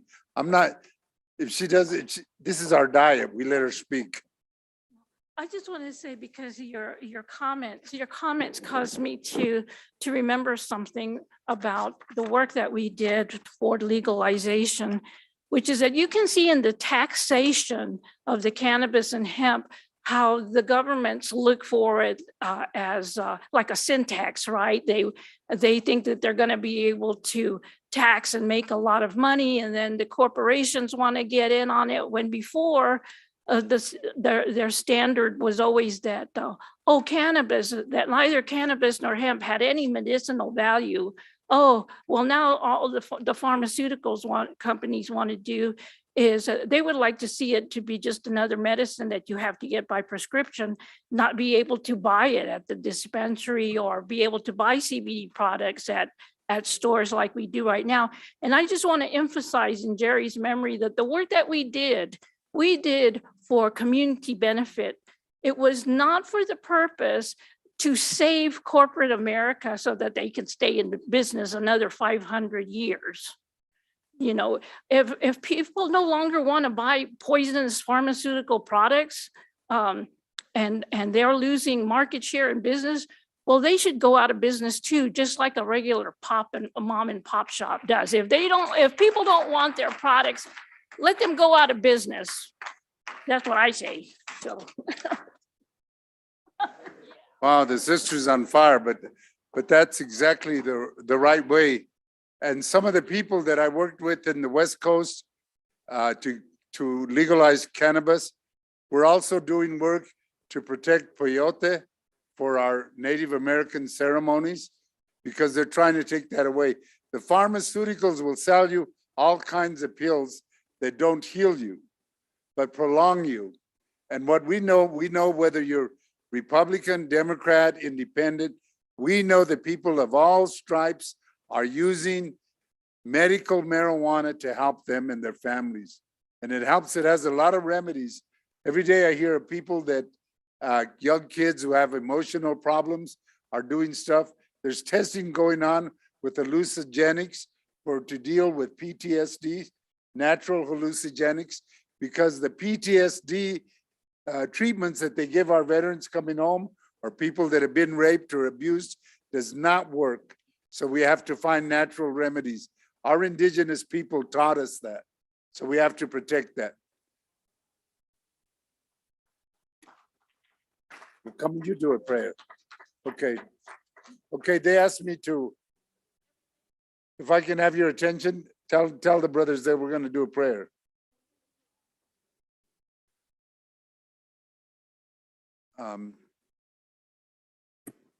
people always ask me if I was religious or I went to church. And I said, you know, God's always with me because God didn't, or our creator didn't go to those people that were saved. The creator went for us sinners. But I want to talk to you about our creator for all of us. And we want to send this prayer prior to eating to the winds of four directions, that it may take it to all of our people, the indigenous people and all the creatures of Pachamama, Mother Earth. And we want to honor the people who harvested the crops that made the food that we're going to eat. We want to honor the people who cooked it and arranged it for us. We want to honor the people who are serving us and helping us. But Mother Earth, and our Creator, we want you to bless us all, to protect us all, because what this national organization does is to protect you, protect Mother Earth, all of your creatures, and all of the plants, because that's the only way that we survive. So we pray to our Creator that he or she will keep us strong, because in this fight, our Creator knows that some people say that, you know, the old adage about David and Goliath, that David could kill Goliath. But if you read about Goliath, you know that it probably was a woman who was serving the food, and a small person who threw a rock and brought down Goliath. But you know, so it could have been Diana, right? If women were writing the books, it would have been Diana. That's what the Creator has sent me to say.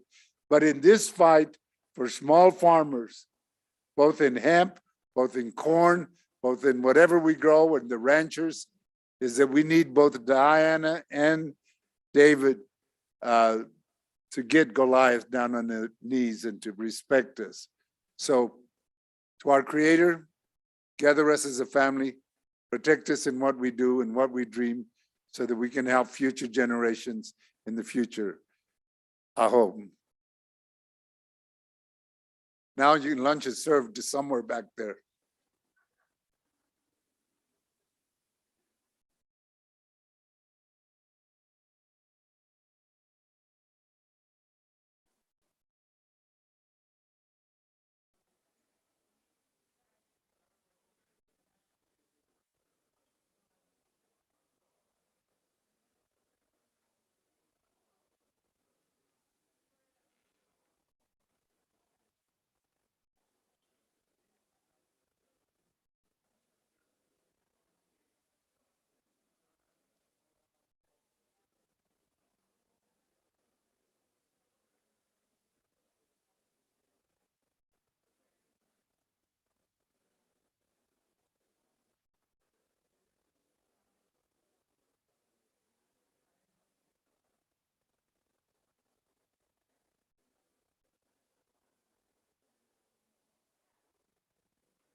Huh?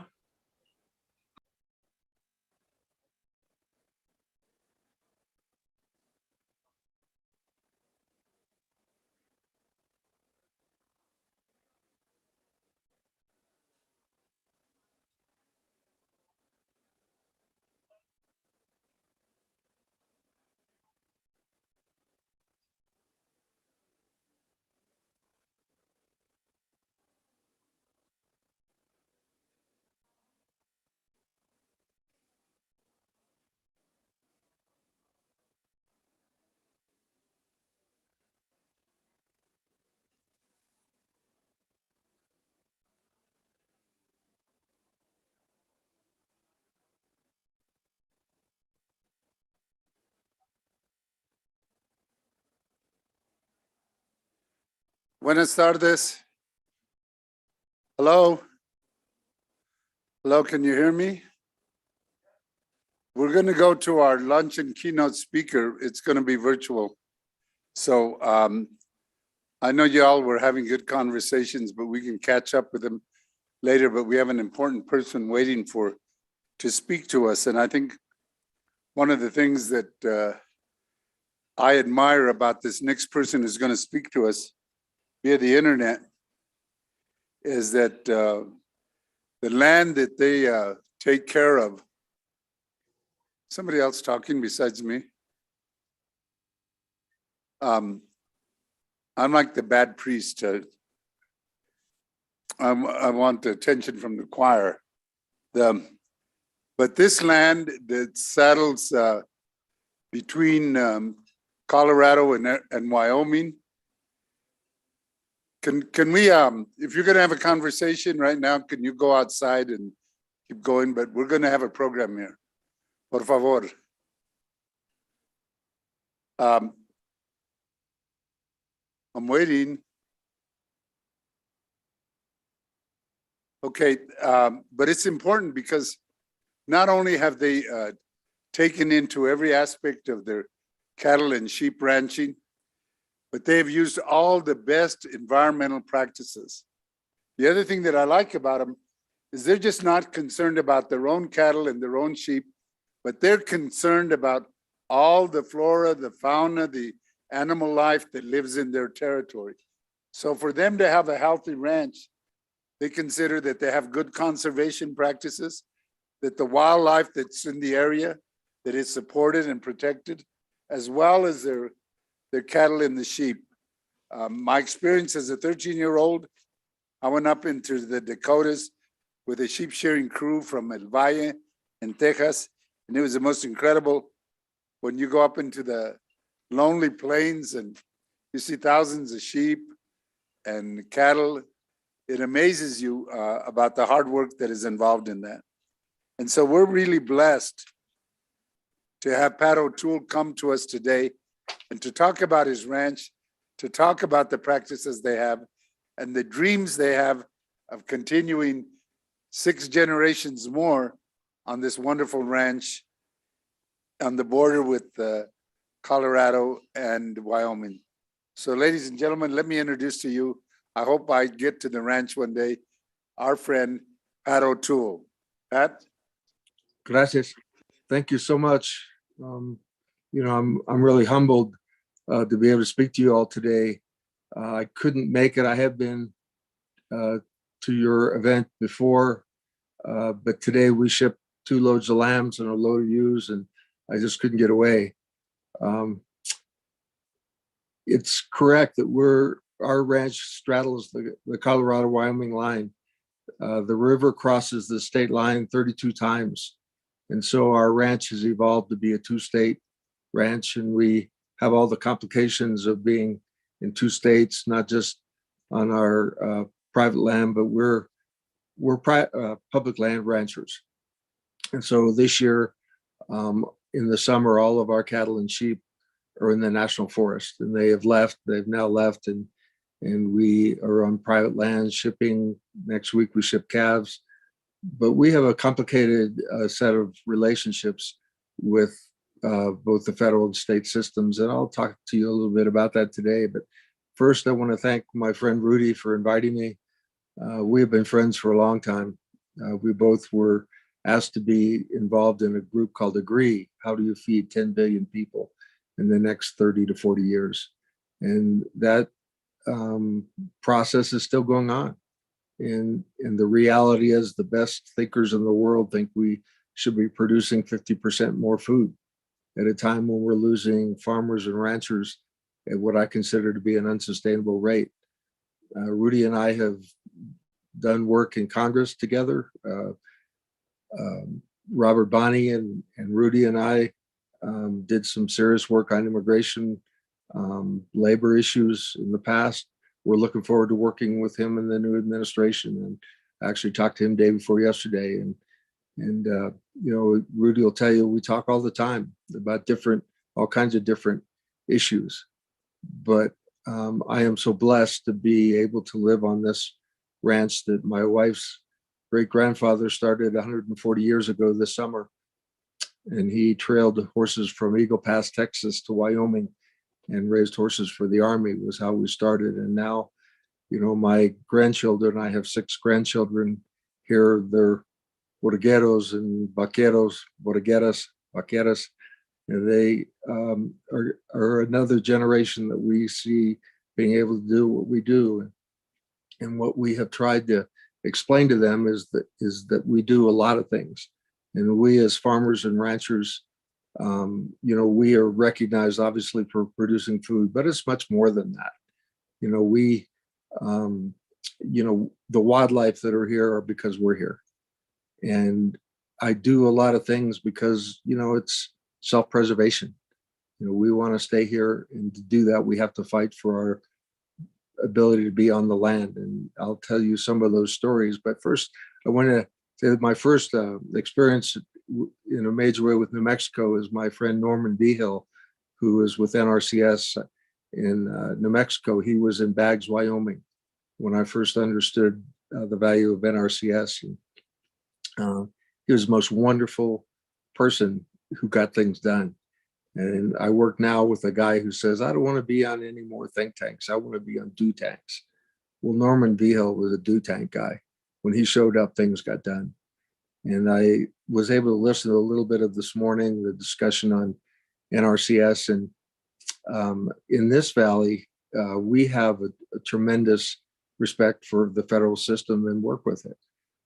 I was on 2 congressionally mandated oversights of NRCS, where we found disappointingly that the average participation is 17% of farmers and ranchers in the programs from NRCS. We assessed in this valley recently, it's 90%, because we have a faith in the process that works for us. And so we look at the Department of Interior, the Fish and Wildlife Service, the USDA, the Forest Service, the BLM, all of those are partners that we work with together. And when it works, it's magical. And so we have been very lucky. For example, our riparian system is a demonstration project with the Fish and Wildlife Service. How do we integrate our fishery and our irrigation systems together in this year of this tremendous drought? And whatever climate is bringing us, something is different. And we work very hard to try to maintain all the parts. It's going to be more difficult in the future, but I believe that by being partners and figuring out how to work together, you know, we have a clear 30-year history in this valley of doing things together. And you know, I'm understanding that the potential for the infrastructure and reconciliation bills is being voted on as we speak. A lot of dollars coming into both conservation and production that I think all of us have to learn how to work with. But what we've found is that when you have partners that understand the system and you can trust, magical things happen. When we decided this valley would be the largest trout passage friendly place in the United States in the Little Snake River Valley, that's the headwaters of the Colorado River, you know, we had a meeting in Baggs, Wyoming with our irrigators in our conservation district. And it was a very difficult idea 20 some years ago, but we did it. And we finished it last year here on our ranch with the last piece so that when we irrigate, we're also working on our fishery, because the issue of endangered fish is a big deal.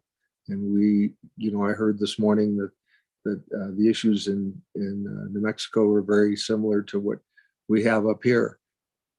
This year, when my wife and I got our shots, the first thing we did, we went to Phoenix to see our daughter that's not on the ranch, and then went to the Elephant Butte Irrigation District, where my friend Gary Esslinger manages that district.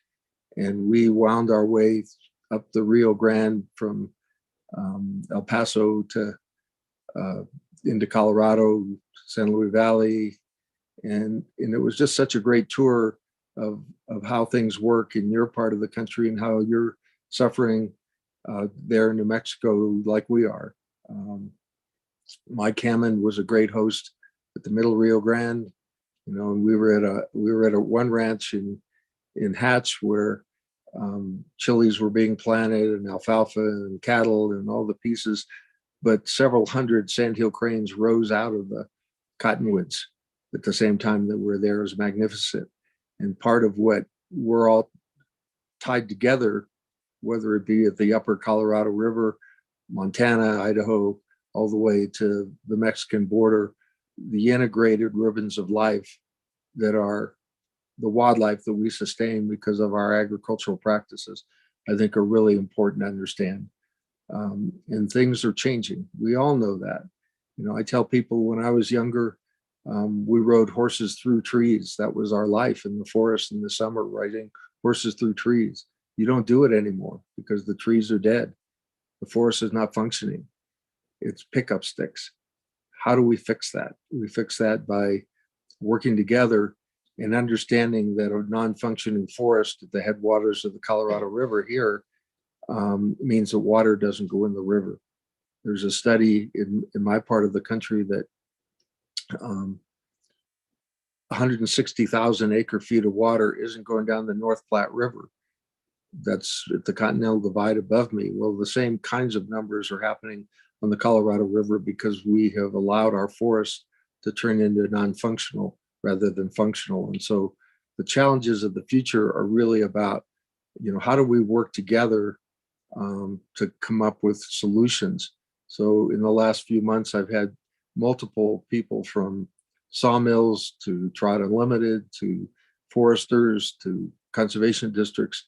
How do we take the forest that I work in the summer and turn it back into a functional forest?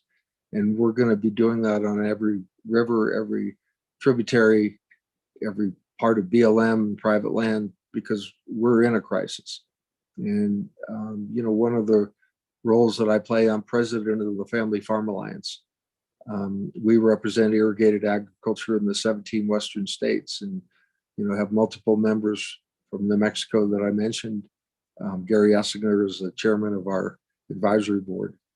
And what we do is we deal with these issues. And as you all know, there's a crisis in every river system in the West this year because of the way that the climate is acting differently. It's a lot of tragedy breaks your heart. And I deal a lot in the personal. In my community, 4 multi-generational ranchers gave up this fall in the last 3 weeks. One of them, a young man that we thought was part of our future, in the sheep business. And he sold out 2 days ago because he couldn't find a place to graze his animals this winter. At a time when north of us, there's a lot of federal land available. We got to find ways to make the system work better in the Forest Service on the BLM. We have to make private land available to young people because that's our future.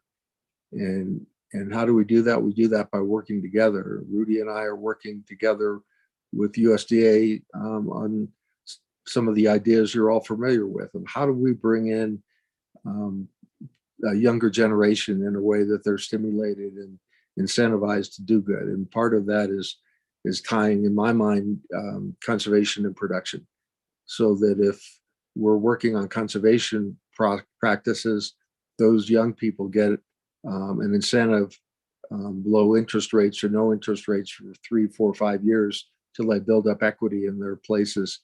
how do we give them federal land that's available really significantly in different places so that they can put a whole operation together. Those are the kind of things that I think we all look at into the future. And with the stimulus money that is coming, I think there's going to be opportunities for those people who look into the future and have plans. I think making plans is very important right now. How do you get your conservation district or your community or your neighbors to work together and put together opportunities to become more resilient? Because the reality is something is changing. One of the other groups I'm on a board called Solutions from the Land.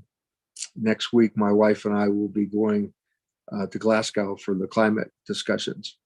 And I will share with Rudy, and happy to share with you all, a blog that my wife and I are going to do, talking about our experiences there, because there's a need to work together, but there's also lots of agendas. And I'm a person that believes that we work on solutions, not agendas.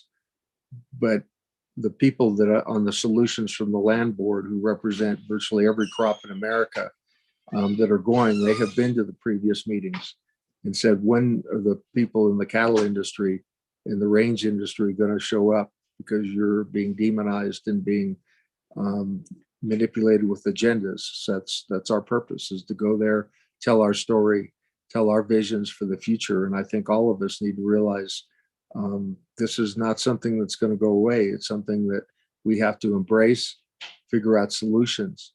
And the American farmer and rancher is the greatest example of solutions in my mind in world history. Look at the tremendous job that we've done. But at the same time, our water is now being challenged. There was an article recently from NRDC, the National Resource Defense Council, who said that prior appropriation is a racist concept. That is part of what is unfortunately an urban demonization process that's going on all over the West. Family Farm Alliance represents irrigators all over the West, and there's a process of saying these aren't good people doing good things. We need to take that water away for growth. That is a challenge for us. You know, it's a challenge that we can't back away from. Our story is not just a good story, it's a great story. And it's not just the story of the chilies and the cattle, it's the story of the sandhill cranes and the trout and the rivers and the land that we all love so much. You know, I've been very lucky to be able to participate in processes that explain how we go forward. The Partners for Fish and Wildlife Service, for example, worked with our community on multiple levels, you know, to, as I said earlier, integrate fishery and irrigation. The USDA that I talked about earlier, we do lots of EQIP projects, and our community now has been recognized to do an RCPP, which is a regional partnership that goes from the top of the Continental Divide of the Colorado River to the next river system. And it includes conservation easements, it includes river restoration, it includes trout passage.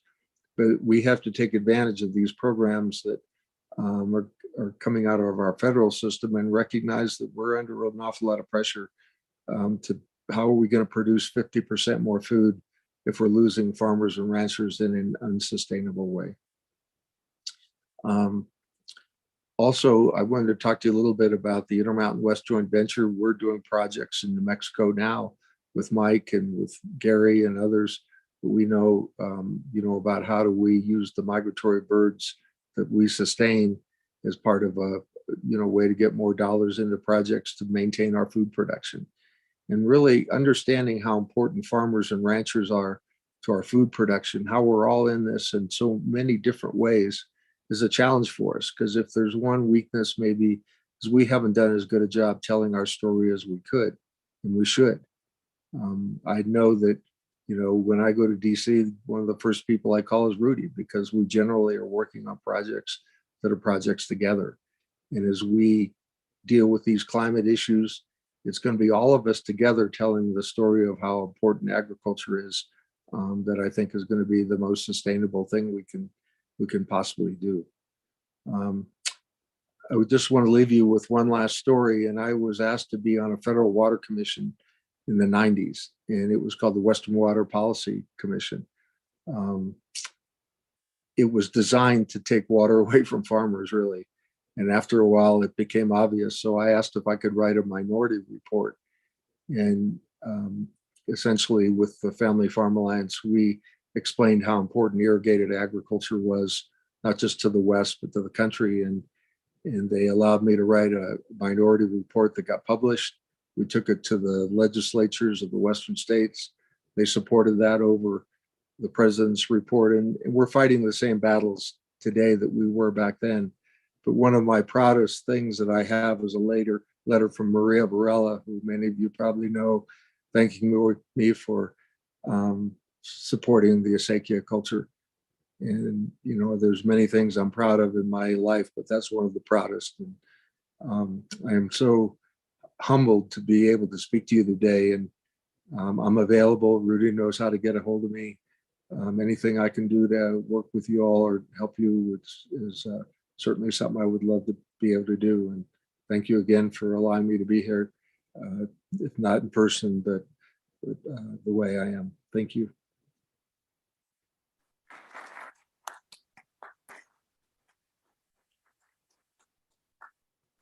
That was everything I expected and more. Because to have that vision that we have to have a healthy forest and we have to have a healthy wildlife for us to be healthy and to take care of both. But what really struck me when in his opening comments was about the young rancher who had to sell off his sheep and ranch because all these young farmers need a lot of help and assistance to make sure that they're successful. And we need more of that. And we need the kinds of programs and understanding. And we need to mentor each other like Pat could mentor so many of us that want to get into business or handling a business about how to do that balance so that the acequias, you know, the irrigation doesn't destroy the trout population. And that you set up fields so that the migrating birds can find somewhere to feed and water as they move forth. All of us are connected together, and that becomes important. So to the Pat O'Tooles of this world of ours, we need to take off our hats and honor them because they're our teachers.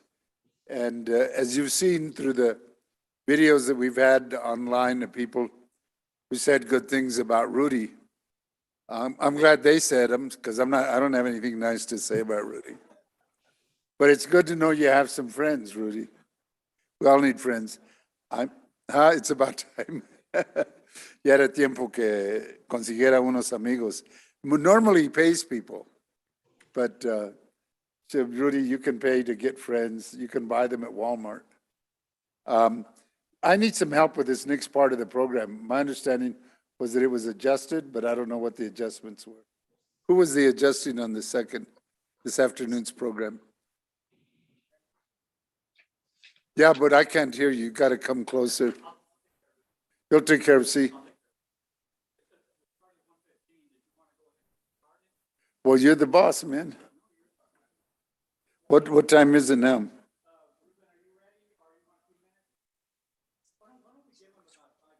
Five minutes, and you can go to the restroom or get me dessert and coffee or whatever. Yeah. Yeah, we want to have everybody here so that before we start, when you go to the restroom or go outside, tell all of your friends to come back in.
Yeah, that's the problem. You're gonna need a deal, right? Oh, you got it. Okay. Okay, everyone, could I have you all's attention, please? Thank you. We're gonna get started with the program for this afternoon. Our next session is the state of technology. No, that's not it. Small farmers in the Midwest, their livelihood strategies, being presented by Dr. Ruben Martinez. He's director of the Julian Zamora Research Institute of Michigan State University. Ruben, I think you're maybe from New Mexico or Texas, right? From Taos? He's originally from Taos, so we got another New Mexican here that has done very well. And he's also a professor of sociology. And then his research interests are a mile long, so I'm not gonna talk. You can tell him what you do, Ruben. So Ruben, I'll let you have the floor and let you present your program. Thank you. Gracias, Juan Manuel. Can we get the slides up, please, por favor? I'll tell a quick story in the meantime. I tell people I'm from Taos, but people who don't know the region, I tell them that, but I'm really from Arroyo Seco. So Arroyo Seco is this little placita just before you head down the canyon to go up to the Taos Ski Valley, which when I was a kid was called Twining. It was a small silver mining site that we used to use for lots of picnics. The people from the area used to use a lot of picnicking activities there. And in the I think around 59, maybe they passed a multiple use act for the use of forest lands. And immediately the Taos Ski Valley came in, they paved over the place where we used to picnic. You know, the families would gather there really from the whole, the two villages of Taos, of Valdez and Arroyo Seco. And so none of that has happened ever since. It has been taken over by another group of people. We have been displaced. That whole community function gone forever. That's how it happens, right? It's called progress. So what I want to do today is present the results of a study that we had started doing back around 2016. It's an interstate study that I did with colleagues from the Cambio Center over at the University of Missouri and a colleague from Iowa State University. And what we sought to do was to take a look at the assets and barriers that confront Latino farmers over in the Midwest as they seek to improve their livelihood. We also wanted to provide opportunities for service providers, those multiple agencies that exist out there, whether they're government or non-government, nonprofit, and so on, that provide support to farmers and particularly to extension personnel. I have conducted a study of extension personnel, primarily educators in the Midwest across the whole 12 states, and found that at least 2/3 of them said that they are not able to, they simply do not have the competency to provide services to the Latino farmers, that the agency simply does not provide resources, do not provide training. In other words, we're just not a priority for them. And they tend to focus basically on the large farms. We also wanted to develop what we call a readiness tool. That is an instrument that service providers could use to quickly, when they went on a farm relative to Latinos, to make a quick assessment of where they were, and if you will, on that spectrum from being a small, not so much successful entrepreneur to one that was further along that spectrum and much more capable of expanding or developing new products or something like that. So we have that as an instrument that we have made available, and we did a little bit of training with service personnel as well. So most of you know that the South, the Midwest are new destination sites. That is, after the passage of the legislation in the 1980s under Reagan that allowed a lot of the undocumented to be able to stay here and to get amnesty, get legalized and so forth, we saw a tremendous number of family members being brought in. And now that they were legal, they were able to move around the country. With the movement of meat processing and so forth from the South into the Midwest became a new destination site. That means that a tremendous number of Latino immigrants moved into the region. And so we decided to take a look at what was happening, particularly with those that were working in agriculture as farmers, not as farm workers, but as farmers. So we took a look at what was happening in Missouri, where we have mainly small farmers, beginning small farmers. In Michigan, which has a lot more, and also has a mix of beginning and established farmers, particularly in the apple industry. We find the more established ones, but most are still small farmers, and the immigrant farmers are basically over in the southwest part of the state, where they focus on blueberries, vegetables, and some fruits. And also what we took a look at was the fact that Latinos have been for the last couple of decades, the growing segment of farmers in this country, but that has begun to slow down, primarily, I think, because a lot of those who were undocumented and were purchasing land through a relative and so on, just got scared off with the kind of chilly climate that was set in motion, not only under Trump, but also under Obama and under Clinton. So that has had an impact on the number that we see in the region.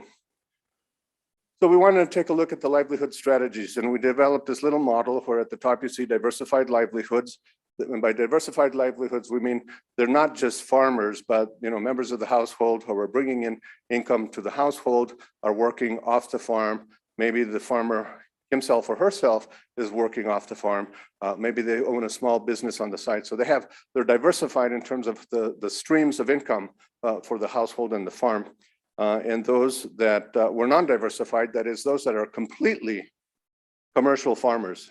And these would be, of course, the ones that have been in longer, are more successful and so on. And then those who have low capacity and those who have high capacity. So in terms of, to give you some examples of those who have low capacity, we're talking about limited amount of human capital. By human capital, we mean the knowledge that they have developed, given the experience that they have in agriculture, and also the kind of education that they have received in agriculture. So if you look at the column that has diversified lifestyle, the farmers engaged in other economic activities, and then the one, there are some who are retired. They just continue to do it because it's a lifestyle. They enjoy it. They've had some experience. On the other side, you have those who are part-time farmers. They have commercial interests, which makes them have some kind of high capacity. They're commercial oriented, but they don't have the human capital. They don't have the knowledge. They don't have the experience to be able to get them there. And then, of course, on the lower right, you have the full-time commercial farmers. So we developed this just as a model to kind of identify the different types or categories of farmers that we had. The data that we collected over that period were focus groups with producers, and we also collected data with service providers. Each focus group had 5 to 8 persons. I think we did about 8 of those, at least in Michigan, and then there were some done in Missouri, some done in Iowa. We also did, at least in Michigan, 10 individual producer interviews, and then we conducted surveys of Latino farmers. We conducted 70 in Michigan, 54 in Missouri, and the numbers are still coming in Iowa. Filiberto Villagomez, who was sitting back there, helped on this project. He conducted a lot of the face-to-face interviews because we were doing this before the pandemic, and now he's helping on another project on risk mitigation, and so is Dr. Marcelo Siles, who was also sitting back there. So what I'm going to do today is present for you simply the results from Michigan, the focus groups, and the interviews and so forth. What we find here is that of the 70, 63 were men and 7 were women.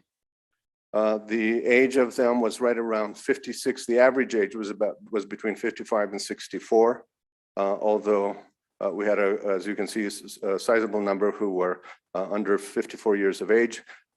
58 of the 70 were married, 4 were partnered, 4 were widowed, 1 was single, and 2 were married but were separate, not separate from their wives, but their spouses still lived in their country of origin. They were still married, they were still a household, if you will, but across borders. Where were they from? Well, 2 of them were originally from Cuba, 66 from Mexico, and 2 of them born here in the United States. The immigration status of these farmers was 23 were naturalized, 33 were permanent legal residents, and others had a different immigration status, and 13 were missing. These are individuals who said, we're not going to tell you what our status is. You can imagine what their status is. So that gives you the full 70. The length of time that they had been in Michigan was 1 to 3 years, 4 from 4 to 7 years, more than 8 years, the majority of them 63, and 2 of them all of their lives. So you can see that the 2 probably were the ones that were the very successful farmers that had been farming for quite some time. I would venture to say they were probably 2nd generation farmers, maybe even 3rd generation. So here we get to the livelihood status, right? In terms of being full-time, of the 70, only 23 of them were full-time farmers. That means that they were also doing something else. 46 of them were part-time. Many of them are trying to become full-time farmers, but they're just not positioned to be able to do it at that time.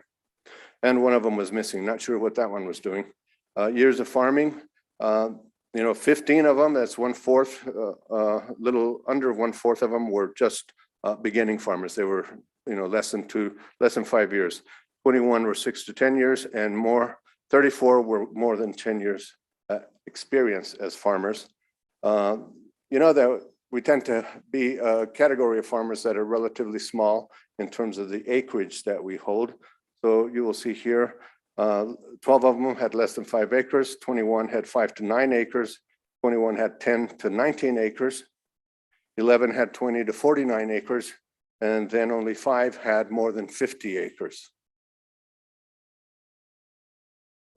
The type of farm ownership, we had single family sole owner, 57. So most of them were sole owners of the particular farm. And 10 of them were involved in some kind of family partnership. I've run into some of them who, group of brothers or something like that. They owned, in some cases, some very successful blueberry farms, packing houses, and so on. And then you had one who was an operator, that is probably someone who was running the farm completely for someone else. And then 2 were others. They might have been leasing. There's a lot of leasing, by the way, that goes on the part of some of these farmers. We asked them if this activity, farming activity, was their primary economic activity. About under 1/3 of them said it was. 19 of them said that yes, it was their primary activity. 51 of them said no. Did they have previous farming experience? 58 said yes. 12 of them said no. But one of the things that we're finding, particularly those that we've been talking to from Mexico, they were agriculturally engaged in Mexico. They came here and so on. And now my colleagues back there, Dr. Siles and Filiberto, we decided that one of the things that we're finding with these farmers was that there's a lot of grants, at MSU to work with these farmers, but none of them provide a holistic perspective of what it takes to engage in farm management. They'll go and they'll teach them something about pesticides and leave, and then, something about food safety or something like that. But still, the farmers were left with not really understanding the industry that they're in, the kinds of requirements the industry imposes on them, and which they have to meet and so forth. So we decided to do that. And I know that most of the ones that participate in this 2-sequence course that we have developed, I do focus groups with them as to evaluate the course. And most of them say that they knew what agricultural management was, how they could do it and so forth. But after taking the course, I am reminded of one of them who said, pensábamos que sabíamos cómo hacerlo, pero ahora sabemos que estamos en pañales. Basically saying that they really did not know what it was like to manage a farm operation here in the United States. And that's a great insight, right? Because many of them that we try to recruit to the course says, no, ya lo sabemos hacer, pero no lo saben. De verdad no lo saben. So it's very good. How many of them have gotten government assistance in the last 5 years? 10 of them, 10 of the 70 58 of the 70 said no. And then 3 were missing. So I'm not sure if they just didn't want to respond or didn't understand the question. In terms of the household itself, we asked if the spouse was a full-time farmer. 20 of them said yes, 48 no. Did they manage the farm with a person not of the household? 6 of them said yes, and 63 said no. So they're basically managing it on their own, excuse me. And then we get to education. You know, we did a study of Latino businesses some time ago. And one of the things that we found was that the most important factor in having a successful business, and we're not talking agriculture here, was the level of education. Because that allows them to navigate all of the arenas in which they have to navigate, right? And that's something, you know, when I talked to the executive director of the National Hispanic Chamber of Commerce, and I told him that, he says, well, we already knew that. I said, yeah, but I'm giving you empirical evidence that that's real. You just thought that it was real. Now I'm telling you it is real because we have the data to show it, that supports it. And that's a big difference, right? One thing to hold a belief, it's another thing to have verifiable information about it. And so in terms of the education of this group, and we know that a lot of the farmers or immigrants, if you will, from Mexico generally who are coming here are those who are being displaced from agriculture and a whole bunch of other occupations and occupational sectors in Mexico. So they're coming with very low levels of education. We actually have when we look at the Latinos here in the United States, we kind of have a bifurcated distribution, those with very low education and those who have, you know, high school and higher, and then those who are less than high school. So if we look at these numbers here, we find that 32 of them, that's almost half of them, have less than a 9th grade education. Which, if you look back on my proposition, which is the higher the level of education, the more likely you're going to be successful. You know, that'll tell you something about the potential success in terms of being fully integrated into the U.S. agricultural industry that is likely to occur here. 23 of them had an education from 9th to 12th grade, but no diploma. They never graduated. And 8 of them had a high school diploma or equivalent, and 7 of them had some college or higher.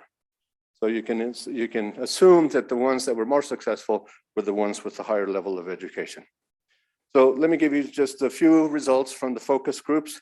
These are from the producers. So what are the reasons for becoming a producer? And I think, you know, whether they're immigrants or whether you're a longtime farmer here in New Mexico or in Southern Colorado, you're going to find yourself in many of these categories.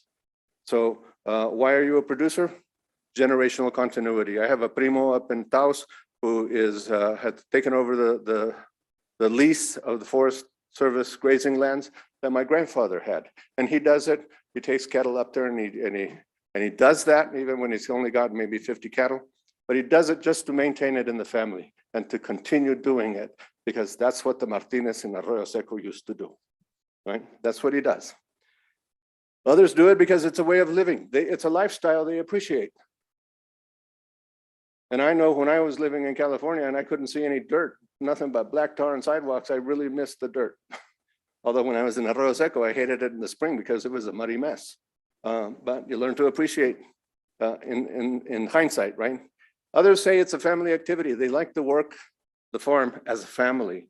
And they like to, many of them talked about how they're teaching their young a work ethic and to take pride in the work that they do on the farm. So for them, it's a socialization process, it's a family activity process and so on. And some of them say, you know, it's just to fall back on another piece of information and knowledge that they hold that they might need someday. They also have farming values and the self-management. They said, I don't want to work for anybody else. I want to be my own boss. I want to do it this way. In terms of economic importance, I talked a little bit about the development of work ethic. It's a livelihood strategy. Financial security doesn't bring in a whole lot of income for these farmers, but it helps, right? Some might say, like back in the Depression, every dollar counted. Well, today, I think every dollar counts. It's a source of employment for them and family members and the development of agricultural skills. The goal, to build more human capital, that is more knowledge about agriculture. They want continuity in agricultural production on their farms. and they want to develop agricultural expertise, and they want to develop more about marketing, how to get their products to market. The barriers that they see, market prices.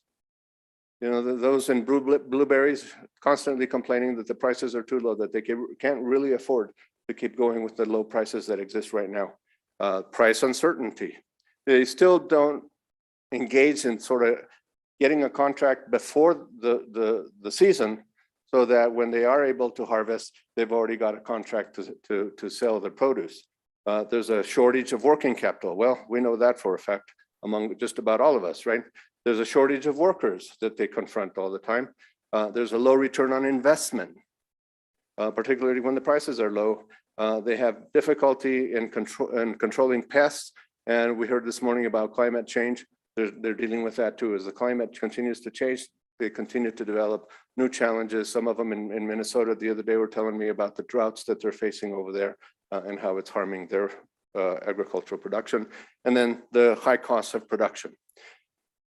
Areas of planning, it's not very systematic.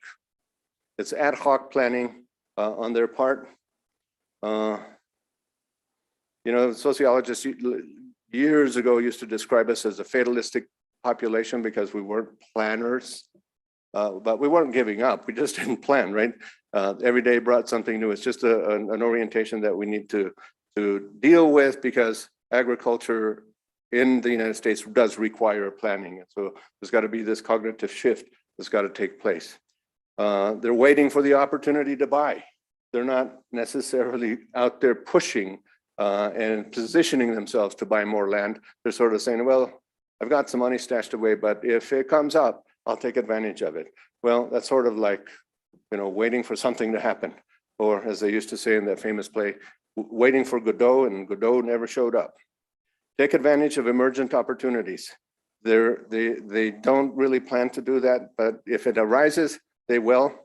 And they don't really consider long-term investments.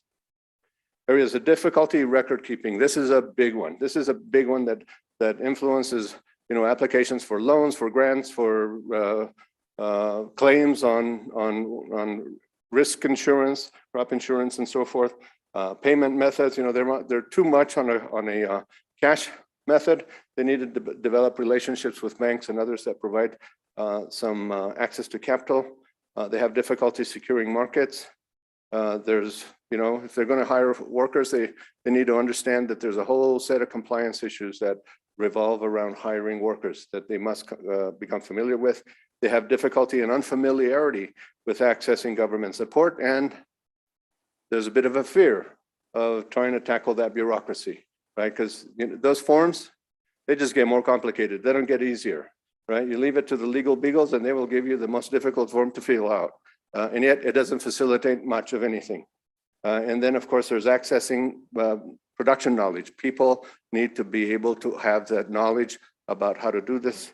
And then of course, pest control. So what do the service providers tell you? Just to kind of give you some opposing viewpoints. Well, what do they have to do to work with Latino farmers? They understand there's a trust issue. And here, what I like to talk about is what I call culture clash. There's a clash between the culture that we bring to the arena and the culture that Americans bring to the arena. Americans come from a Western philosophical point of view that is task-oriented. You know, when they talk to you, they say, hi, how are you? But they don't really care how you are. They're just acknowledging your presence. Y se va. We want to stop there and talk and get to know this person. I just met someone who was at this conference next door, Ramon Sanchez, who works for the city of Deming. We had a great breakfast and we developed a personal relationship. When he left, he said, "Would you come to Deming? Look me up."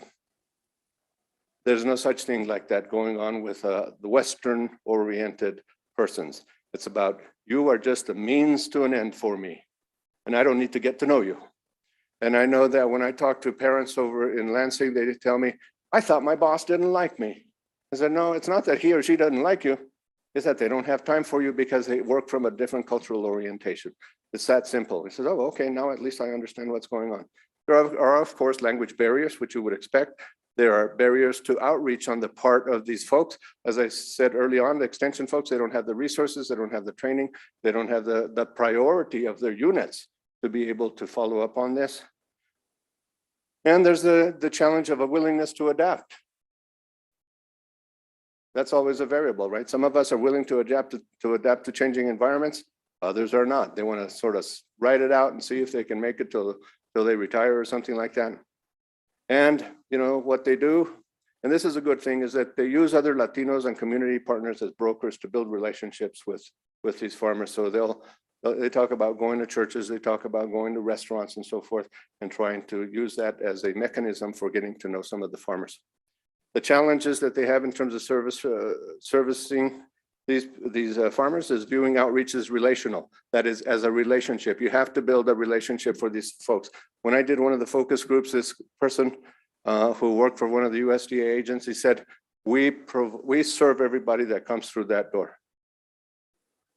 Well, guess what? Latinos are not going to come through that door.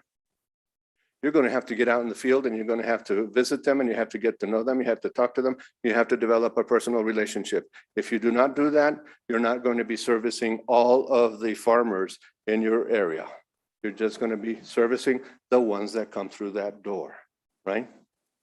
That's not the way the world works. They're frustrated with language barriers. They lack Spanish language materials.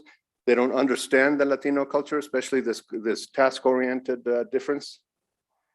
They don't have the capacity really to serve a person from this culture who is not fluent in English, and they have difficulty sustaining communications.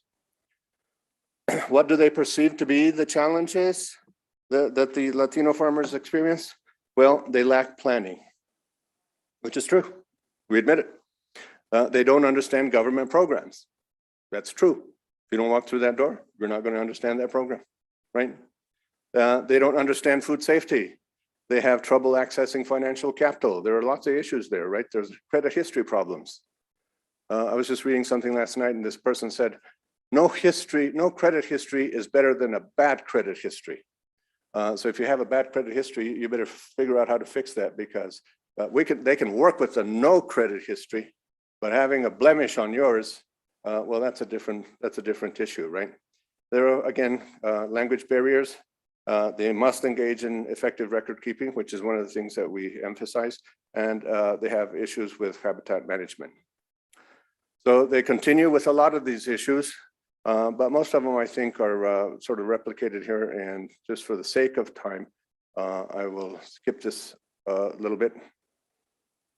So what do we find from this study? Well, these folks are very hardworking. In fact, in the American consciousness, we have changed the image, right? When I was growing up, we were a bunch of lazy Mexicans sleeping under a cactus. Anybody remember that stereotype? Durmiendo, perezosos. But today, we're the hardest working people in the country. And everybody's trying to find us to work, you know, manual labor, construction, all of these kinds of things. So that's a positive. And so these are hardworking but struggling farmers. They're not well integrated into the larger communities, at least in the Midwest, especially with the kind of hostilities that we have seen over the last 15 years and really got bad over the last 4 years. They have limited integration into the agricultural industry. And that's what we're working to do. We're helping them develop a holistic point of view relative to farm management so that they understand the context in which they're operating and what that context requires. And then to build the knowledge and the skill sets that will allow them to function and succeed in the industry. They're independent from sector organizations. Very few of them are engaged in co-ops. Very few of them are members of associations in the particular industry that they're in the sector of the agricultural industry, I should say. There are gaps in the service delivery systems. We've just mentioned some of those. And there's lack of capability on both sides. There are cultural differences that contribute to these lack of capability. And then there are structural issues that we also need to address. Some of the critical areas that we need to pay attention to. We need to focus on knowledge, increasing the knowledge of these farmers. We need to help them increase their knowledge in the financial arena, in the legal and regulatory arena, and in relationship building. They have to go out and build relationships as well. It's not just the representatives of agencies who, you know, it seems like there's a kind of both either a fear or an arrogance on one side or the other about, getting out there and doing it, but it has to be done. We need to help them increase their knowledge of the administrative and business components of farm operations, record keeping, business and marketing plans, risk mitigation, understanding of regulations. I did a focus group yesterday with folks who provide services to different small farmers, beginning farmers and so forth, and about risk mitigation. And a lot of those service providers said, we really don't know risk mitigation in the narrow sense. I mean, we'll help them with finances and that diminishes the risk, but we really don't know about what kind of plans are out there, what kind of coverage is out there, what kind of costs are out there, which plans are appropriate for them and so forth. He says, we really don't know. So this is a real shortcoming in this arena of the service providers. And, they need to understand the regulations, laws, and the relationship between tax filings and loan applications. Sometimes they don't include all their assets in the tax filing, and then they would go apply for a loan, and they've shorted themselves because the loan specialist is going to say, well, you have more assets, you're claiming more assets here verbally, but your tax filings don't document it. And so we have a gap there, and we have to help them out with that one as well. So they have to include all their farm assets. They have to expand relationships between family and friends. That's kind of a narrow, small group. They have to increase their understanding of government programs and eligibility requirements. And now, since Biden has basically said, hey, we're going to transform this government into a diverse, inclusive, equitable government for all, some of these agencies are starting to move, but they don't have the understanding or the expertise to be able to transform themselves yet. They need a lot of help in that arena. And hopefully they'll reach out, not just to any diversity trainer that is out there, but someone who really actually knows how to help them transform themselves to be able to work with these farmers. Because, in the 90s, we got this diversity training industry, and half of them don't know what they're doing, frankly, if you ask me. And we need to close the gaps between Latino farmers and service providers. I've talked a little bit about this. So what do we know about the challenges that they experience? One, we need to address that level of education, and we don't need to send them back to school. We just need to be able to provide some opportunities to learn. So what we did when I got tired of them basically saying, they come and they look at they use my farm as a site for their projects, pero luego se van y me dejan como estaba, And so what we decided to do is I went to a community college over in southwestern Michigan. And I said, through your education program, that is programs that offer to the public generally without having to pay tuition or fees, can we offer a sequence of courses to these farmers? They said, nobody's ever asked us to do that. We'd be delighted to do it. They're one of our great partners today. They're now joining us on other grants proposals that we're writing. And it's just, looking for a little bit of solution here. We know about discrimination and racism. All of I know that here in New Mexico, there was, an effort to establish a class action suit to address the issues of Hispanic farmers. But did you know that under Reagan, the USDA closed down the Civil Rights Office? It didn't eliminate it. They just closed it down. In other words, it was not functioning, but on paper, it still existed. That's how discrimination works, right? Covertly, so that we don't know what's happening. And so whenever we send in a complaint, if it falls into that abyss, never to be seen again, right? I've talked about the language barriers, cultural differences with agencies, that culture clash, lack of capacity of agencies to serve these farmers, limited integration, limited access to capital, limited access to land, limited access to labor. I've talked to some farmers over there who have been wanting to expand their land holdings, but what he's running into is that these white farmers sort of have a network of their own. And before he even knows that they're selling land, they've already made a deal to sell it to someone that they know in the community. And it's not just by accident, folks. It's not just that, well, I know Pedro, so I'm going to sell it to Pedro. It's a deliberate attempt to make sure that land holdings are not transferred over to these farmers. And I'm not naive, you're not naive. I don't want to say that everybody is doing that, but this is not something that is not unfamiliar. So having said that, Mil gracias for your attention this afternoon. Sorry I had to push it a little bit faster, but I'd be happy. We have 5 minutes. I'd be happy to answer any questions that some of you might have. Preguntas.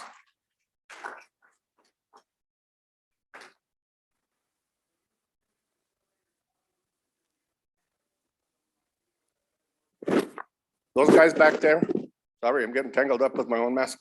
Those guys back there have my slides there.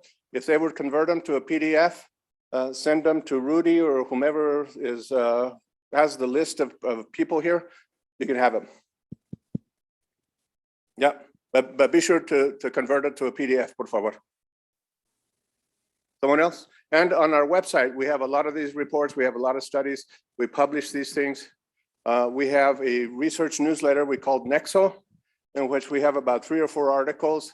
This next one, which comes out tomorrow, has the results of a study we did on the motives that Latino farmers have for buying equipment, for making changes on their farms, for adapting to new technology. We're focusing now on what is the process that we have to help them with to adopt new technologies. Because the adoption of new agricultural technology is a big challenge, not only here for us, but across the world in Africa, Asia, and other places. So that's our next project, is to work on that one. Someone else? Okay, not hearing any, yes.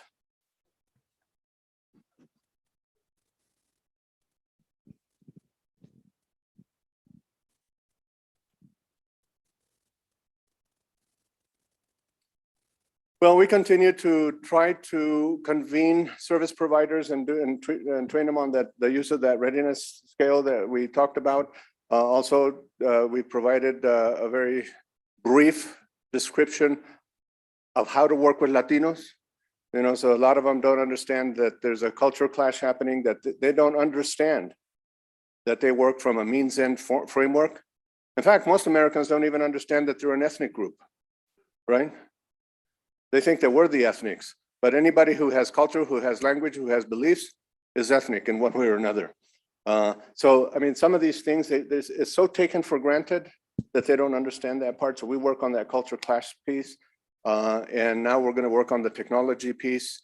And let's continue to offer that course. We'd like to go to scale if possible, so that, possibly with technology and so forth, people here could take it, people in California could take it, and so on. It's just let's see, it's about a 92-hour course sequence.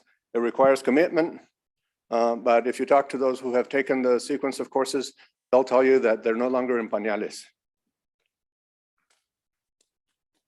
Mil gracias por su atención. Hold on, let me Okay. buy the microphone here because we're recording this and we need to make sure these things are. Oh, okay. So then with this engagement with National Latinos, what do you see as a viable, from how you're seeing it now? And when I say the now, you've done a lot of research. Yeah. So you got a wealth of information.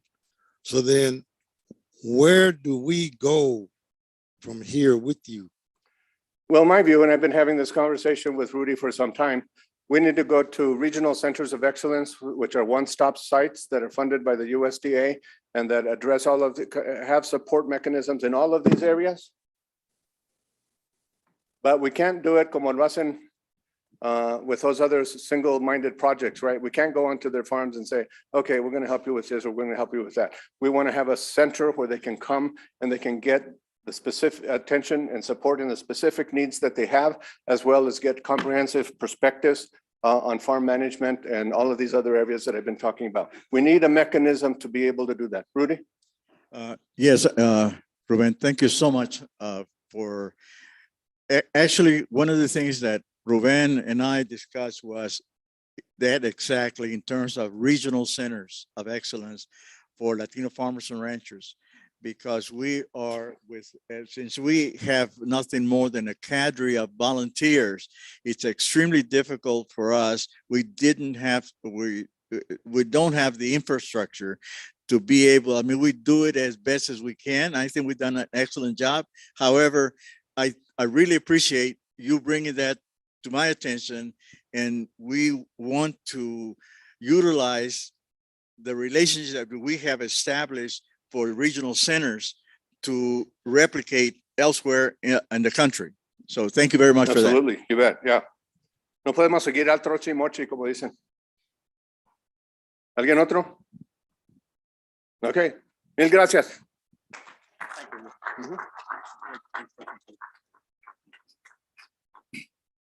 Thank you, Dr. Martinez. Great, great information.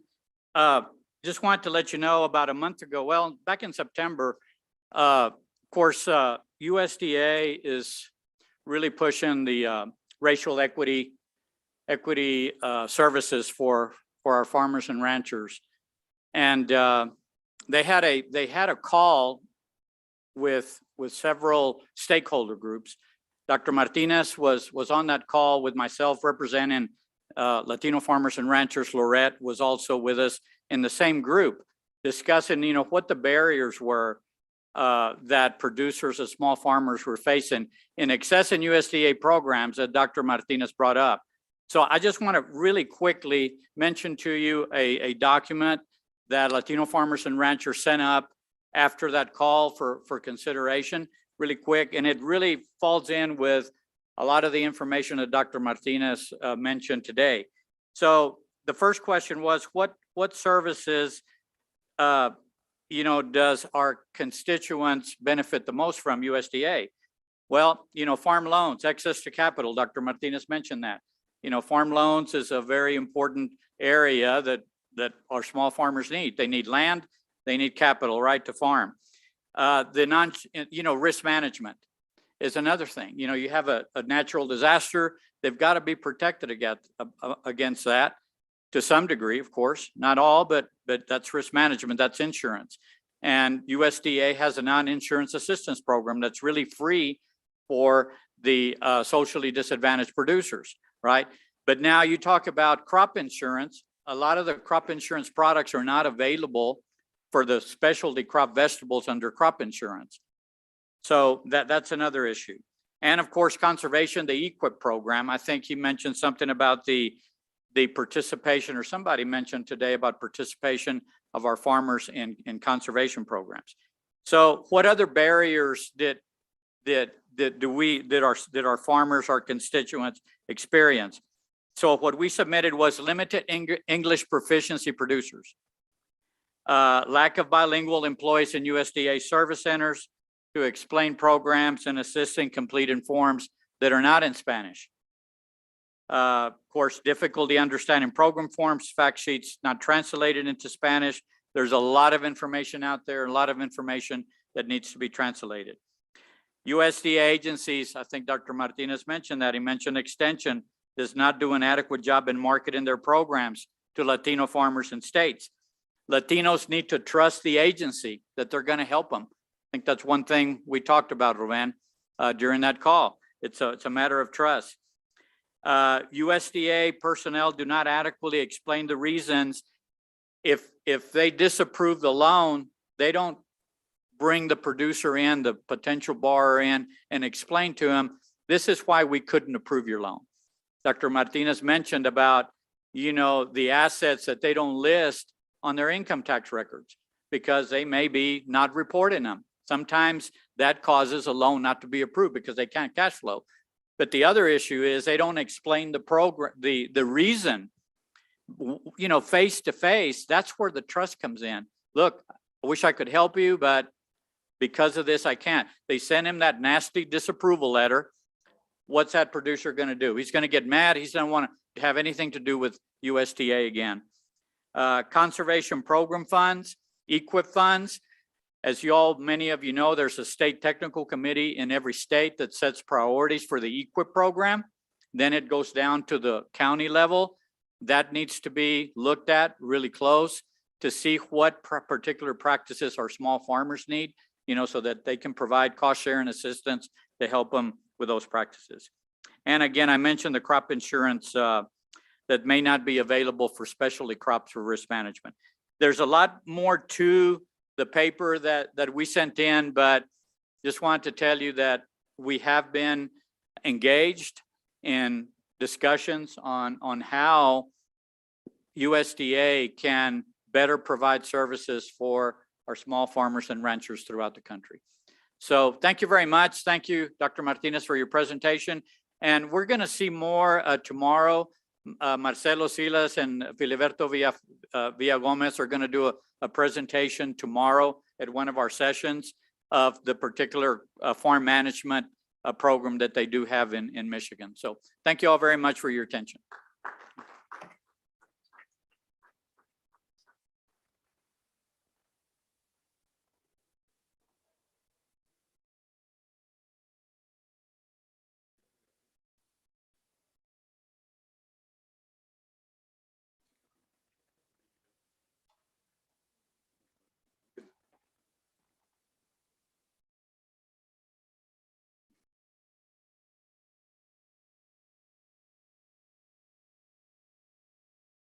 Our next panel is going to be on an important part for us, the state of technology, artificial intelligence, and broadband rural communities and Indian country.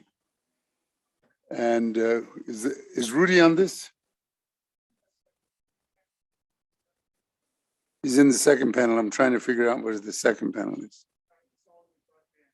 Rural development. Okay. Now? Yeah, let's get started and then we'll take a big break after this. So who's Anthony Martinez? There's Anthony. So Anthony's going to be our moderator for this panel. And I hope we can drag some of the people that are out in the aisle and bring them in. So please listen up. This is very important for us to understand the state of technology that we're in. So Tony, it's all yours.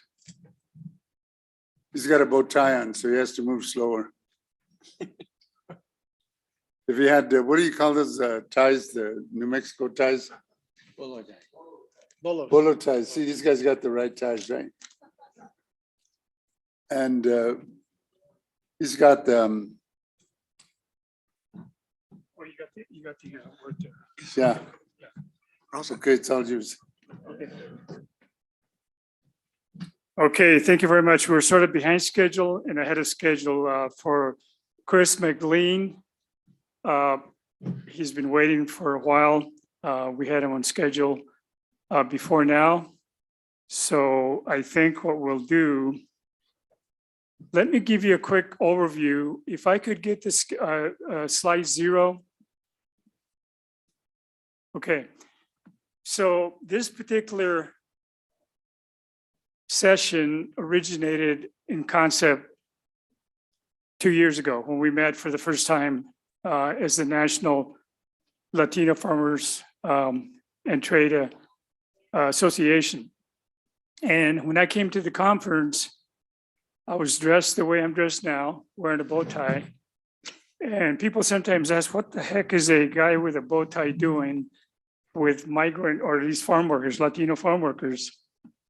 And so I'll have to tell you a little story because don't be misguided by the fact that I wear a bow tie. And I've been doing it almost 50 years since I was in law school at Berkeley, because my law professor wore this funny tie and I thought it was cheaper to get a bow tie because you could basically wear 2 bow ties for the price of one if you wear the extended bow tie. So my history, my background is, and I think it'll surprise some of you, Ruben, Dr. Martinez, also Dr. Martinez on this side. I'm a retired university professor from the California State University system. But my roots, and I think maybe also Juan Garcia may or may not know this, but my roots really begin in El Indio, Texas. You mentioned, Ruben, Eagle Pass. So El Indio, Texas is a little community of maybe 50 people or 100 people. It's about 15 miles down the Rio Grande on the Texas side. And that's where I started life, even though I was born in Michigan. You know, that's really where I was actually born.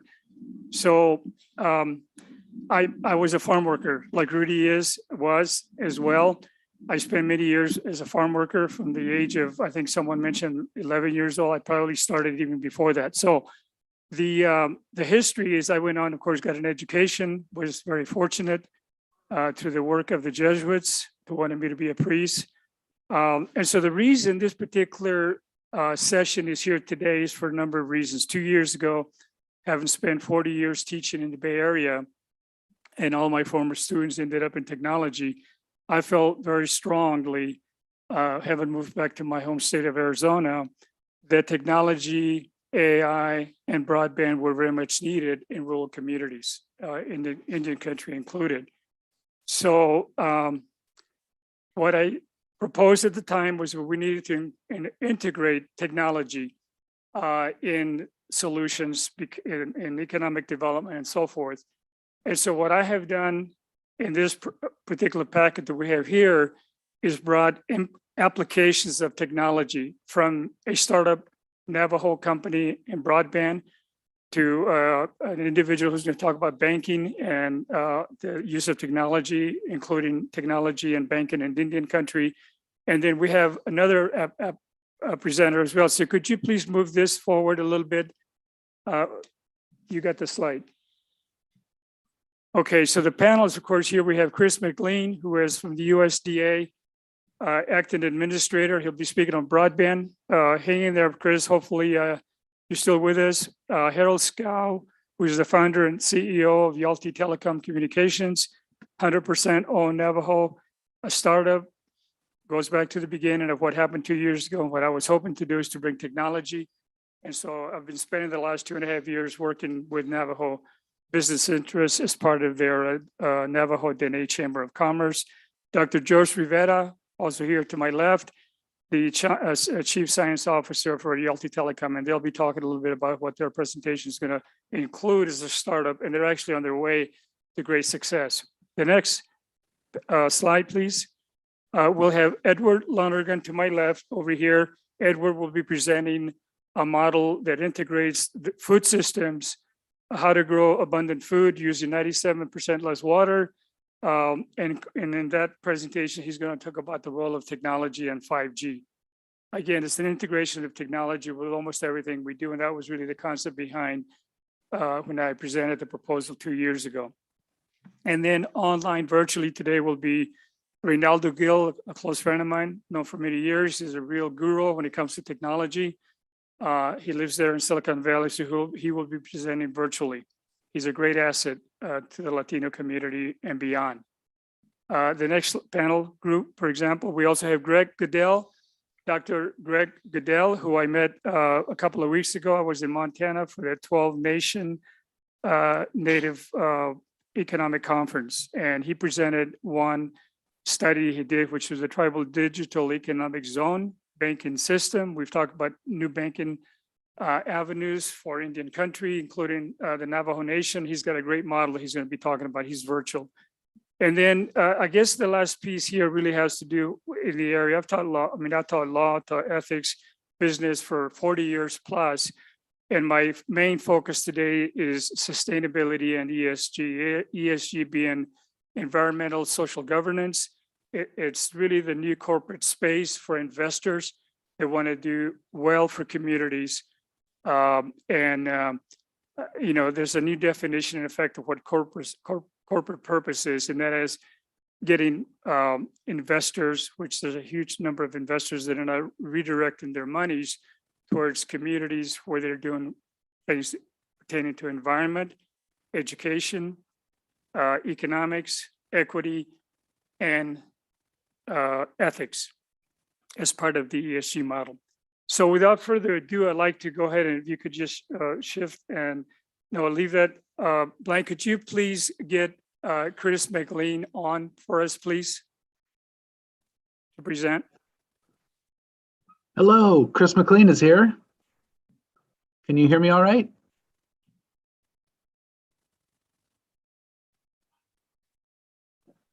Hello, everybody.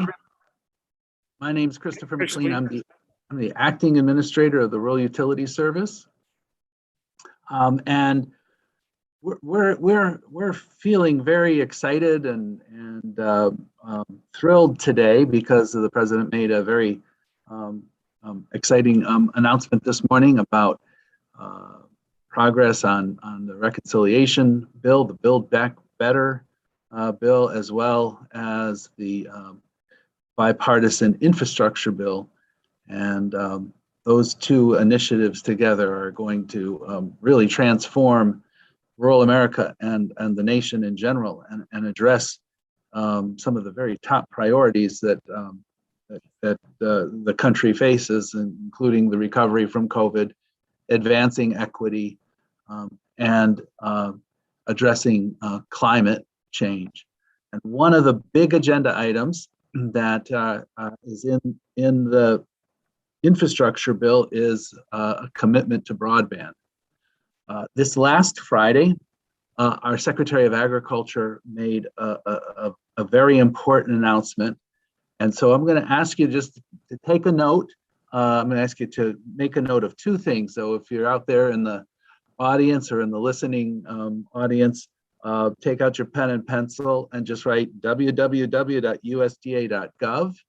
And then in the search engine portion of the search feature, just write reconnect. And you will find information about our latest round of funding for rural broadband.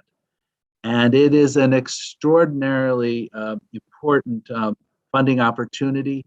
USDA is dramatically raising the bar on the level of bandwidth that we believe that rural America needs, and the level of bandwidth that we expect to have delivered by those applicants who apply for this program.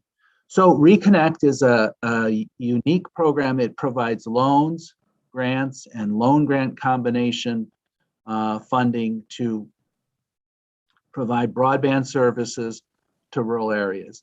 And this will be our third round of funding.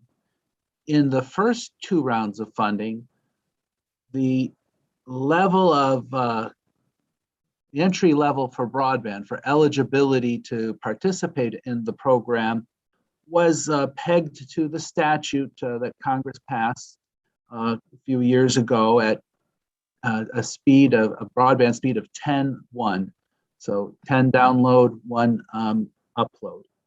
We are taking, and then we also set in those first two rounds the build to speed, the speed that we expected to get from our investment at a 25.3 level.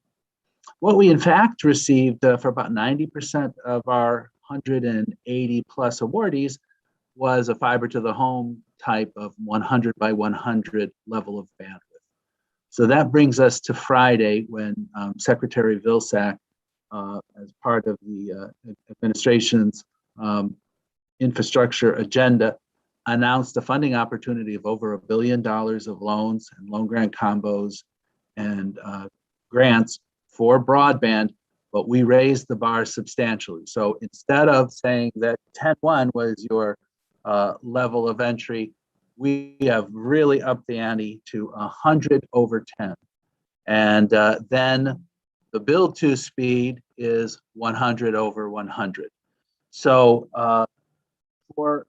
under this program, rural America will have a shot to be able to get Reconnect funding for the very type of technology I have available to me here in Washington, D.C. and many urban areas, and finally delivering on the promise that rural and urban citizens should be able to have the same level of connectivity.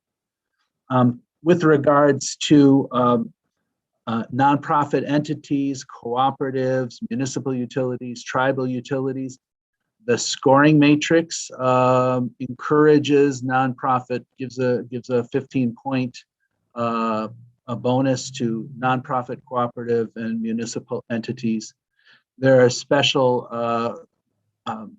provisions that were designed to show respect for tribal communities, and tribal communities would need to consent to service applications that serve their territories. And we have in the works, we hope, coming from Capitol Hill in the bipartisan infrastructure bill, another couple of installments, another big installment of funding for the Reconnect program. So it's a very, very exciting time for us to have just launched the latest opening of funding, and then to have this prospect of a new round of funding coming in the infrastructure bill. And if you go to that website that I suggested and put in the term Reconnect, you will see that we've scheduled 4 workshops to go over the application process. The way we set up this notice for 30 days after Friday, so we're about 25 days left in that schedule, we'll have what we call a work period. It's a time to be able to get used to review the regulation, get used to the requirements, to start putting your application requirements together. And then we will lift the gate in a month from 30 days from Friday's date.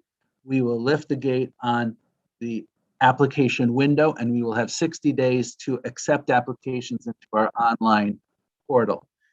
And then the gate will close, and we will consider the applications that come in. The consequence of the change of criteria for both eligibility and build to speeds is that a lot more territories are on the playing field. There's more. The playing board is much more robust than it was when the basic level of broadband was defined and kept to the minimal statutory level of 10.1. At 100 over 10, it opens up a lot of areas for opportunities to secure grant funding. We also, I think, address issues that have come up in concerns about how the FCC awarded funding to entities that may or may not have been able to deliver a high level of capacity. And so we will take a serious look and at those territories, so they're not automatically off of the playing board. I know there's a lot of concern about the quality of mapping, about where broadband is and is not available. And there's a lot of effort to be able to share data, to expand the maps so that we can understand who has broadband and who doesn't. In fact, RUS, NTIA, and the FCC have a memorandum of understanding where we will share each other's data, and that data is getting much, much better. However, when it comes to our program, when it comes to funding the Reconnect program at the Rural Utility Service, the mapping data is informative, but it is not dispositive. Where we will look at that, we will look at that publicly available data, but where necessary, we can dispatch our field staff to go and actually check. Because we have found in a number of occasions, areas that claim to have broadband or where the service provider claims the area has broadband, you go and you check and it's not really there, or it's not there 24/7, or it might be there at the middle of the night, but not when folks come home from school or home from work. So we go and do an individual verification and when we need to do that. The other thing I just want to mention is the Rural Utility Service is deeply committed to providing high quality financing for high quality infrastructure across the board to rural America. And our telecom program, we're really, really proud of the progress we've made. Reconnect rounds 1 and rounds 2, we did 180 plus projects obligating about $1.5+ billion. And this next opportunity is going to be, I think, even bigger, particularly with the Recovery Act money coming. But we also have an electric program. So if you're served by a rural electric cooperative, they probably were once or currently an RUS borrower or a beneficiary of a financial institution that borrows money from RUS.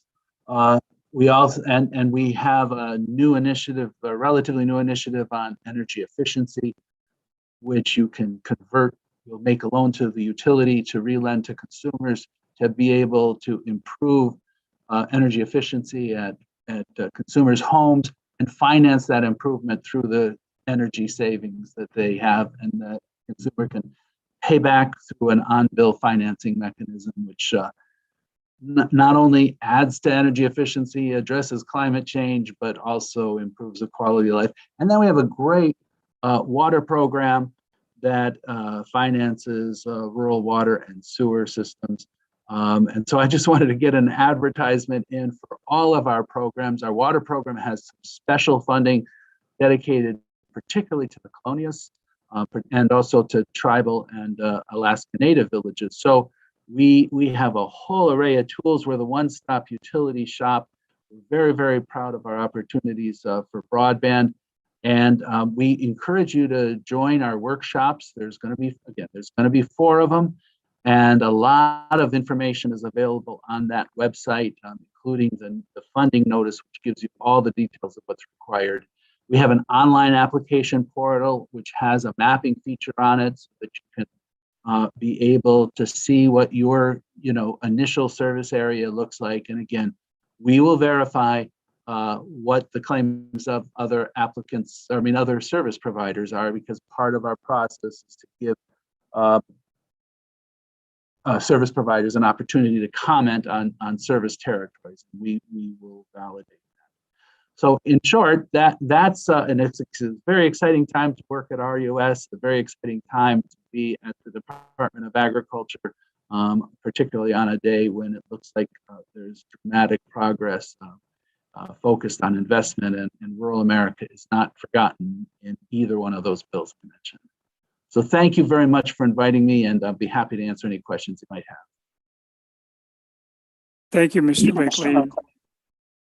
Do we have any comments or questions from the panelists?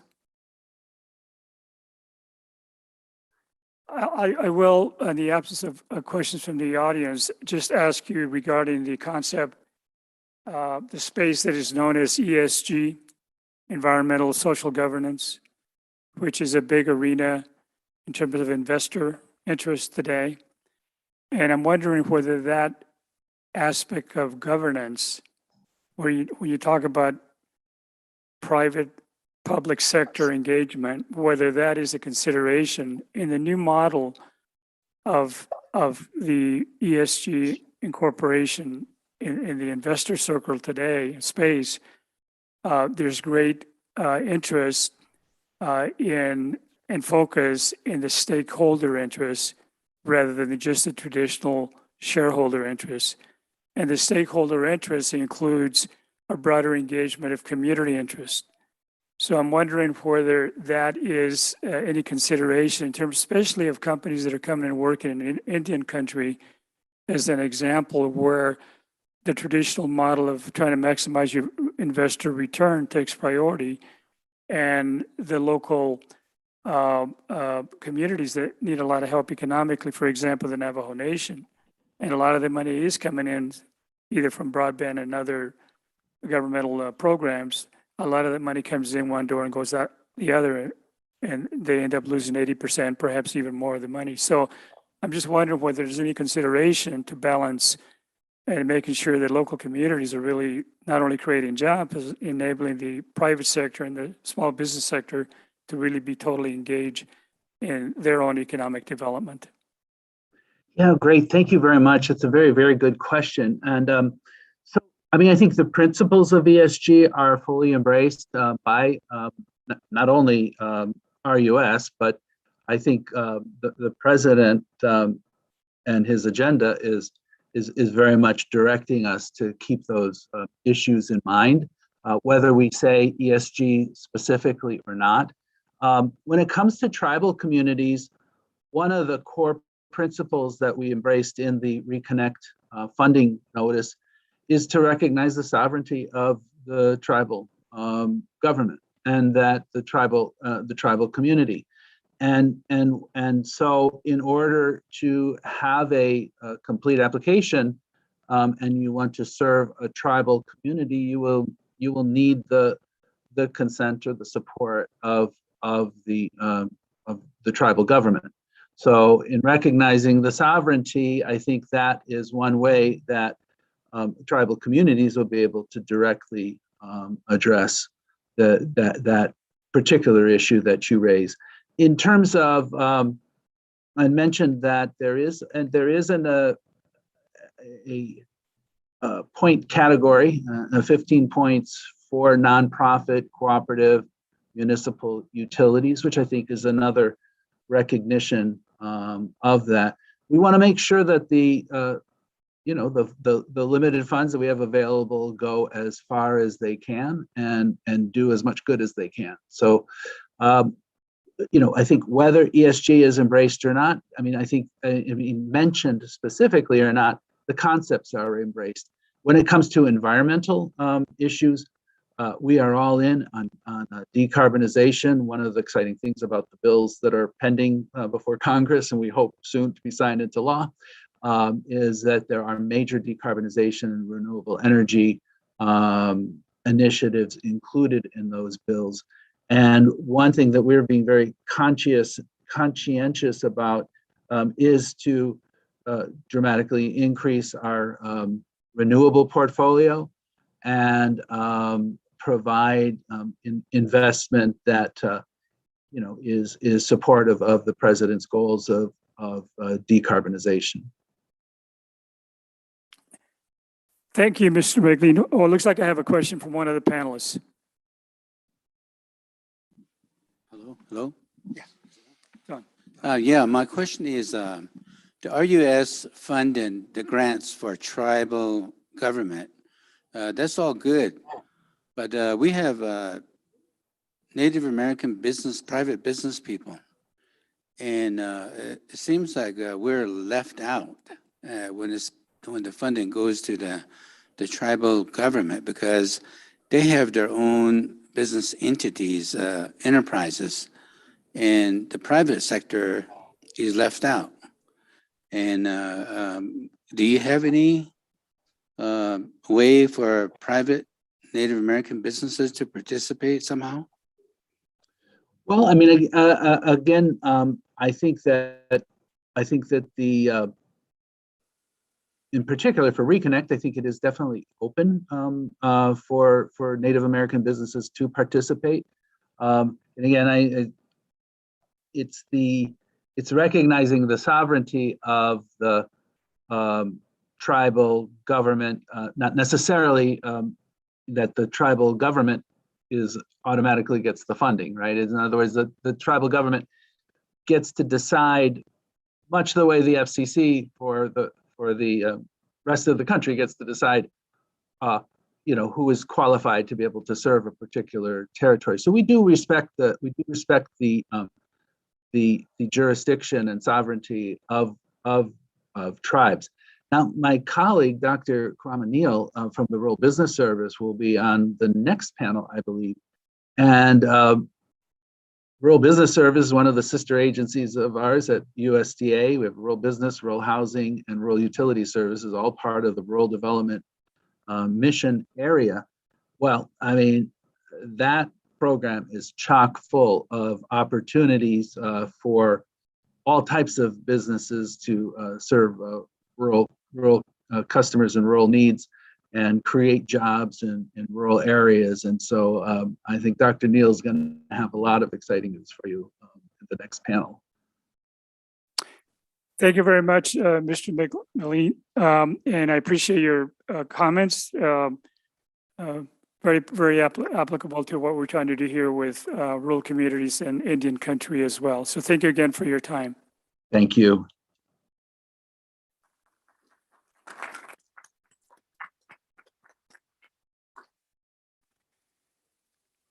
The next portion of our program goes to Harold Scow and his associate, Dr. George Rivera.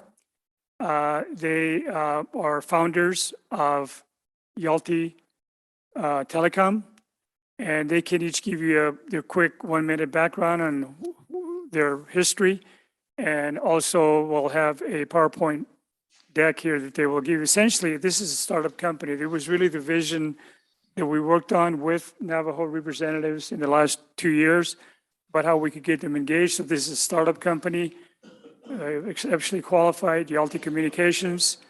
Without further ado, this is just an illustration of how we can make economic development grow from within a particular Indian country community. So Harold, to you. Hello again. My name is Harold Scow. I'm a full-blooded Navajo Indian.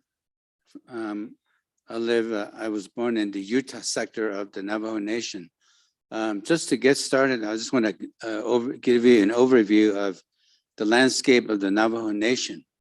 Of course, everybody knows where the Four Corners is. The Four Corners National Monument. One side's Colorado, Utah, Arizona, and New Mexico. Our reservation spans the 3 states, not Colorado. So it's very difficult. There was a presentation about a ranch going into New Mexico and over the border across the river. Ours is similar with different counties in the different states. And when you try to do broadband or a project, they stop you at the border from New Mexico. From Arizona, it's the same way. When you run a project, when you don't spend the money in New Mexico, especially for Arizona. Same with Utah. You got to stop at the border. Your neighbor might live across the border. You just wave to him and they get nothing. So it's very difficult and very hard to do.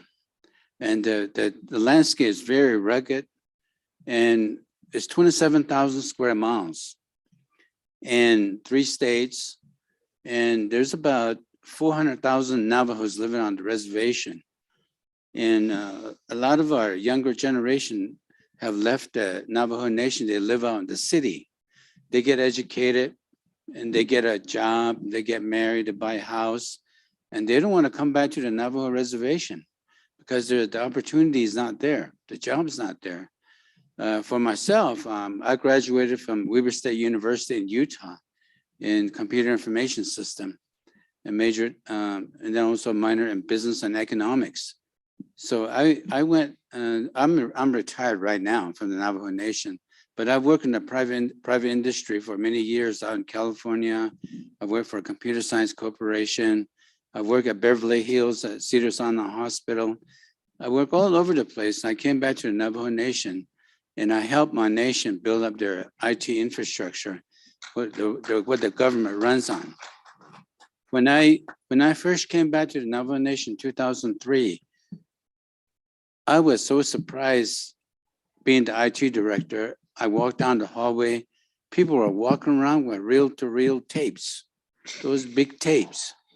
I said, what is going on? I went to the data center. There's this big monster sitting in the corner. People were running the reel-to-reel tape through, and they would print the checks. That's all they were doing, feeding that information and print the check. When I retired in 2019, it was a virtual environment, redundant data center, several gigs of internet coming in, and everything was virtualized. And we had our NavajoNSN.gov email system up and working, secured. Everything was good. And I left. A lot of people don't realize I made a big change because it took a long time from 2003 to 2019. So the newcomers to the Navajo Nation, they thought it was always like that. But I always tell myself, I should get a Lifetime Achievement Award for that. So in this case, if this was the reservation in here in this room, and there's some communities out there, those communities were built by the military, the BIA, and the churches, different churches on the reservation. So the Navajo people, we didn't build our own city. So when the tribal sovereignty kicked in, they started to understand our sovereignty. We took over everything, kind of moved BIA out of the way. And we're trying to really trying to do it ourselves, but all the bureaucracy and the red tape is a problem. But we have to fight through it every day. We can't give up because we have to start making changes. People are starting to see it now, especially with this pandemic. When the pandemic started, 2019, the government closed down, the schools closed down, and the kids couldn't go to school. They said, okay, we're going to do e-learning.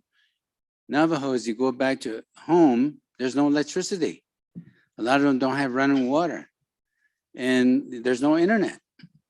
So, so you have to do your homework. So the families would jump in their vehicle, they drive to town and park near McDonald's. They sit out there till midnight doing their homework, and then they go home. That's how it was. And so me and our CTO, we were working on a project in Utah with San Juan School District. We made a proposal to them and they liked it, and they asked for funding from the state of Utah, $3.8 million to expand the school's network out to the communities, 1,400 homes. And we did it in a very short time frame from September to February. We connected them with a 25 megabits or better to the home. And we just did it. I mean, we went fast and we did it. So that's good for the Utah portion. But for the Arizona and New Mexico portion, they still didn't have the internet. Even the university, Navajo Technical University, they were in the same boat. They had problem with people getting online. So with all this problem that we were facing, we wanted to build a company, Navajo 100% owned company, to implement broadband out in the remote area. So as you'll see this slide, as we go, there's the solution that we're doing is we're taking these shelters and we're building a telephone company inside the box. We're building the telephone and it's self-sustainable. It's got its own power. It's got its own electricity, cooling system, its own tower. Everything's included in this box. So what we do is when we go out to the tribal communities, if this was a community, and there's all the rural area over there, there's, let's say that these are mesas, and we just put it on top of that mesa and we fire it up. And then right away you have 5G in that vicinity. Down below you have 4G LTE. And we don't do digging, we don't do trenching. We just shoot microwave across the canyon and connect those people down there. And then the other communities, if they live way down the canyon, we put equipment on their homes and they beam back up to the mesa and pick up connectivity. They have 5G around their home. And then several meters out, you have 4G LTE. So as you'll see the slide, the reason why the current incumbents are not going out to the remote rural area is because they said there's no return on investment, which is true. But in this case, it's a grant. With the grant, it's prime time that we go out there and connect the people that's out there, that's forgotten. They're the most remote, most underserved, most unserved Navajo tribal communities out there that are very in dire situation. The Navajo Nation, we missed the Industrial Revolution. Right now, we're in the digital revolution. We don't want to miss it. That's why we created this, and that's why we want to put these out there. And that's what I want to say, and then I'll turn over to George. Hi there, Dr. Rivera. I've got a DBA, Doctor of Business Administration, a Doctorate of Executive Leadership, a PhD in Optical Technology and Infrastructure Management, also a Big C RCDD, which is a professional engineering certification called a Registered Communication Distribution Designer. Now, what that all means is that with $5, I can get a small latte. Okay, but what it also does is allow me to get my little hiney into different places in the government to look at different things. And what I was tasked with several other people to come up with a system to allow war fighters in the field to have instant communications with back to the airport, back to the fire base, and so that they're not surprised by large troop movements in the field. And we came up with something, all right. Now, I've deliberately made sure that this is a civilian version of a Humvee we're putting out there. It's not going to be any classified stuff in it. However, You don't need the cabling. You don't need which, our system right now is what allows some warfighter sitting somewhere under a bush in the middle of, well, it used to be Afghanistan, but sitting out there and being able to call into his family to view someone's birthday on the phone. That's the level of technology that the Navajos could have tomorrow. Okay, all we have to do is just simply roll it out. So I think we'll go into the rollout here and let everybody see what's going on. Go ahead. Okay, did you want to handle Yeah. the slides? Go for it. So the purpose is to provide 5G and 4G LTE to the community so that our people can start to flourish all the way down to the community level. Because right now, I see the remote community, when I see a very remote house that's way out in the remote area, that might be our next Navajo Nation president, the future president, young kids sitting in there that have no internet. That's why it's important to connect these people. That's why we put this right here. So, and we have a mission, a strategy. You'll see that in the next few slides that we're going to try, and the way we designed it, we're very mobile and rapidly deployable. Those are the key things that we do. We don't dig trenches. We don't build structures. It's already pre-built. So we just take it out there. And we're Navajo Nation Priority 1 company, which means we should be afforded all economic opportunities. Instead of outside incumbents coming in, getting the contracts, we should be offered a contract. We're testing this today to see if this really works, because most of the contract I've done is off the reservation. Now I'm going back on the reservation, and let's see if this really works. This is the lawmakers, they passed this law so that we can get the opportunity. So we're a private company, we're not government. We have a plan, design, implement, we monitor, and we're going to make it work. And we don't offer IRU contracts. People that come on to our services, they can get on and off anytime we want, but we can always welcome them back. So this is how we're set up. By the way, the Yeltia means talk in Navajo. That's what it means, or to speak. And so I'm the CEO, Asa Begis, our Chief Operating Officer, and Dr. Rivera, Chief Science Officer, and we have a Chief Technology Officer, DeAndre. I think he's online, I'm not sure, but he's one of them. So, and Mark Marabo is our Chief Financial Officer. A great team. And of course, we met Dr. Martinez here, and he introduced the ESG to us and how it works. And we studied it very carefully after many lectures, and I'm trying to understand it. This fits, ESG really fits in the Native American community because we care about the earth, Mother Earth. We care about the four-leggeds, the environment, the people. Whatever we do, we don't want to damage the earth, the wind, the air, and our surrounding. This is really fits into the way we operate.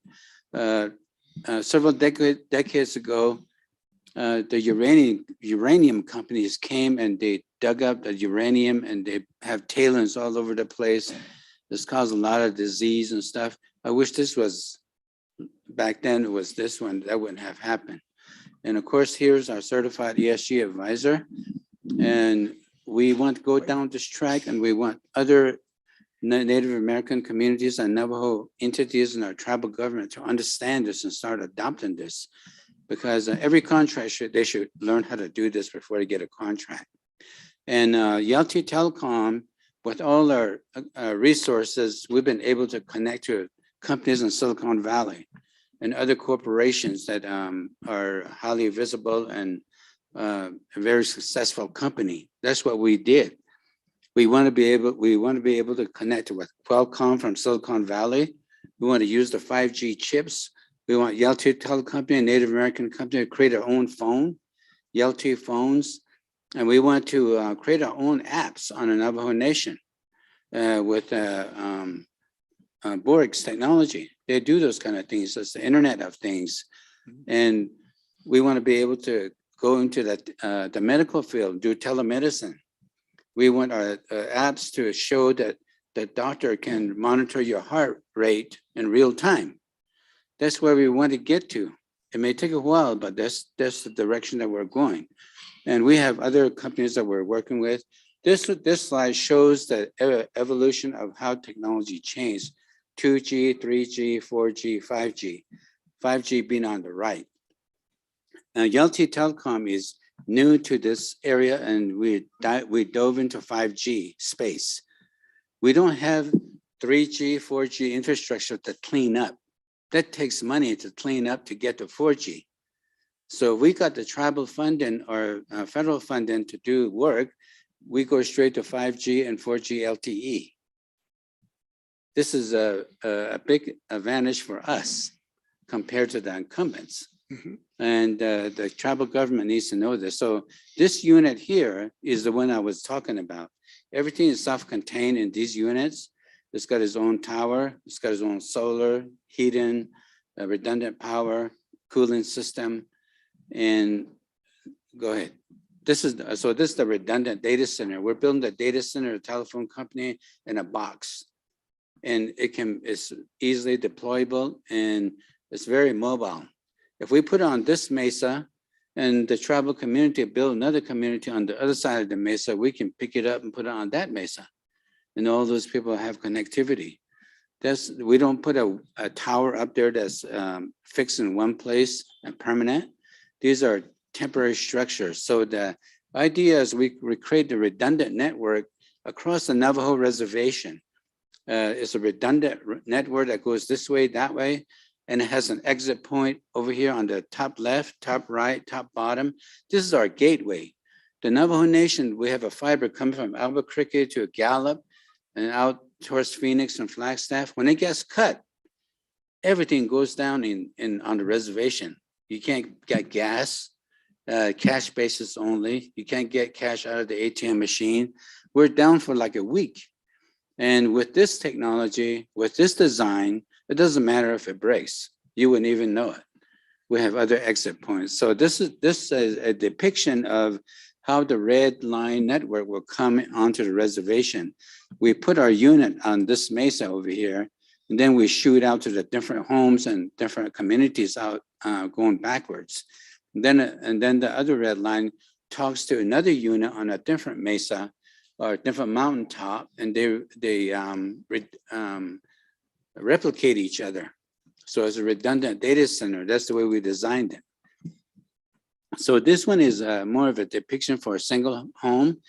If you put it on the top of the hill and somebody lives like 4 miles down the canyon, if you can see them, we put equipment on their home and they can get the signal to the tower and they'll have the 5G in their home around that on their community. If somebody else lives around that community, they can pick up the signal too. So this is how we designed it. And then this one shows the traditional way of doing broadband with the digging, building a tower. It takes like 6 or 7 years on the reservation, including getting your right of way. Below it is the way we're doing it. We build it inside the warehouse, we test it, we burn it, and we make sure it works. And then we take it out there. We try to design this so it's top of the line equipment in there. There's not a fly-by-night equipment that we put in there. These are enterprise tested equipment that's already being tested by FEMA and the military, but we use it for tribal communities, and it's very easily deployable, and that's what we've been promoting. And of course, there's a cost and benefit, and the one is that initially we want to use the ARPA funding. Yelty Telecom is created on the Navajo Nation reservation under the Navajo Nation business law. We have our own business law, so it's created under there. And so we want to have provisions for the 4G LTE. 4.9G is in here because 5G is it's not fully developed. It'll come, all the telco will get to it several years from now, I believe. What year was it? 25. Yeah. Yeah, so 3G, Navajo Nation has, some people carry around 2G, 3G, a lot of them just, they don't work and they just sit on their shelf. So the 3G is going to go away December 31st. and a lot of tribal communities won't have they won't have connectivity because it's going away. So that's why it's urgent. And we tell this to our nation. It's very urgent. And this word means a yeah, but thank you. Yeah, I have one question here. What is the Navajo? We understand that YLT is for speak or talk. What is the Navajo name for a cell phone? Navajo, of course, we're Navajos. We have our own language. New things that's invented that comes to the Navajo Nation, we have to give it a name. Like for car, we didn't have a name for a car when it first came onto the reservation, but it made a noise. It went like, that sounds like chide. People call it chide. Then when the airplane came, the flying car, chidnata. And then when this new technology, cell phone came, right now, if you drove onto the reservation, or maybe any reservation, and you'll see why do Navajos sit on top of the hills or the mesa? Why are they up there what are they doing walking around up there?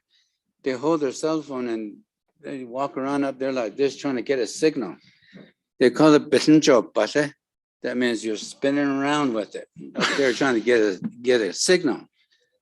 So that's what they call it, bisinjo bate. That's a cell phone.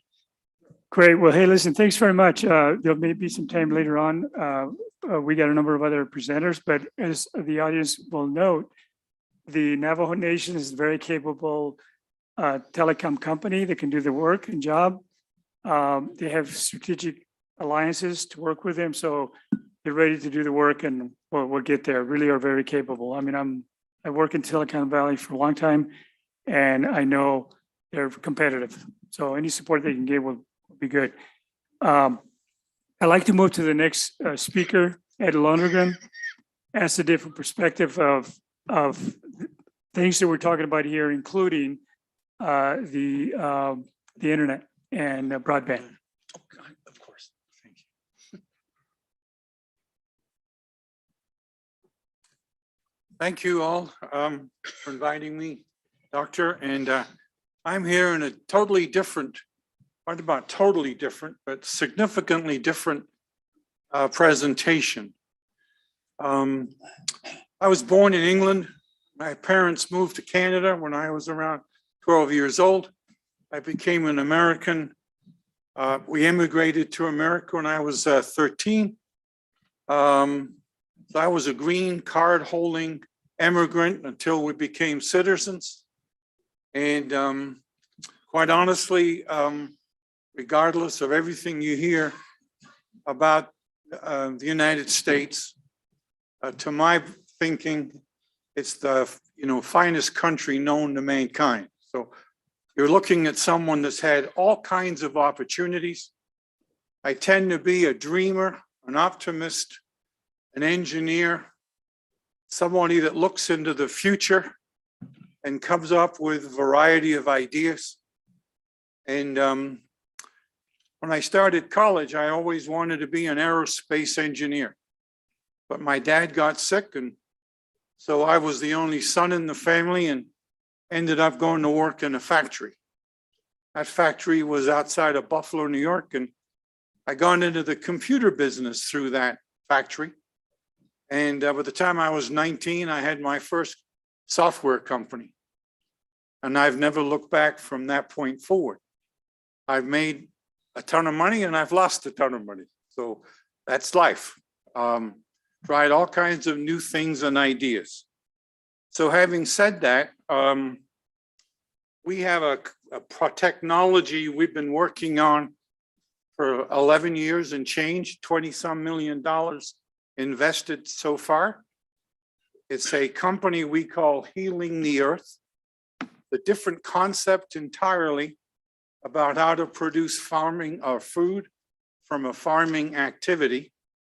And we call it, one of our trademarks is, it's the future of food. So there's quite a lot of things to cover to give you the idea of what we do. And because of that, we're going to move along pretty quickly. Be glad to answer any of the new concepts, any questions you might have, any comments, any thoughts you might have of how we might improve. because this is what we think is the beginning of a brand new methodology. It's a revolution in growing food. So what is the crisis? We've all heard different crises today. And in farming, the number one crisis is water. What are we going to do if the water supply dries up? At the same time, the population in the country, and particularly in the Southwest, the cities are growing, the towns are growing. Water is going to be diverted out of agriculture into communities. So water usage is critical.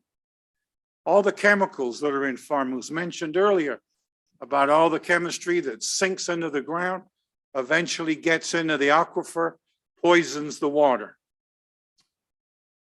Agriculture and has a carbon footprint. We all know we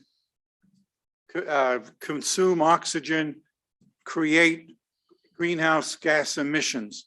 We're a contributor to the problem of warming of the planet. Air quality, the waste of food, what kind of new methodologies for food production. Food production, if you can produce it, then you have food security. And last of all, I'm a great believer that we can have a significant influence on hunger and poverty, not only in the US, but all around the world. I'd like you to think, which we'll cover in one of the last slides, I'd like you to think, just thinking for a moment, how many people in the world, that's worldwide, of course, how many people have died of actually starvation this year to date? Just keep that in mind and we'll tell you what that number is. Our technology is based upon biology, plant biology. We have something we call the recipe for growth. Every plant, whether it's a rose plant or strawberry, or in our case, barley is one of our featured products. Every plant has a recipe for growth. That plant is evolved over time. It knows what it likes to grow. You see it in your backyard. Grass grows at certain times of the year, rose bushes somewhere else. Why does that happen? It's because the plant likes the environment at that moment in time and will start to grow. So we have what we refer to as a recipe for growth. And I will tell you that if you understand exactly the recipe for growth, you can accelerate naturally food production. Don't need a lot of chemistry, don't need any chemistry, don't need nitrogen. Just hold that plant in that environment, which is a recipe for growth. That plant will grow exponentially. So it reduces the time to harvest.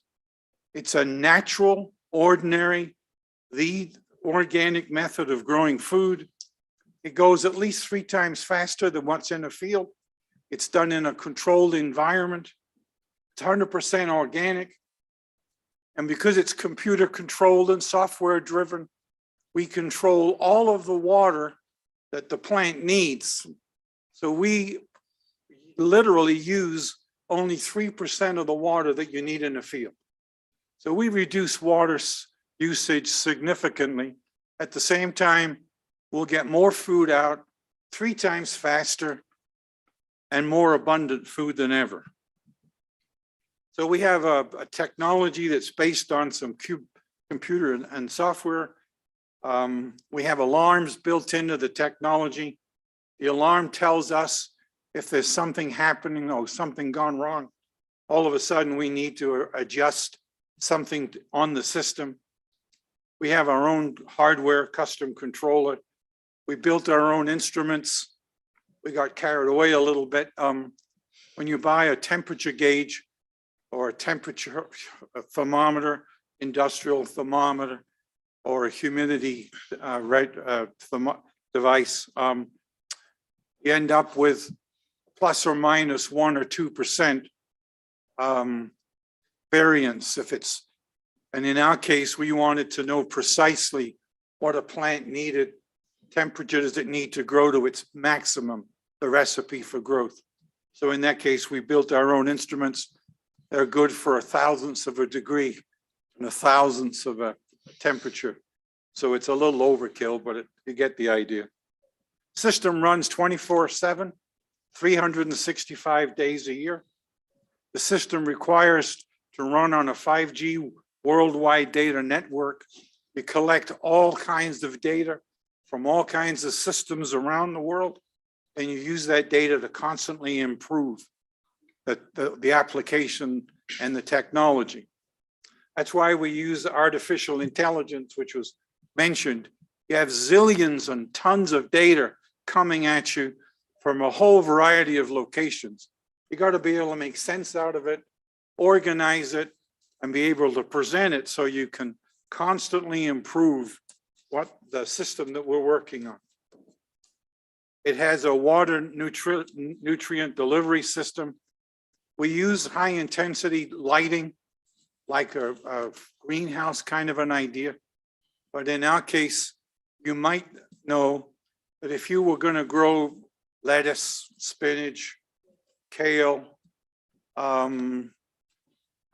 cabbage, whatever, if it's a green chlorophyll-based product, when you see those big bright white lights that are in the greenhouses, believe it or not, the plant doesn't need all that light. Light breaks down into a multiple of colors. You've all seen that in mirrors and the like. It turns out that if you're growing any one of the green products, including, in our case, we grow a series of barley food for animal feed, only needs two colors, red and blue. So we only give them red and blue. They don't need to have all the other color. Reduces the energy cost by 70%. In our case, we have a gravity system. It's a conveyorized system that runs on gravity. The alignment methodology is also gravity driven.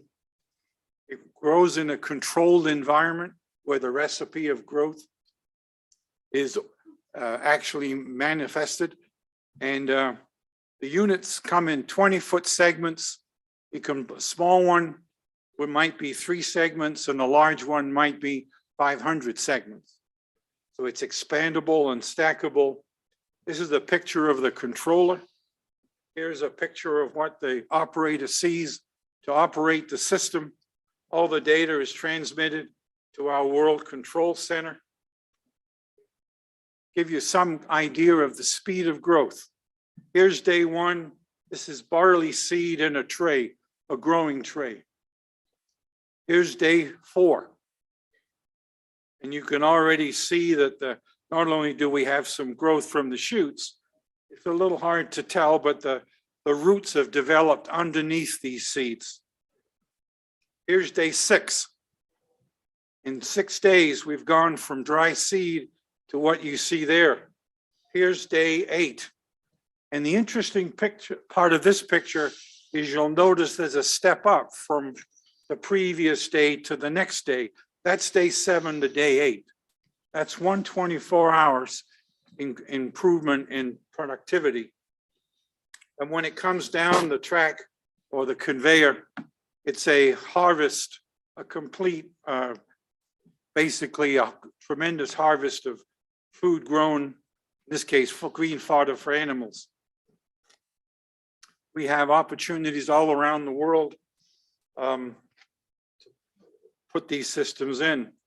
But the harvest itself grows in a tray. And unlike a lot of other systems, we don't have any soil. There's no binder. There's a patented technology that we have on the tray. So as the plants grow, the root hairs grow into a texture that's on the tray. And that texture allows the plant to stand up. So it doesn't have to hang on to rocks or glass beads or sand or dirt or soil. So it's a soilless system. Benefit of that is when you harvest it, you harvest all the roots, you harvest all the seed husks, and you obviously harvest the green. So you get 100% use of that product.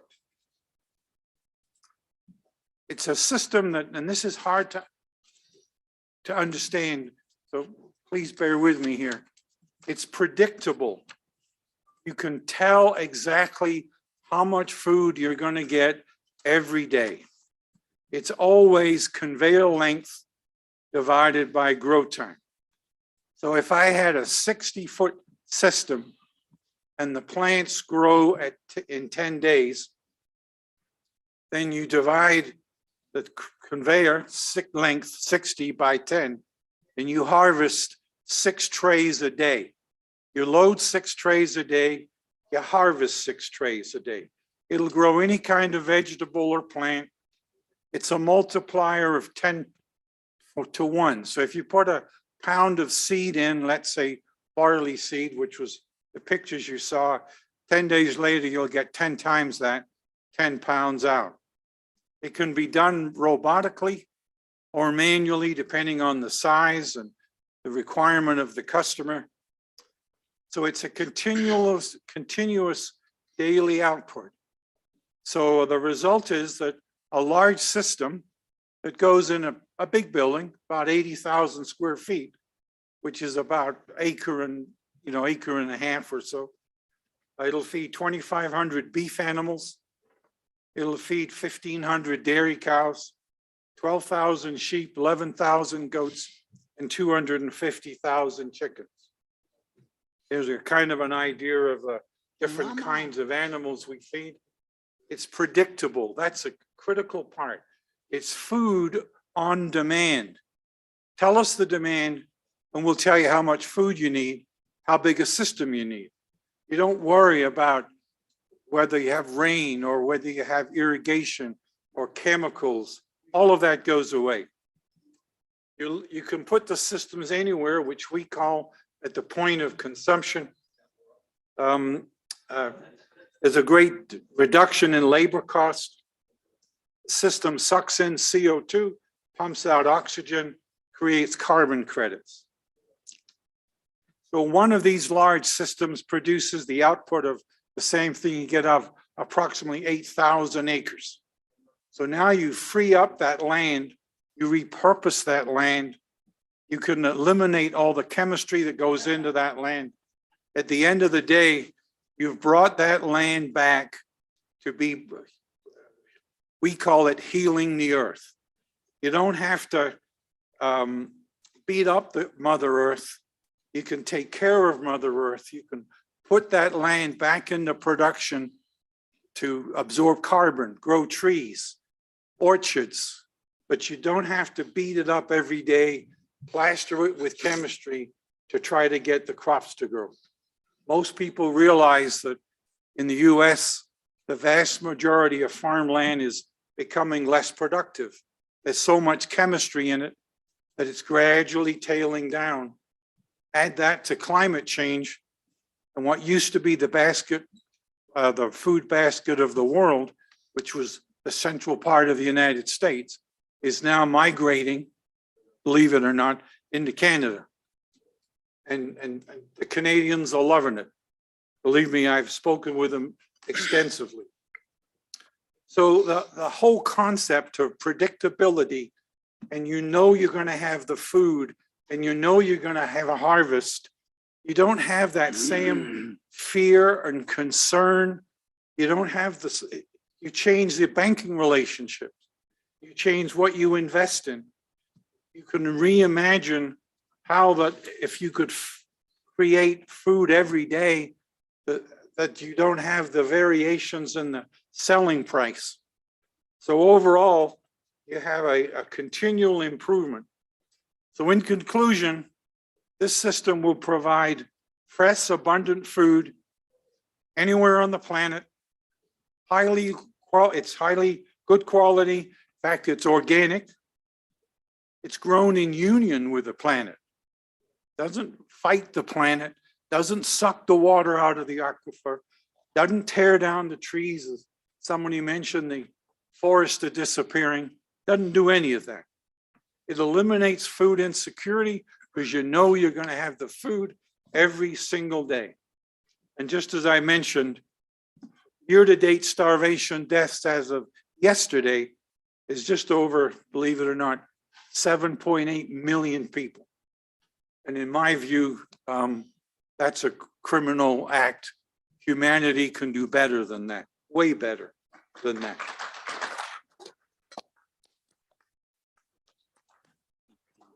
City. Thank you. Thank you very much, Mr. Lonergan. Give him a good hand for his presentation. That was great. One of the challenges of being a facilitator is you have to move, right, the space. So the next person we have is Rinaldo Gil. Is he on virtually? Rinaldo, you got a few minutes, as I noted. Yes. Rinaldo comes from Silicon Valley. And he has a few words to share with us, and he'll have an opportunity to say more at a different time. But here we go. All yours, Rinaldo. Okay. Thank you for inviting me to this event. It's been very, very interesting. The food presentation and also the Yalti presentation. I think there's a lot of exciting opportunities. What I'm going to be talking about is some different opportunities for expanding revenues in the farm sector. Let me see if I can share the screen here.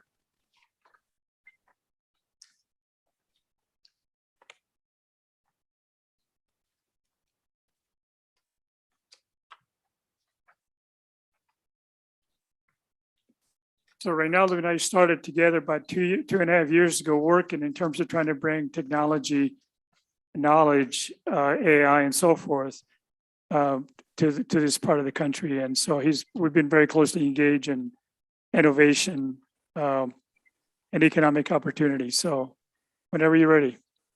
Okay, can you see my screen? No, there's no screen coming on.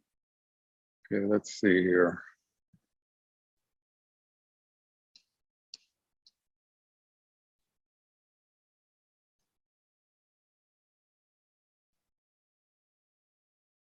Matthew, do you have a part of the screen on your screen at all? Yeah, I don't know if I have your slides. If you want to just tell me when to advance to the next, we can go that route. Well, can you put the Google Drive version up? No, that's the next presentation right there. Yeah, are you able to? Matthew, do you have his presentation? Yeah, the Google Drive. If you can click the link on the Google Drive version. Yeah, but the question is, the people who is inside has his presentation? Because I have it. If you need it, I have it. I can share my screen. Just let me know. Yes. Okay. Sure. Go sure. ahead. You can. Go ahead.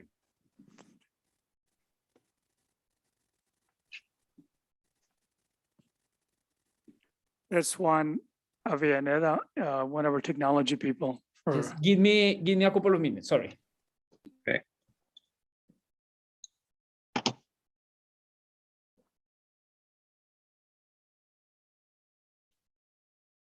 And Greg will be with you in a very short few minutes here. Great, thank you.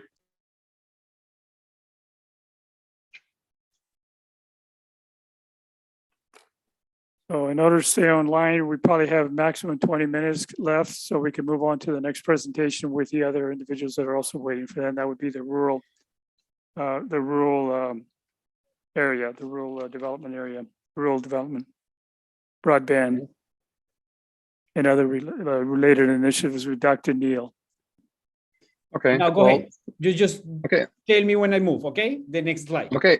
All right. Thank you very much.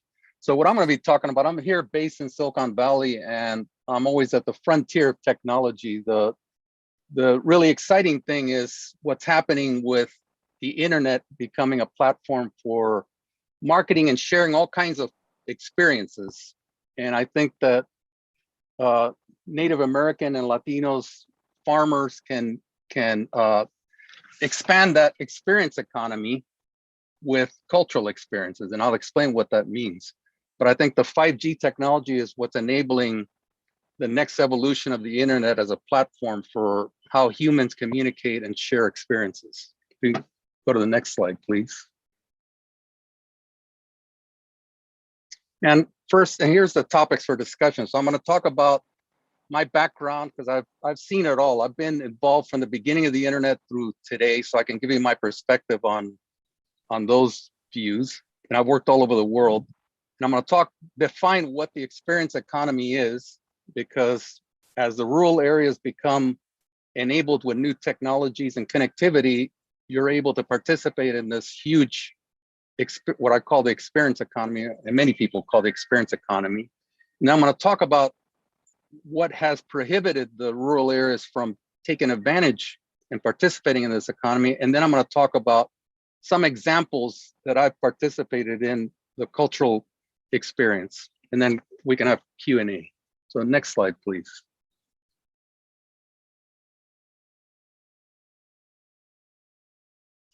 So as you can see here, there's a lot of logos and everything else, but I've been involved. I got involved early in my career when I was 18 years old. I was involved in IBM building industrial factory systems.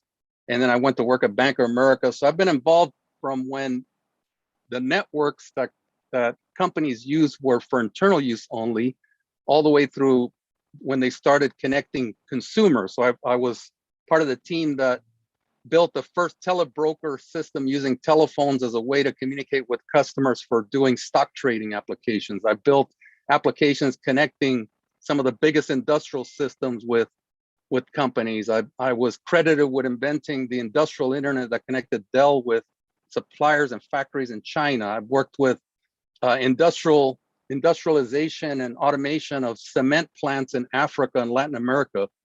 Also in China, I automated, I was part of the team that designed a network of 50,000 villages that were automated there. All of this happened 10, 15, 20 years ago. So we're in essence about 20, 30 years behind the rest of the world in automating our rural areas. And over the last few years, I've been working on virtual reality, automated artificial intelligence, customer service. So ways of improving the efficiency of business at a huge scale. So a lot of experience with dealing in Indonesia, China, Latin America, and also setting up entrepreneurial centers all over the world. Next slide, please. So that's who I am, and that's kind of what excites me, is how to deploy these things. But I'm really the most excited in my career because of what's happening now with as the infrastructure is put in connecting people, it's opening up an entire new economy that didn't exist before. And this is an economy where goods and services are not the only things that are sold. What people are craving are experiences that are delivered digitally or delivered in person. And what I mean by experiences are things that are, instead of selling corn, it's selling how to cook corn. It's selling how to make a product out of corn, how to make a recipe out of corn. So it's how to incorporate goods and services into creating a unique experience that could be marketed and delivered to different customers. And PwC, one of the biggest accounting companies in the world, says it's all about giving customers a great experience, and then they'll buy more of your products. So next slide, please. And because the first wave of the internet really focused on advanced areas of the economy, the rural areas, especially Native American rural areas, were totally bypassed. For decades, they've been bypassed with all the new technologies. So as a result, it's impacted the culture. So children in ag are migrated to the urban areas and never want to come back because of the lack of connectivity. Education is inferior to the urban areas. And on the business side, farmers that live in these areas are invisible and disconnected from customers, so their income is reduced. And it prevents you as a producer of goods and services from accessing customers from all over the world. Because today, in today's market, I can go on Amazon and I can order agricultural products from India, China, Latin America, Mexico. And if you're not competing in that market, you're missing out on a lot of potential customers. Next slide, please. And the sad thing is that as Indigenous and Americans, we've been here for thousands of years. So we have about thousands of years of experience as natives here in America. And the whole culture came from Asia, supposedly came from Asia and populated the culture. There's a lot of cultural, not many cultural differences between all these different people that have populated areas from the North America all the way to Latin America. And in addition to that, for 500 years, we've been integrated into a very diverse economy. The Manila Galleon during the Spanish Conquistador era brought Filipinos and Japanese and Chinese to the Americas. The conquistadores brought Europeans and Africans and Arabs into the, so we have a very rich, deep culture that is now in demand. We're the first to build the farms and settlements where Mexican food is now one of the most popular foods in the world. Corn was created in the Americas. So we're really part of a culture that is booming worldwide, and we need to take advantage of that. Next slide, please.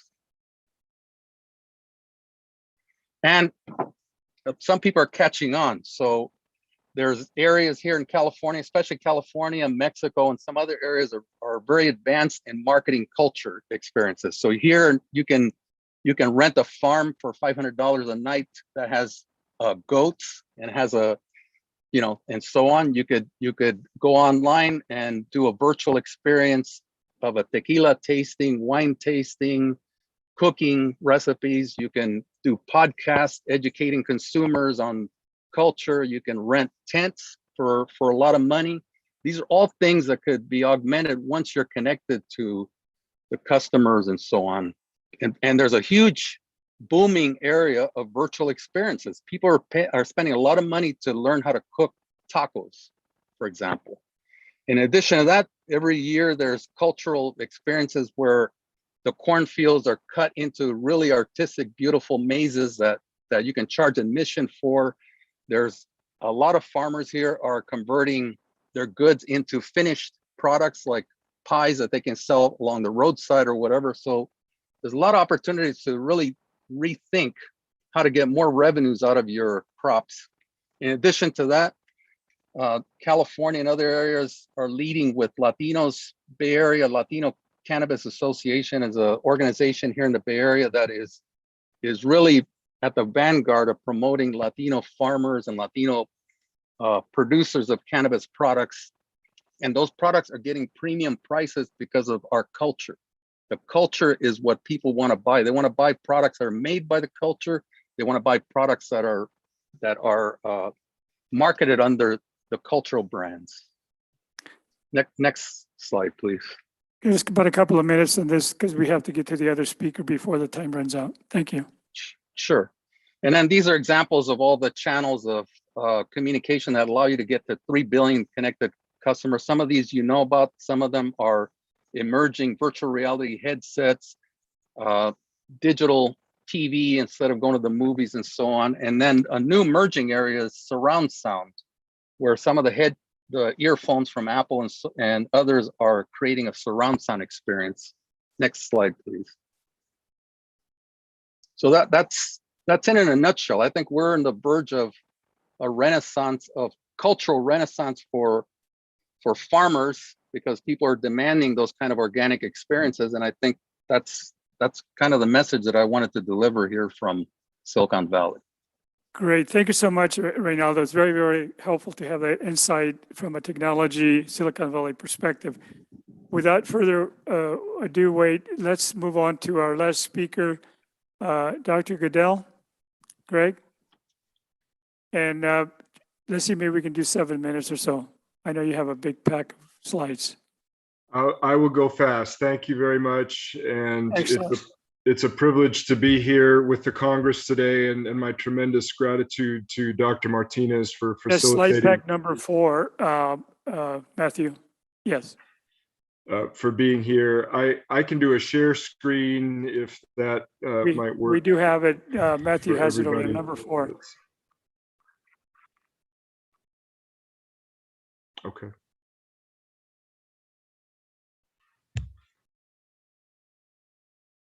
All right, so I'll stop the share then. Okay, oh, that's great. Thank you. And I'll just let you know when to move to the next slide. What I'll be talking about today is a pilot project that is underway now that will come online at the beginning of next year. And it's something that we're very excited about in terms of dealing with the consistent problems of access to capital for Native communities and rural communities, how to overcome that by creating special economic zones and using financial technology. I've been very impressed with the other presentations here today talking about broadband access and the access of technology, which is a key aspect of this, as I'll describe. And so I'm seeing this presentation as being a corollary to what we've already heard from our other great speakers today, and how this can then use those technological advances to create access to financial services and access to capital for the unserved and underserved communities, primarily tribal, but also the communities that surround them. Next slide, please. This project is the outgrowth of academic research that took place at the University of Washington, Jackson School of International Studies, specifically on political economy in Native American nations, starting in 2013 and publishing results in 2016. We were looking specifically at trying to find innovative ways to overcome the chronic issues of poverty and lack of development, and find ways that tribal communities could leverage their sovereignty to create new opportunities and find ways to move forward. So the research findings were published in part in 2016 in the American Indian Law Review. This is a citation that anyone can look up the article. And what we were focused on in this particular article was financial systems and the idea of tribes as nations using that sovereign status to create their own financial systems, just like international nations have, just like the United States as a nation has, just like the 50 states each have financial systems that they govern. And so underlying what I'm going to be talking about here in the next few minutes is this article that talks about the legal and political basis for tribes to do that, and to not just engage in economics, but to actually manage their own economic systems. Next slide, please.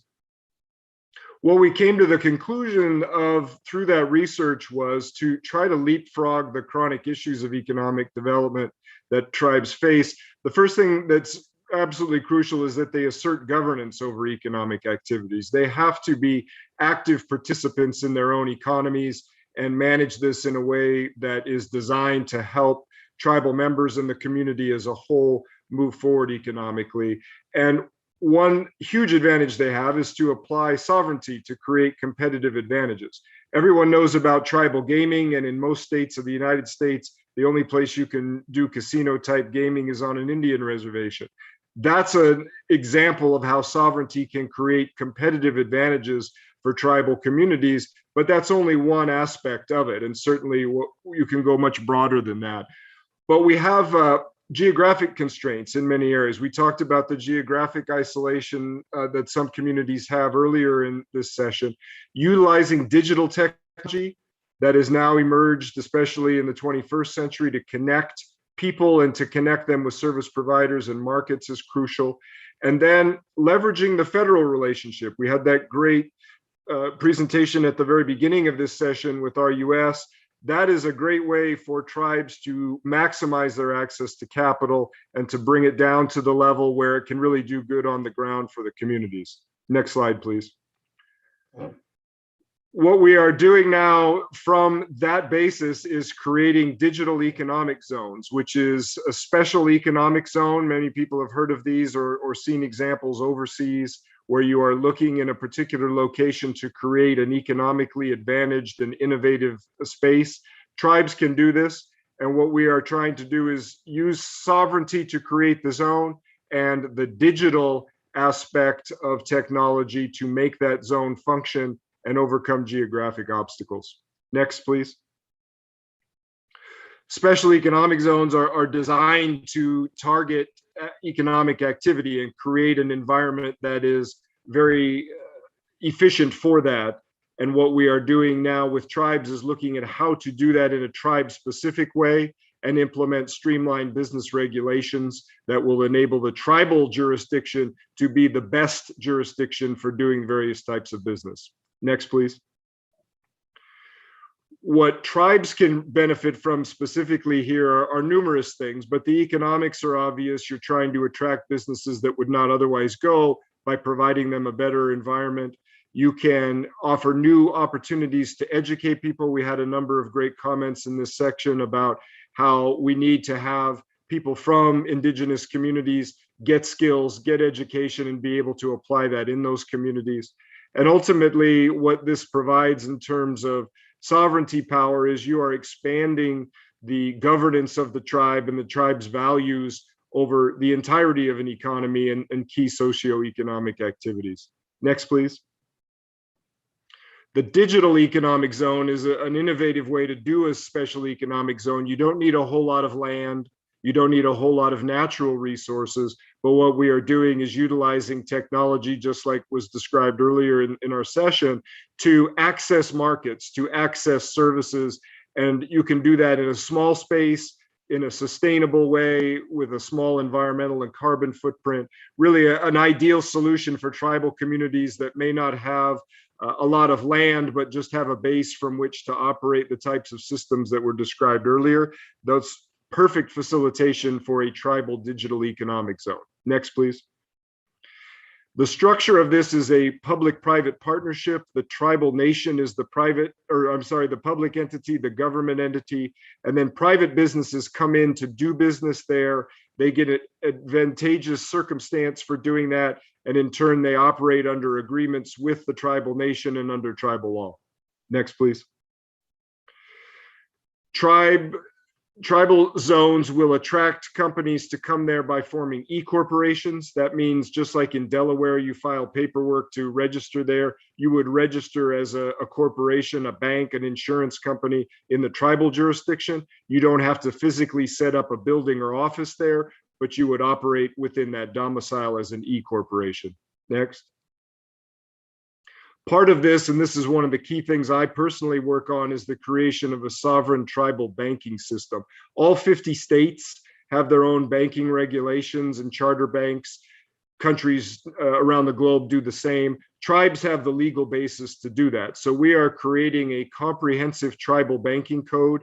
We are taking the best of all of the 50 state codes that exist in the United States, combining them for where those things have advantages, and making them even better by adding in tribal sovereignty oriented provisions.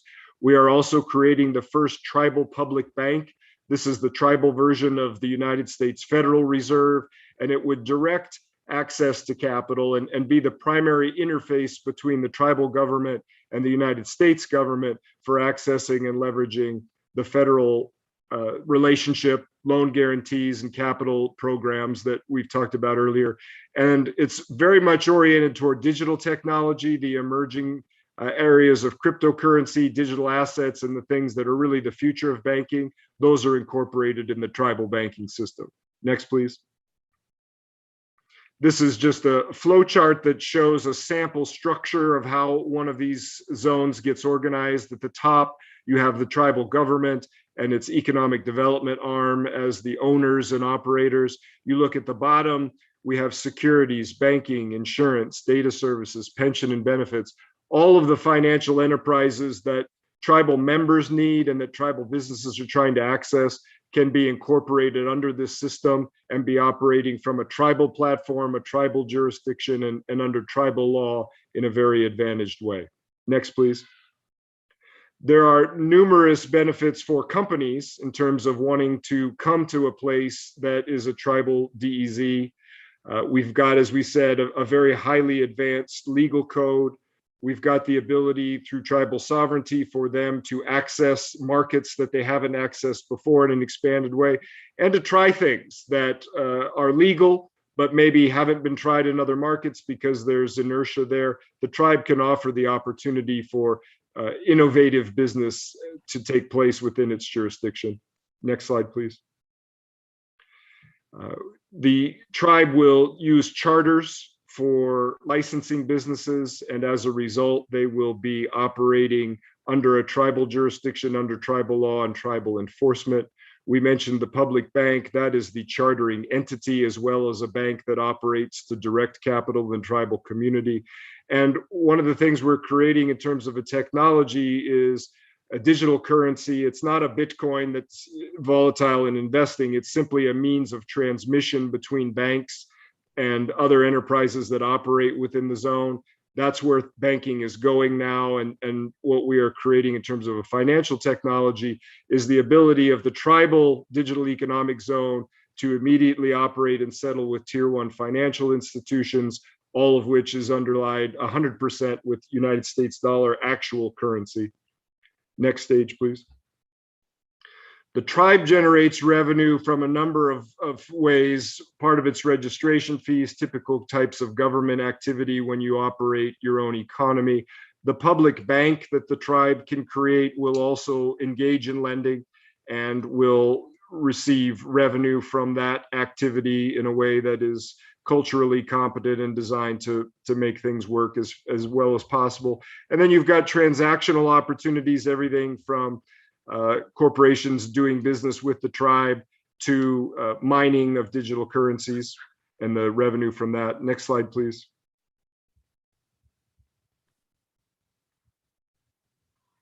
Data hosting, crypto mining, chartering fees, minting and burning, all of these things are sort of futuristic activities, but there's revenue being generated right now. By setting up a DEZ, the tribe has the opportunity to participate in these things and be ahead rather than trying to catch up where things are going financially. Next slide, please. And so our current status, we're working with the tribe out on the East Coast that will be the first to launch in January 2022 a comprehensive digital economic zone.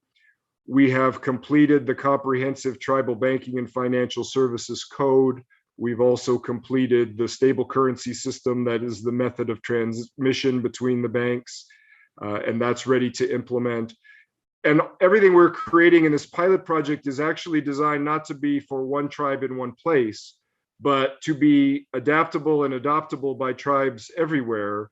And we're creating a model that is customizable under any tribe's laws and guided by their own priorities and goals. And so what we want to do is bring this out and have as many tribes as are interested get the benefit of this, the sovereign governance of their economies, and moving into the digital age in terms of how those economies operate using financial technology. Last slide, please. So this is my contact information. That was a lot to cover in a short period of time. I'm tremendously grateful for the chance to be here and share this with you, but please contact me. My phone number is here, 206-235-1266, or by email, greg@goodellaw.com, and we can talk in more depth at everyone's convenience. And I'm tremendously grateful for the opportunity to share with you today. Thank you. Thank you very much, Dr. Goodell. Please give him a good hand. Okay, I want to thank Chris McLean, Harold Scow, Dr. George Rivera, Edward Lonergan, Reynaldo Gill, and of course, Dr. Greg Goodell for the innovation that was presented in the technology arena. Yes. Okay, I have a question.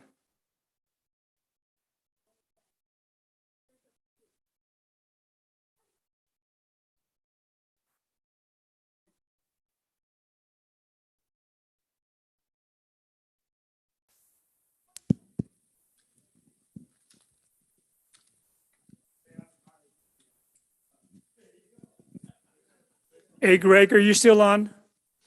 Yes, sir. Let me get Greg. I could not hear the question. Greg, are you still on by chance?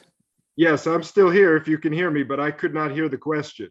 Okay, we're going to get the question here in a minute. It has to do with why tribal nations are not doing banking, right?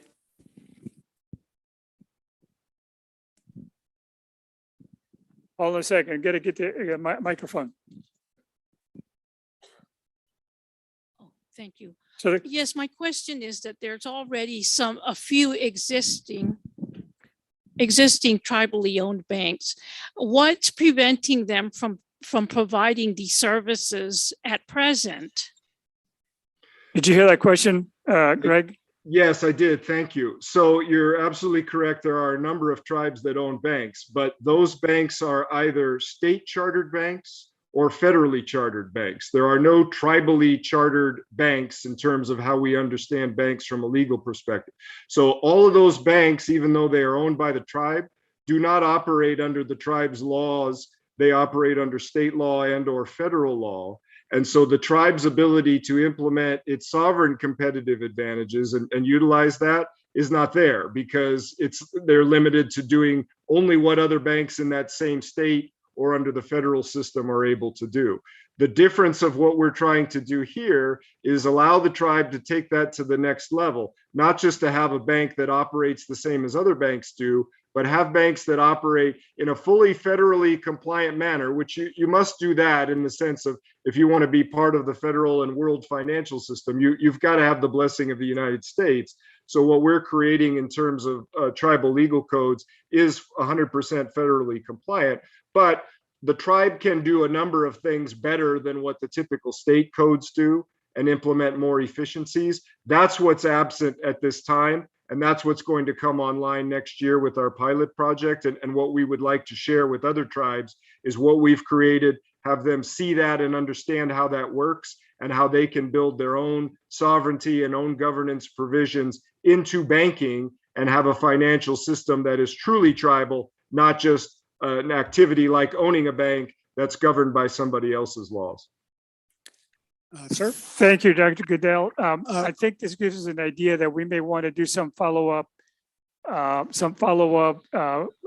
Zoom meeting or something like that to educate people on the various topics that were raised today, because we just don't have the time to do a lot of Q&A today. But I think there's a possibility that we may want to do a forum that continues under the National Latino Farmers Forum to actually bring some ideas and forums together. Okay, one more question here. Is the microphone over there? Has to be, you get to get a microphone so we can actually have it recorded.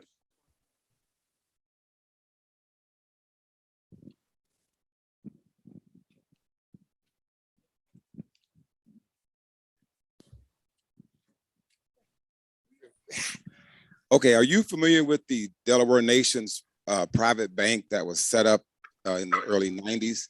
And is what you're proposing, would it be considered private banking? Yes, I am familiar with what you're referring to. And from my perspective, the answer would be no. It's not a private bank in the sense of something that is not meant to be publicly available. One of the things we're really trying to accomplish here is connecting tribal members and other and underserved communities, the unbanked, who are often surrounding tribal communities and rural communities. The idea is not to have a private bank that's only doing limited things. Okay. Thank you so much. Unfortunately, I'm sorry, we have one more question. I take it. Yes. Dr. Martinez, it looks like his connection went out. I'm sorry? His connection went out, his internet. So he's no longer. Okay, there'll be a follow-up conversation with Dr. Goodell.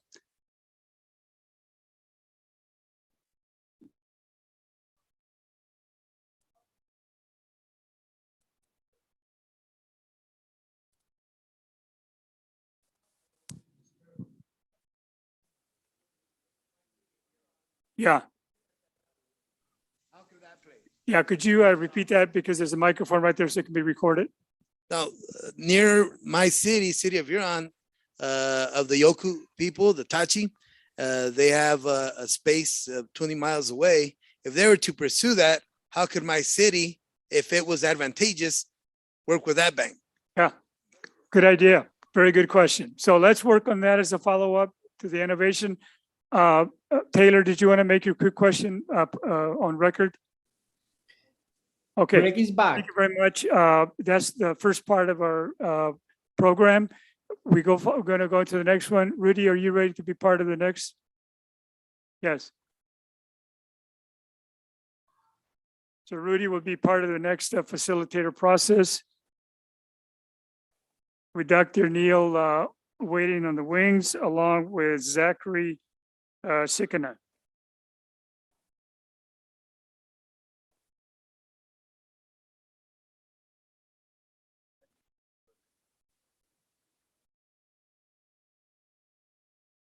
All right, we're coming up to our last panel this afternoon. It was good that people could zoom in so we can get some other experts to contribute to us. I just wanted to make an announcement, and I'll make it several times. If you know anybody that would like to contribute to financially to the conference, they should do it to the National Association of Farmers and Ranchers Trade Association. You can give money, your keys to your car, your boat, your harvester, land. You can put them in your will. If you're tired of your partner, your spouse, you can give them to the, we'll put them to work for the, huh? You'll give your children away to us too. We'll put them to work.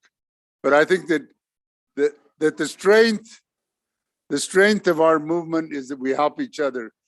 And we need to keep that also in our mind, how to help the corporation, because we've got to keep it going.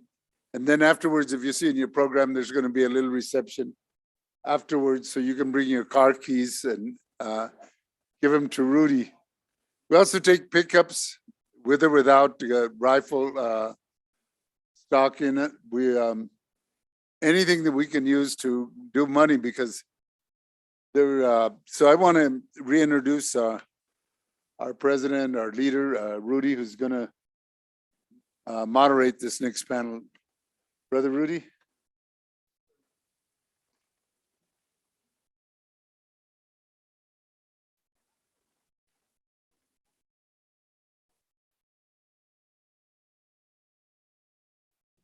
Quite a bit, very, very interesting and productive discussion we've had. You know, we have been working on access to rural broadband for God, ever since I learned through one of our USDA interns to use email. You know, she was one of the students that came in under the Hispanic Association of Colleges and Universities, or HACU, and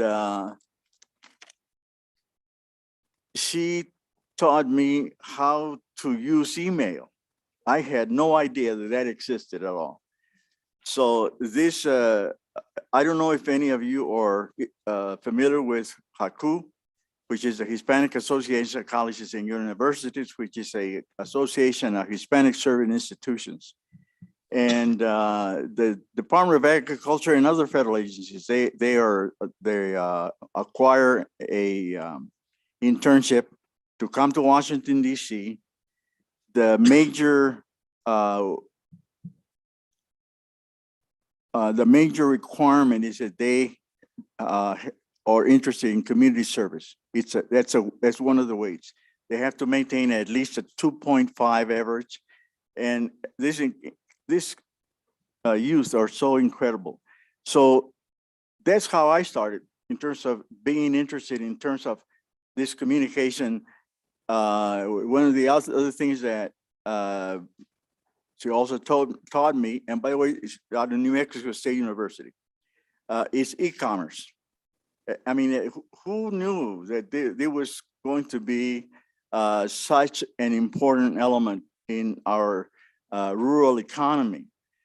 And so we put together, and I really want to express my appreciation to our sponsors who have been extremely helpful from the private sector. For instance, you know, the Charter Communications, T-Mobile, and they are a part of this discussion in terms of trying to bring in with coalition rural broadband to rural America. One of the other that I had forgotten, because I had became familiar with them through my work as the U.S. Department of Agriculture, was the Rural Telecommunications for America. I made every attempt to try to connect with them because they have the largest portfolio for rural America, supposedly to try to bring it into the United States, but I couldn't find. I went to their website. I telephoned one of their marketing people. I think his name is Paul Dietz, and I never got a return call, and that's a shame because, like I said, they have the largest portfolio for rural America, both in terms of the East, the West, and in the Southwest. So this is very, very critical for us because as we, have entered into this pandemic, we've had to do this hybrid conference. But it is also useful because we are going to find out where are some of the flaws, as you saw the secretary, the secretary's system at USDA, I believe it was their system, but some of the flaws that we need to work out in order to be able to carry on communications. So I am extremely grateful to those folks that are going to be presenting today. And I believe that Zach, is that correct? Zach is next, and then Dr. Neil. Okay. Virtually. All right. So we have Zach, I forget his last name. Sikanek. Yeah, Zach Sikanek. And Dr. Neil, correct? And Dr. Neil, follow back to back. Okay. virtual. So Zach, can we bring you on? I think I'm on. Let me know. Can you Okay, hear me all right. okay? All right, Zach. Let's go to town. Thank you. Thank you so much for having me. I'm delighted to be here, and it's really an honor to be part of this event. I've been privileged to work alongside Rudy and other members of the leadership team at the National Latino Farmers and Ranchers Trade Association over this past year, and I don't think it's any exaggeration to say that he and his team are among the most active and engaged rural champions on Capitol Hill. They have helped us break through the noise in Washington, joining us on letters, Hill meetings, calls, webinars, all of the above to try to finally close the digital divide in the US. At CTF, Connect the Future, we're an advocacy and educational organization. We're a coalition of partners, including leaders in telemedicine and distance learning and precision agriculture and telecommunications, everyone trying to row in the same direction to bring broadband to every home and business in the United States. We're focused on helping those Americans who don't have access to reliable high-speed internet, and as well as those who can't afford it or don't yet have the skills or technology to put it to use. They're overwhelmingly in rural areas where as many as 1 in 4 families lacks a reliable connection. And we're a nonpartisan and tech-neutral organization. Our agenda is simple. We want to connect more Americans and do it quickly. Of course, that work touches on all the topics that you've been hearing about: digital equity, inclusion, and access. And as you can imagine, the infrastructure debate in Washington has been a core focus of our attention over the last few months. Recently, the US Senate passed the bipartisan infrastructure framework that represented a significant step towards bridging the nation's digital divide. It included $65 billion in funding for broadband that hit on all the key areas that'll help improve access and adoption for unserved communities. And there are several forward-leaning provisions of that legislation that we're excited about. It includes $2.75 billion for digital skills and programs focused on broadband adoption. It includes funding for states to help deploy broadband in unserved areas. And in addition, it provides a permanent extension of the Emergency Broadband Benefit Program at the FCC. That's the $30 discount for qualifying households directly to the consumer with their choice of plans.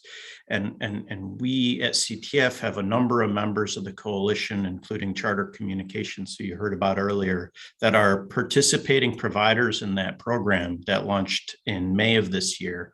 And they are all very excited about the opportunity to help more low-income families stay connected during a difficult time for our country. But while that bill is has new momentum on Capitol Hill, it looks like we may finally see some work in the House of Representatives and hopefully get it to the president's desk. The work is far from over. We need to now make every dollar count for unserved families, especially those living in communities uniquely burdened by unevenly distributed broadband infrastructure. To do it, we're going to have to go beyond the funding battles and address some of those nuts and bolts barriers to broadband deployment that continue to keep communities, especially that last mile, on the wrong side of the digital divide. High on that list, of course, is the infamously costly and time-consuming process of accessing wooden utility poles. These poles form the backbone of the nation's communications infrastructure, and especially so in rural communities where nearly every bit of communication passes over a wire on those poles. Believe it or not, access to these poles can make or break our ability to reach those final miles. And Connect the Future has put together a brief video to help explain the topic, probably better than I can. And I'd like to share that with you now. The utility poles that line our communities stretch across the nation, supporting America's critical infrastructure, lighting our homes, and helping us stay connected. Phones, broadband, even Wi-Fi and mobile connections all rely on utility poles. So, how do these poles impact the more than 14 million Americans who live in areas that still don't have internet access? First, we need a quick overview of how poles access works. Then, we'll show how that process can needlessly increase costs and cause avoidable delays, which have left too many Americans unconnected for too long. And finally, how a fast, fair pole attachment process will help. Access to utility poles. To reach unserved areas, a broadband provider usually extends their network by attaching cables to utility poles. But broadband providers typically don't own the poles, so first, they need to get access. That includes getting permission from the pole owner, getting permits, and engineering study. Make ready work, a term that includes all of the work done to make the pole ready for new attachments, like moving equipment or adding wires to secure it. And finally, paying ongoing rent to the pole owner to compensate them and cover the costs of maintenance and repairs. Getting access to utility poles sounds simple enough, but it often causes avoidable delays and increased costs. Why? Pole attachment procedures, laws, and regulations vary wildly and are hard to enforce. Sometimes rules don't even exist. Even in best-case scenarios, it can take up to 10 months to resolve make-ready issues, which must be complete before build-out can begin. A dispute over just one pole can stop access for everyone down the line, and pole owners don't always adhere to set timelines. A missed deadline can delay internet service for months or even years, especially in rural areas where weather or crop seasons can limit building opportunities. In addition to causing delays, the pole attachment process can also be needlessly costly. Broadband providers should pay their fair share of costs to cover their new attachments, but some pole owners don't play by the rules or make up their own when none exist. They require broadband providers to pay the entire cost of replacing poles that haven't been maintained or that are well into, or even beyond, their useful life of 30 to 40 years. These disputes hurt rural areas most. Why? In urban settings, Broadband providers can serve multiple homes per pole, but in rural locations with fewer homes and businesses, it's the opposite. Broadband providers often need access to multiple poles to serve just one home. When the number of poles needed increases exponentially, so do the time and expense of the deployment project, especially when pole owners don't want to pay their fair share. In fact, make-ready costs can be as much as 1/3 of the total cost of a rural internet expansion project, money that could be better spent connecting more families to the internet. A fair, fast process for utility poles access, replacements, and dispute resolution would allow investments in rural internet service to reach more unserved homes and businesses faster. Unserved Americans should not be left behind because of outdated laws, or in some cases, no laws, governing access to critical infrastructure. It's time to modernize the utility poles processes, helping to bridge the digital divide by ensuring pole owners and broadband providers cooperate and each pays their fair share, so that every American can finally have access to high-speed internet. Learn more at connectthefuture.com. Thank you. As you can see, it can be a complicated problem. Procedures, laws, regulations, they depend on the location of the pole and the type of pole owner. And, over the years, you've probably heard a lot about connecting rural families to broadband, and there've been a lot of programs and efforts to try to bridge that gap, and yet we seem to run into these consistent, stubborn barriers, and this is by far one of the biggest.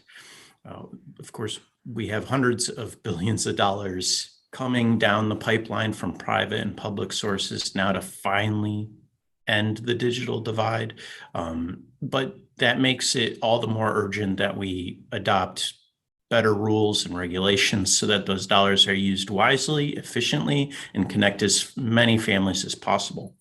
Recently, Senators Richard Blumenthal and Roger Wicker authored an amendment to the bipartisan infrastructure package that was designed to address one of the elements of this problem. It directed the FCC to update its pole attachment rules to ensure timely access, fair cost sharing, expedited dispute resolution.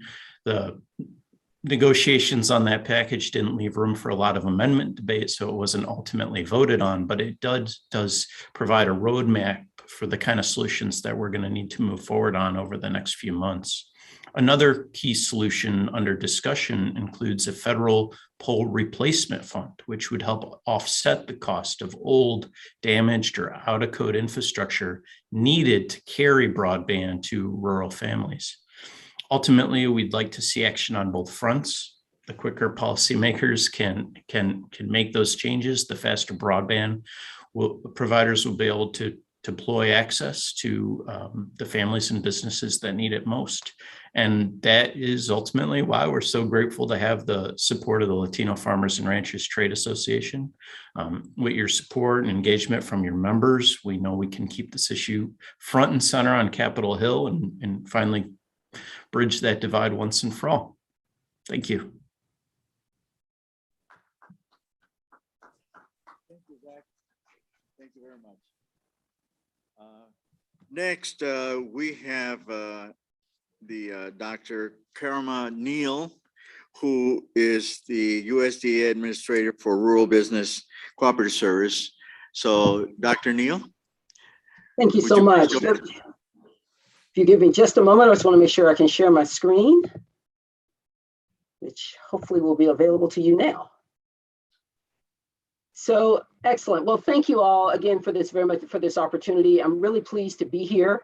Appreciate the introduction and this invitation. I was really pleased to hear you all mention the Hispanic Association of Colleges and Universities. We were pleased to be a sponsor of their conference earlier this month and had some folks attending there and excited about that. I also appreciated that you mentioned, just as you were opening this session, some of the challenges that you've seen with some USDA programs, and we want to hear about that. We want to learn that so we can work on those. And so I'll share it as my talk continues a bit more about that process.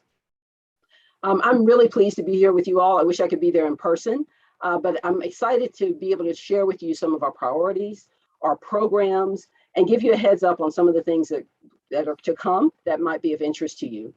Collectively, we at Rural Development strive to be your partners in prosperity. So I'd like to start by sharing a bit about our departmental priorities.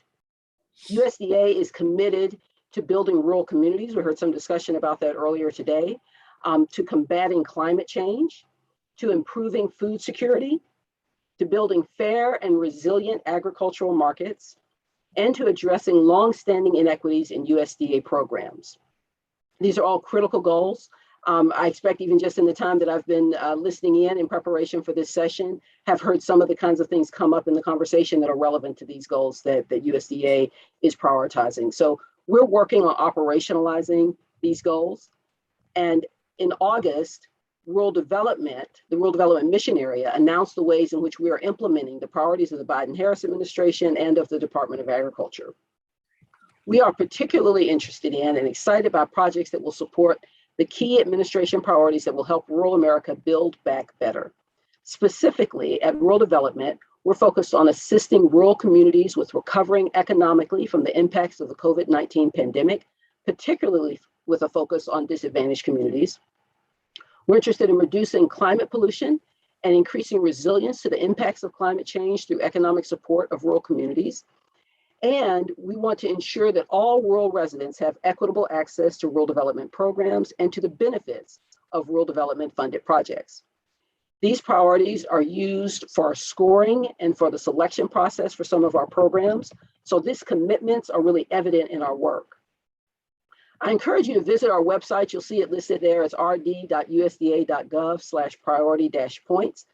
And there you'll find maps, public data, and a variety of other types of information that are used to support these priorities. How you'll see how we use them in project selection and in funding decisions. And you'll learn how these priorities will apply or do already apply to the financing programs that you might be interested in. So definitely encourage you to take a look at that website and see what might be relevant for you there. One of the ways all of our work aligns is through sustainability, whether that's of a particular business or farm or a ranch or a community or of our climate. In that regard, USDA seeks to balance the goals of satisfying human needs, enhancing environmental quality, the resource base and ecosystem services, sustaining the economic viability of agriculture, enhancing the quality of life for farmers, ranchers, forest managers, workers, and of society as a whole. So with that introduction, sort of framing of the where USDA is, where rural development is, I'd now like to turn to some specific programs that might be relevant for you all. So first, I want to start with some work that we are focused on in the context of the food supply chain. So you may have heard some announcements. There's a very specific focus on building back better. And in the context of USDA, we think a lot about that in the context of the food supply chain. How to increase capacity, how to make the food supply chain more secure, more resilient, more diverse. The COVID-19 pandemic has highlighted the need to increase the capacity of food supply chain. And to that end, the Secretary previewed earlier this month on October 4th, the use of American Rescue Plan funds for the new Food Supply Chain Guaranteed Loan Program. And so additional information on that program will be coming soon about how that will work, how folks can engage in that. For now, if that is of interest, if you're interested in the middle of the food supply chain, so things like aggregation and processing and transportation and storage and those kinds of things in the middle of the food supply chain, I encourage you to do a couple things. Visit our website, 1RD Guarantee. This is where lenders, because this as a guarantee program, this is really directed toward lenders. This is where lenders can get more information, can apply to become approved to lend through this program. You'll also find on that site, it's not quite posted yet, but it will be soon, a video sharing information. This is from a training we did on October 14th, just earlier this month, training lenders on how to become approved lenders for this program so they can participate in the Food Supply Chain Guaranteed Loan Program.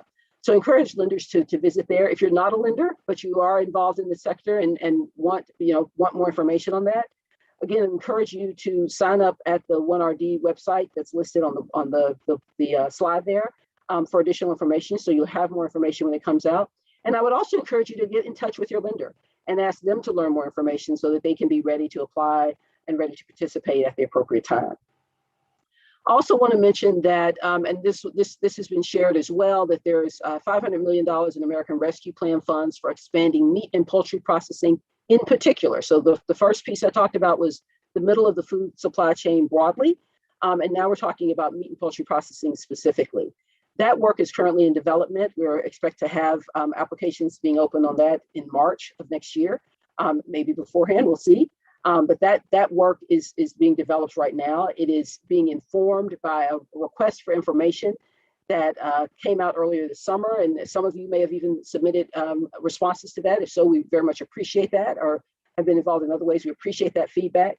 We're using that to develop the programs that will be available that are focused on meat and poultry processing. So continuing on, I want to just highlight a few selected opportunities. I'll share at the end the website for rural development totally, and you can see all of our programs that are listed there. And I would encourage you to visit there. This is just a small selection of our over 40 programs at rural development. The Value Added Producers Grant helps agricultural workers enter into value-added activities related to the processing and marketing of new products. The goal of this program is to develop new products and to create and expand marketing opportunities and to increase producer income. So this program has been widely used and received for a variety of projects. It does not have to be limited to food. It's just value added in terms of for agricultural production. Encourage you to visit the website. The program actually, we just recently made awards for that. It's currently closed, but now that means this is the perfect time to learn more about the program and learn about how you might want to participate. So you'll be ready for it when it opens, if this is something that is of interest to you. So continuing on just with a couple more highlighted opportunities that may be of interest. The Socially Disadvantaged Groups Grant. This program provides technical assistance to socially disadvantaged groups through cooperatives and cooperative development centers. So we have, of course, our name is the Rural Business Cooperative Service. So we have a focus on businesses broadly, and that of course includes cooperatives, a cooperative business model. And so cooperatives can participate in this Socially Disadvantaged Groups Grant program. It's the end of the fiscal year just passed for the federal fiscal year on September 30th. That's when the fiscal year ended. So again, many of these programs are closed, this one included, but again, this is the perfect time to visit the website, read about it, learn more about it, and be ready for that when it opens up again. So the next program is another guaranteed loan program. This one is up and functioning, and even though the fiscal year just ended, this actually does have some funds available for it right now. And so we encourage you, and it has rolling applications, so encourage you to learn more about it if you're interested. This is the Business and Industry Guaranteed Loan Program. This provides guarantees to loans that lenders make for their loans to rural businesses for business development, land facility and equipment purchases, debt refinance, and more. Depending on the project, these can be provide guarantees of 80% on loans up to $40 million in some cases for cooperatives. For other businesses, up to $25 million. So these can be significant guarantees and can really facilitate a lender being willing to offer this loan to a business because that guarantee is in place. So again, I know you've heard that from my colleague, Chris McLean at the Rural Utilities Service. I'm glad you got a chance to hear from him. I encourage you to visit rd.usda.gov, where you can find a list of all of our programs. These include broadband, and that's been a big part of the focus here, broadband, energy, housing, electric, community facilities, and other cooperative and business programs. So you can see those and learn about those opportunities. And once you do, so what's the next step then? If you find a program that you're interested in, something that you feel like might be a good fit for your business, for your community, I encourage you to really engage with us. This is, if you've participated in our listening sessions in the past, or responded to a request for applications, or reached out in other ways, request for information, or reached out in other ways, we really appreciate that feedback and thank you for that. We welcome your input as we strive to meet the needs and objectives of all of the folks in rural America. So to get started, we encourage you to reach out to one of our, the nearest one of our almost 400 state and area offices. They are truly the front door to Rural Business Cooperative Service programs and staff. And so know that we stand ready to work with you on your projects. My contact information is included here, karama.neil@usda.gov. You'll also see our website, rd.usda.gov. I encourage you to peruse that. And a toll-free number where you can get additional information, 1-800-670-6553. So as I close, again, I just want to thank you for this invitation. Thank you for your time, for your attention. Again, I know you've heard from other USDA and federal colleagues during this conference. Know that we each look forward to talking with and working with you. On behalf of USDA, I offer a heartfelt thanks. We continue to look forward to continuing our partnership and cultivating shared prosperity in America's rural communities. Thanks again. Thank you so much, Dr. Neal. We appreciate your being able to join us. One of the things that I would like to request is, we have, I think we have a real opportunity to work collaboratively. We've had an incident in Central Valley in California regarding some climate events that impeded one of our state chapters to be able to be here. And we are very concerned about some of the impediments, some of the barriers. So I would like to, while y'all have you online, to request that we consider doing a pilot project in collaboration with the city of Huron, where we have established now a state office for California, and look in terms of having some of these programs that you mentioned to test them out in a pilot, maybe a pilot project, and having the state office, the national office, and Latino farmers and ranchers look in terms of ways of making some of these programs not only accessible, but to eliminate some of the administrative barriers, to look in terms of making sure that these programs are able to work in the way that they were intended to be. And, we're looking in terms of how can we work together, because I think that going to the office in the state, well, that's one thing, or the local office, but if we are collaborating with the three principles, I think that we can get a lot done, and we try to test them out and make sure that they are going to be working, and then replicate them elsewhere. What do you think? So I think I really appreciate it. So I said I wanted feedback and you gave it. So I appreciate that very much. So a couple things. One, I would just very much like you all reached out to invite us to this conference. Let's connect and figure out how we can have that conversation and see what might be possible. Let me say this. I think as you mentioned something that is absolutely correct in terms of many of our programs being challenging, being complex, perhaps more than is needed.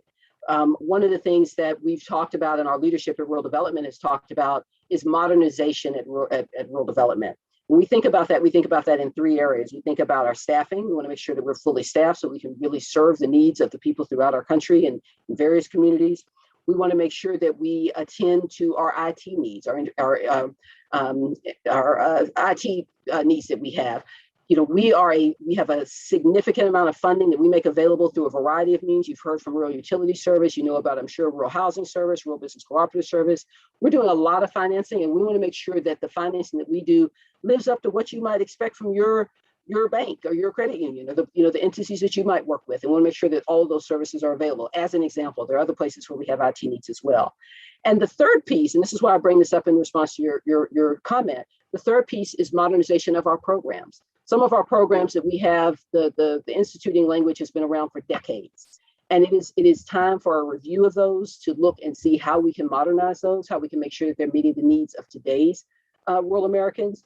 We want to make sure that if there are places where our applications can be simplified, where, sort of over time, you just keep adding stuff on. Let's take a fresh look at some of those applications and see what might be possible to make those more straightforward for folks to be able to apply, more straightforward in terms of understanding how the process works, how the selection process works. That's why I mentioned that that website on our priority points, because it shows very clearly how those points are assigned, where our priorities are, how we determine those. So those things, those are very much at the front of our minds. I appreciate you bringing them up because it is a reminder that it is on the front of your all's minds as well. And again, I welcome a time to have a conversation and see what might be possible in the city of Huron. I used to work for the Farmers Home Administration, and one of the things that I really liked about the Farmers Home Administration was that we were able to, we do an inventory of a community. And, you know, I was the Western Regional Director for the Rural Housing Alliance, and we did a lot of sewer systems. But we did first of all, is an inventory of a community in which we were going to establish either a rural, low-income housing, rural rental, sewer system. And then we would look in terms of what programs were available with USDA and be able to plug them in. It was a very good system because the inventory forced us to look in terms of what was missing in that particular community. That's why I'm proposing that if we can do a pilot project with Huron, California, where the Central Valley, who has, like I said, just recently suffered this climatic crisis, we can try to look in terms of at this progress in new ways. So thank you so much for your participation and for your support. Thank you. Thank you all.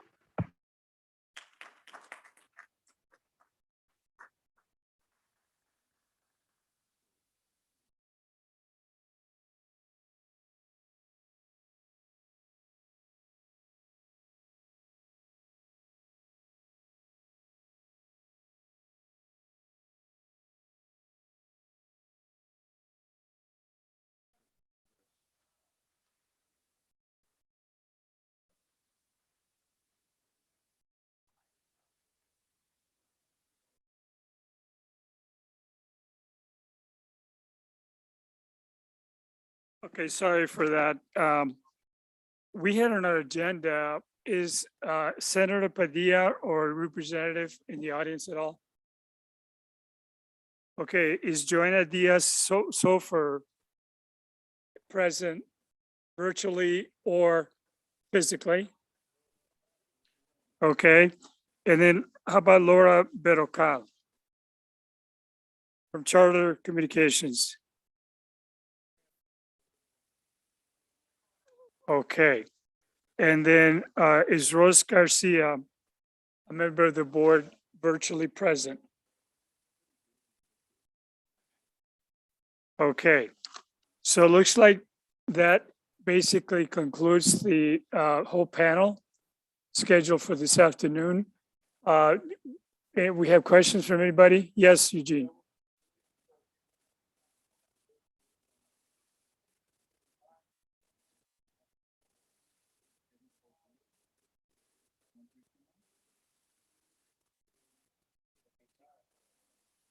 Okay, so the suggestion by Eugene Pickett is, since we have some time left, if anyone wants to have an engaging conversation, questions and so forth, we'd be happy to entertain that question. The only thing we ask is that we get the microphone passed around to people so that that can be recorded for the benefit of our attendees.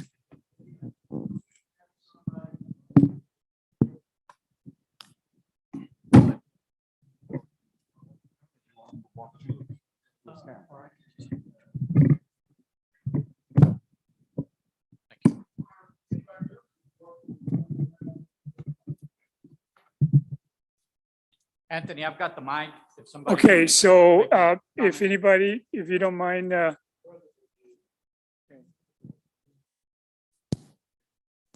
Yeah, my comment was this. Number one, it's very interesting that the demand for virtual was very intense. And to see it emerge in the way that it did was very significant. Number one, the partnership with Heritage. Then number two, how the committee, all the various facilitators got in contact with all of the individuals that have appeared virtually. And I watched them have to do that. And it was not easy because they were, imagine, most of these people are at the very highest level in the various administrations. So to track them down, to engage them, some of these people, you know, we've been meeting with for over 6 months and I forgot who they were. And then I see them on the screen. I'm like, oh yeah, you know, we did that 7 months ago, 8 months ago, and we moved it forward. So some of the comments about the virtual domain, they're like, well, they're not in the room. But we did the best that we could that they were there. And I was like, hey, you know what? I had to see President Obama virtually because I couldn't go to the inauguration. So, you know, what's wrong with it? And for the, and in these last segments, you know, to where you got a commitment. I mean, the mayor of Huron is right here. And I've been hearing him say, you know, well, what's available? What can we do? And for you to tie that, the lady down like that, and her to say, well, hey, let's have a conversation. That's the entree to a pilot program. I mean, it can't get better than that. You know, so that like what I'm starting to see here in this room is that not only I think we're identifying problem areas, but we're breaching and moving forward in that resolution area.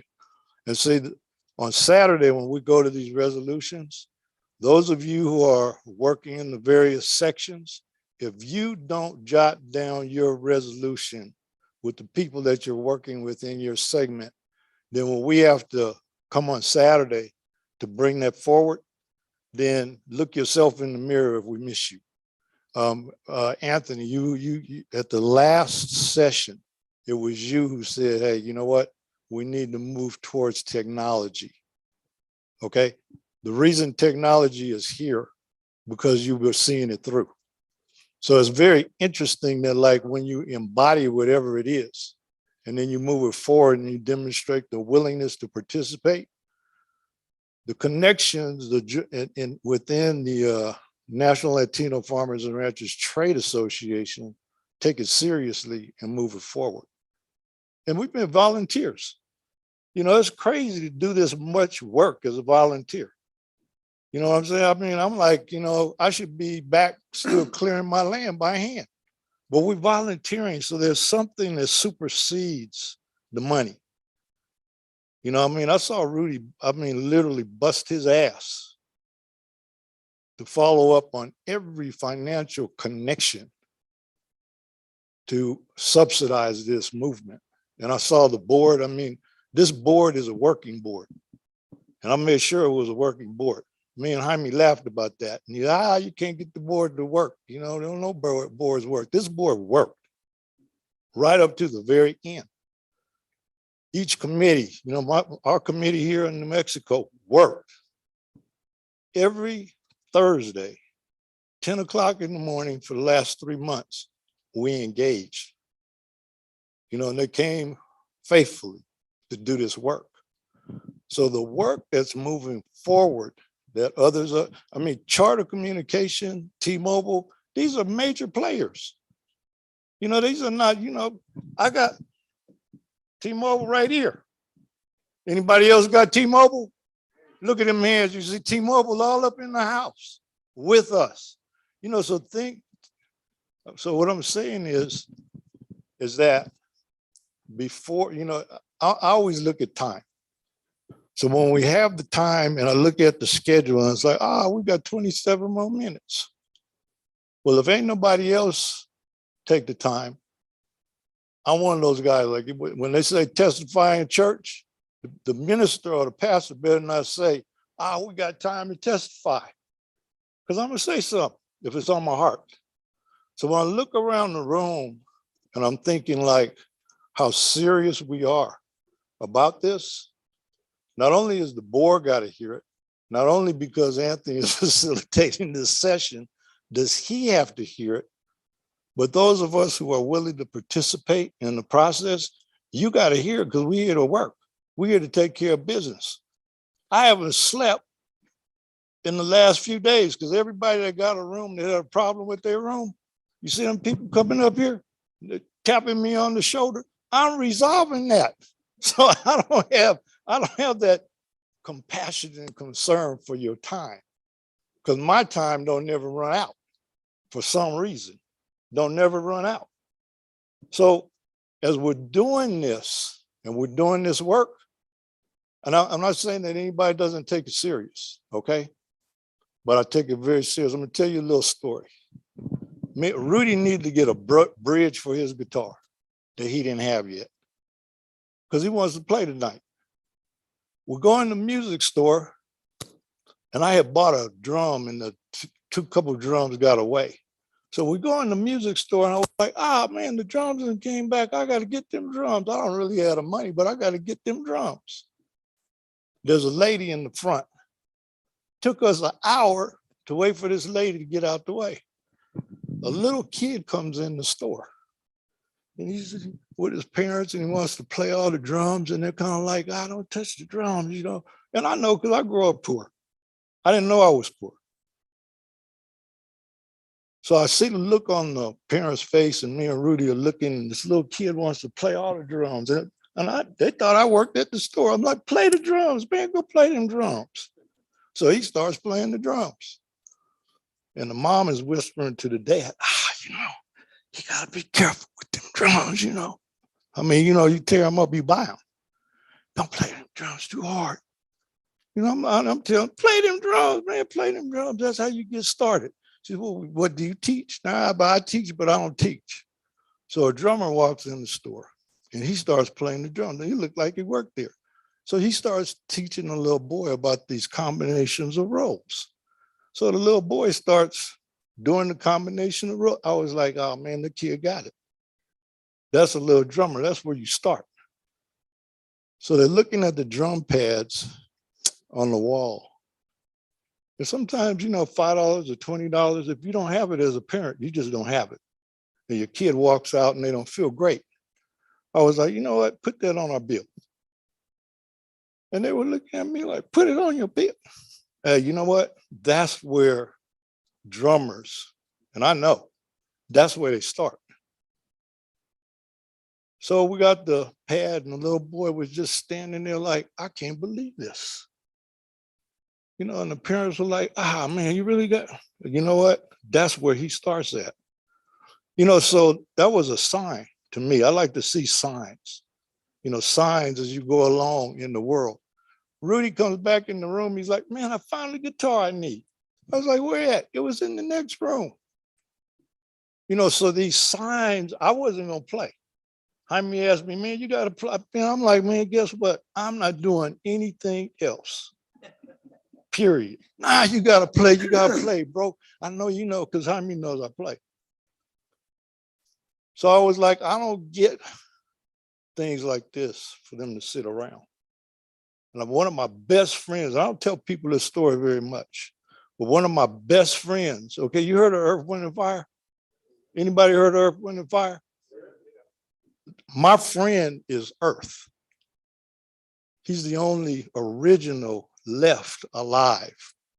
And he's been telling me, man, you ain't playing the way you used to play. Man, I don't want to hear, I got stuff. Man, you're supposed to be playing. So when I got these drums, I called him up. I said, man, I got these drums because last week a group of drummers that I normally play with called me up to come play. So we playing at this festival they got up in the mountains in Albuquerque for these bike riders. So the story short, when you hear how I play in a very African original sense because I studied with a master drummer from Africa, Kwasi Badu. He's deceased. And in the old days, when they brought a lot of the Africans over here, they set up what was called Afromusicology at all the universities. Okay, and he was at UCLA. So what happened was this. After they learned from the Africans, the other people who were non-Africans who studied with them, they didn't need the Africans anymore. So they kicked them to the side. but the original manner of how you play, the tones, the communication, the stories in the drums. So when you're hearing all those, not just rhythms, but sounds. So Jaime knew that I do that. So tonight, when we do this reception, there's a number of people who are going to be here, you know, to just share. Rudy got his guitar that he was all happy about. I got my drums that I was real happy about. You know what I'm saying? So that sharing, not only is it going to be in here, but the cultural representation that exists, because there's a lot of talented and creative people here. So when you get that and it moves into that lady right there that just said, bring it to me. And I've been hearing Ray talk about his community, about what they need. And here's Rudy bringing it to you. That's how it works up in here.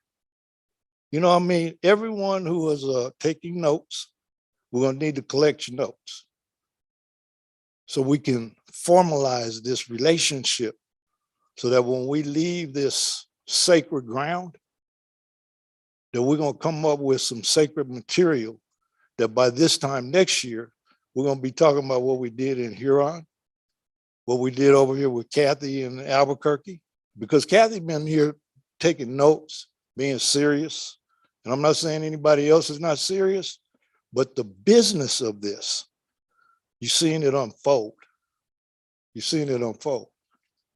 Things that Gloria asked earlier about the forums, quite naturally, it emerged. Kathy's over here telling me, that's what we was talking about. Now it emerges because when like minds in a room are coming from the same place, and then it just kind of spiritually emerges, and then there, Jaime's over there, he was like, I'm going home, and he's still here. So things like that are the signs that I like to see that confirm, you know, like that I'm not wasting my time. You know, that I'm not wasting my time. And like you said, you taught us, you learned about serving. We're here to serve. You know, we're here to serve this thing up. I mean, you brought up Rigo. I mean, that hurts when we think about him, but you took it straight to like, hey, you know what? We got a spot for you. And the way Rudy works, and I've seen it, he likes to prove people right or wrong, but he likes to prove them. So with USDA as a resource, and I wasn't here because I was working on something, but I know Ron Harris spoke. And Ron Harris is another guy who's not at the bottom, he's at the top. So I want to congratulate you, you know, in the work. I want to congratulate the board, you know, that we come to a conclusion of a very beautiful first day. Even though it had its glitches, got through it. You know, and then when we come together tonight, I think to celebrate in culture and receive one another and interact, I think everybody will sleep with visions of sugar plums dancing in their heads tonight. All right. All right. Thank you, Eugene. By the way, you didn't turn around, but you'd look pretty good virtually. Okay.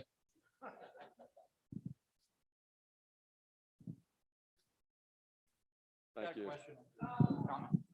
Yeah, hi, great panels. I've noticed that climate change has been in almost every panel so far.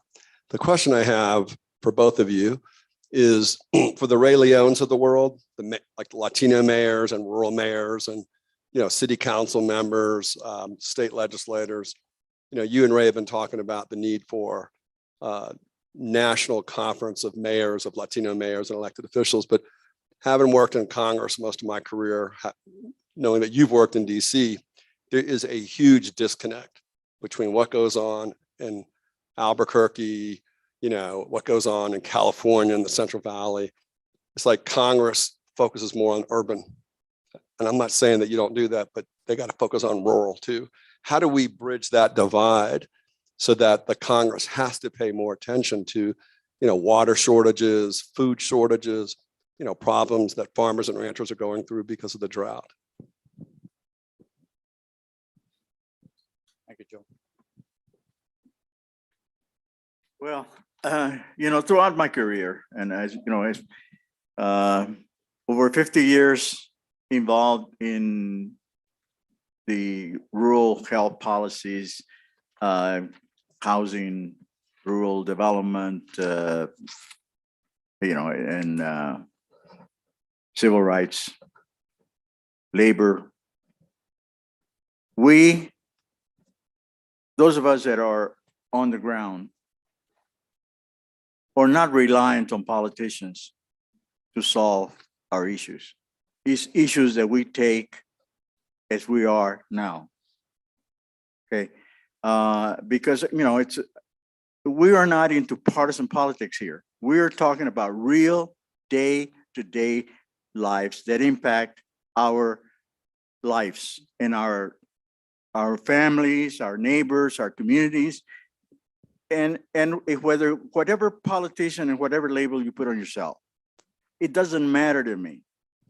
It's about resolution of those that are in need, and in terms of what we need to do, what it takes. I know a lot of you folks that are here now, and I know, we need to take this upon ourselves. We believe that we have one of the best answers around with regard to how we're going to deal with this. And whether Congress is engaged with us or not, we're going to take it to Congress. Okay? That's it.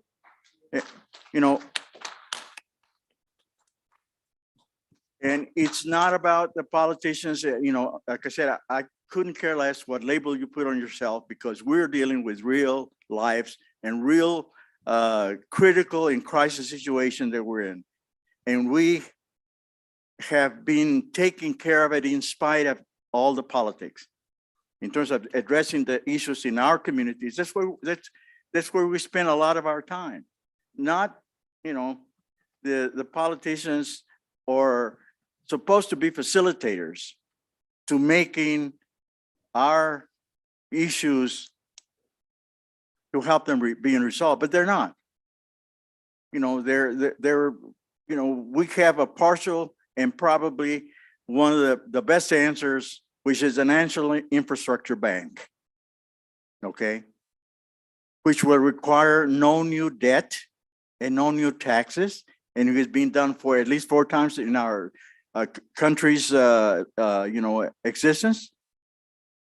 And we need to bring it to the public so they can understand that this is a possible.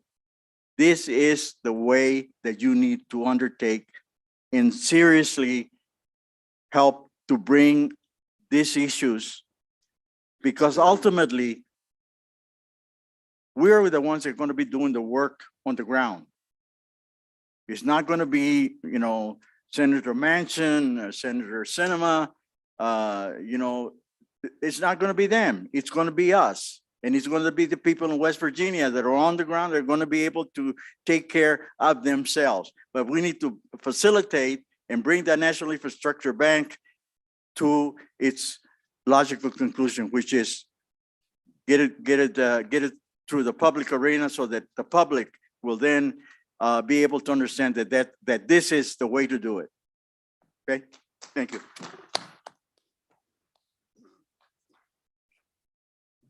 Anyone else has a comment? I've got the mic.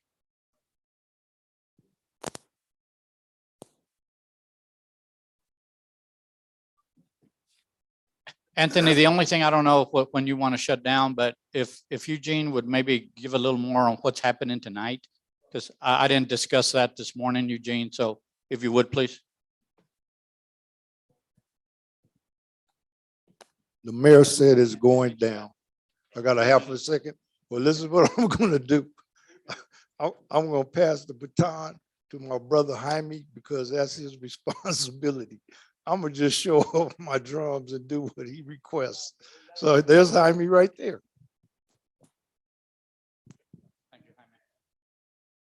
It's quite simple. I think we're going to have a little bit of poetry. I think we're going to have some drums with that. I think we're going to have Mr. Arredondo on guitar. We have a group called Gitano that's just going to kind of roll in, and it's all acoustic and what have you.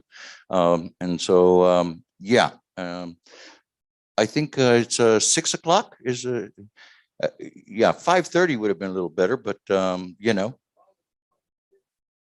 I don't know. It's up to the chair. What do you think? No, you all are the guys. Well, we had scheduled it. We're scheduled for 6 p.m., 6 o'clock. And we can go ahead and stay with that and probably to no later than 7:30. And yeah, we're gonna just invent the program. It's organic, it's biodynamic, you know, it's live.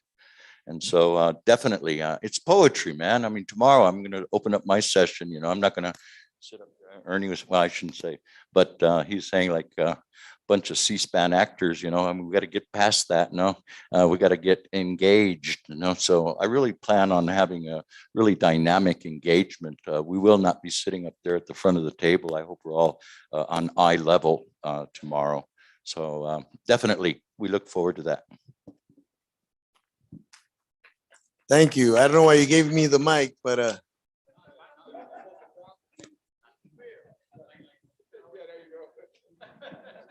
now I'm just glad to be here. I'm not gonna make the party because I got a council of governments meeting from 5 to 8. Sorry. All right. But I'll record it. Is that it, Anthony? Okay. So I was looking at the schedule for tomorrow and I noticed that there's dual things that I'd like to be at. Is this going to be available to us? If we go to one session, will we be able to get a recording of what went on in other sessions? Yeah, everything is being recorded. Okay. Okay, and because, you know, we wanted to make sure that not only the people who are on site and who are monitoring via, you know, the a Zoom or whatever other platform. Yeah, the answer is yes, absolutely. You know, because it's important, because we want your feedback on all of these sessions, because we are going to be working towards making that whatever your concerns are, to take them to their either whether it be administrative and or legislative. So before we leave on Saturday, will we know how Yes. to access that? Yeah. Thank you. Yes. Yeah, and I had one more question for Eugene. He's the man with all the answers. As far as the rooms, and thank you for the question, Kathy, because that kind of reminded me. As far as the rooms tomorrow, and we'll discuss this during the plenary session tomorrow morning, but just so we'll know, is there a limitation on the amount of people that per room?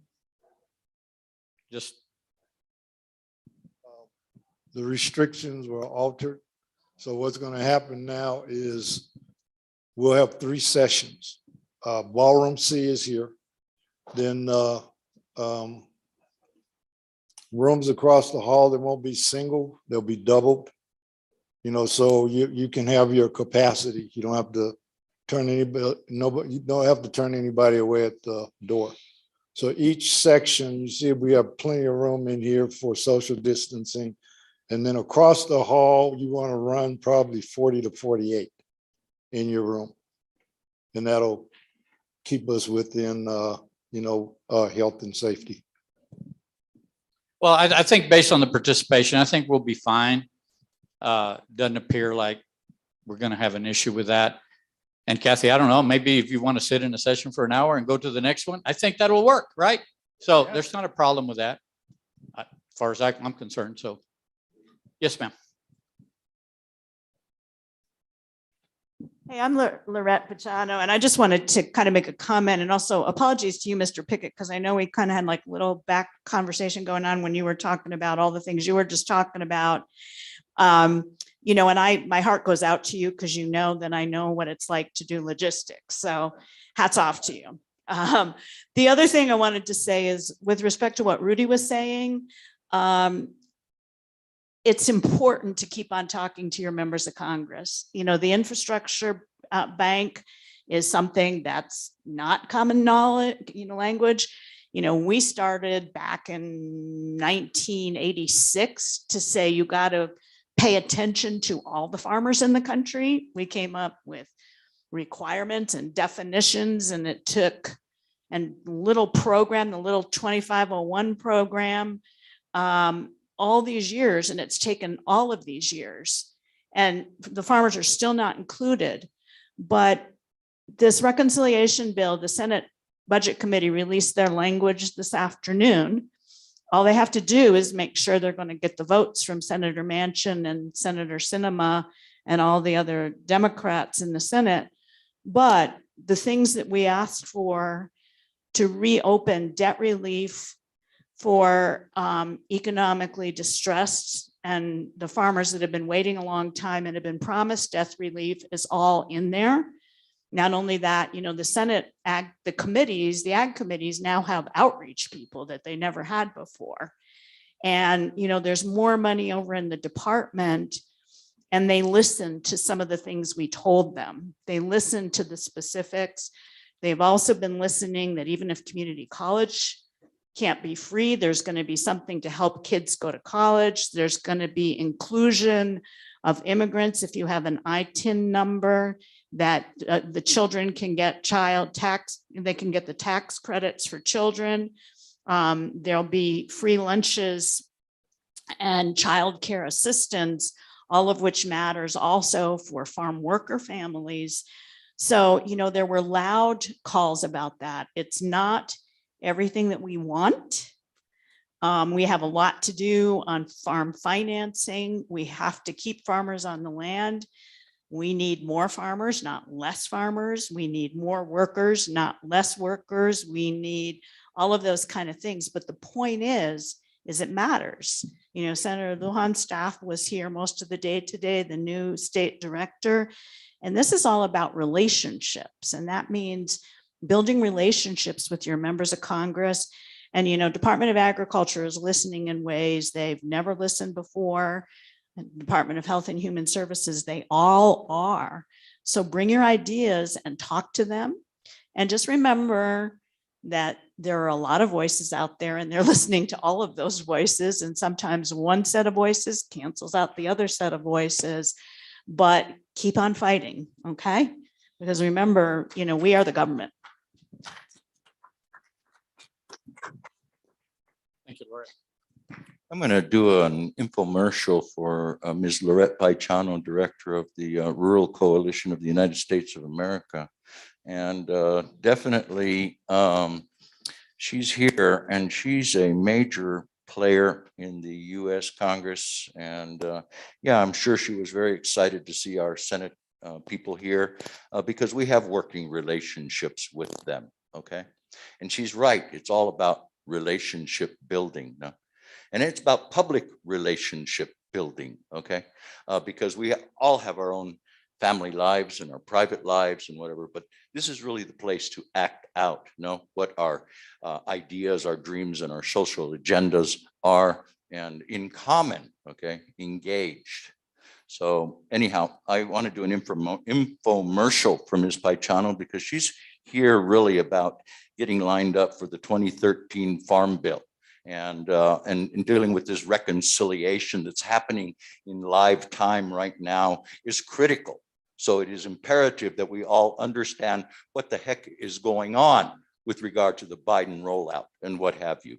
Otherwise, we're going to miss the boat again, because if you don't take those monies, you guaranteed one thing: they will revert back to the federal coffers. And that's your money, ladies and gentlemen. Use it.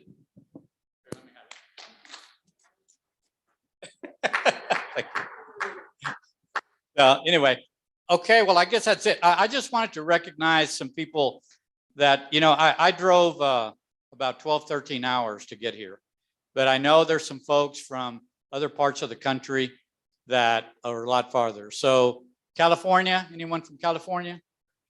There you go. And then Michigan, I know some people from Michigan are here, right? Thank you all for being here, Filiberto and Ruben.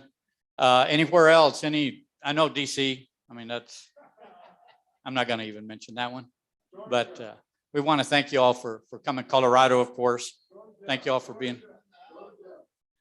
See, Georgia.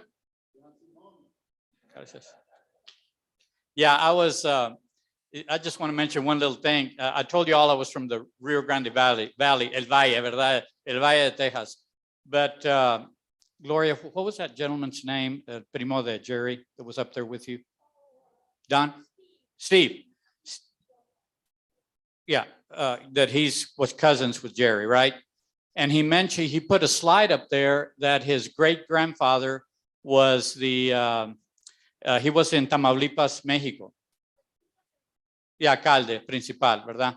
So anyway, and it was in 1871, I think, if I recall the slide.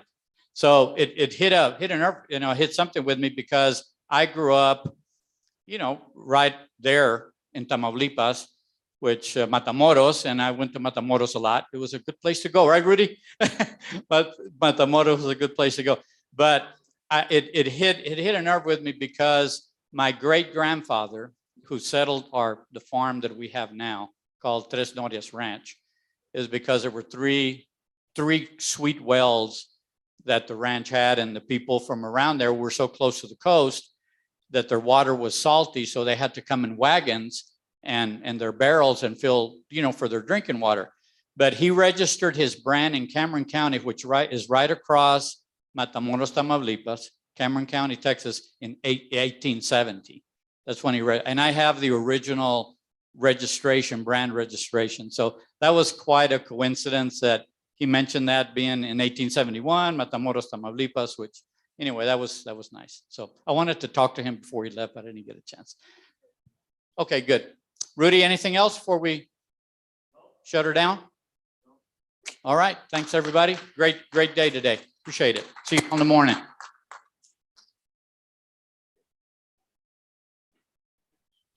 Thank you, guys.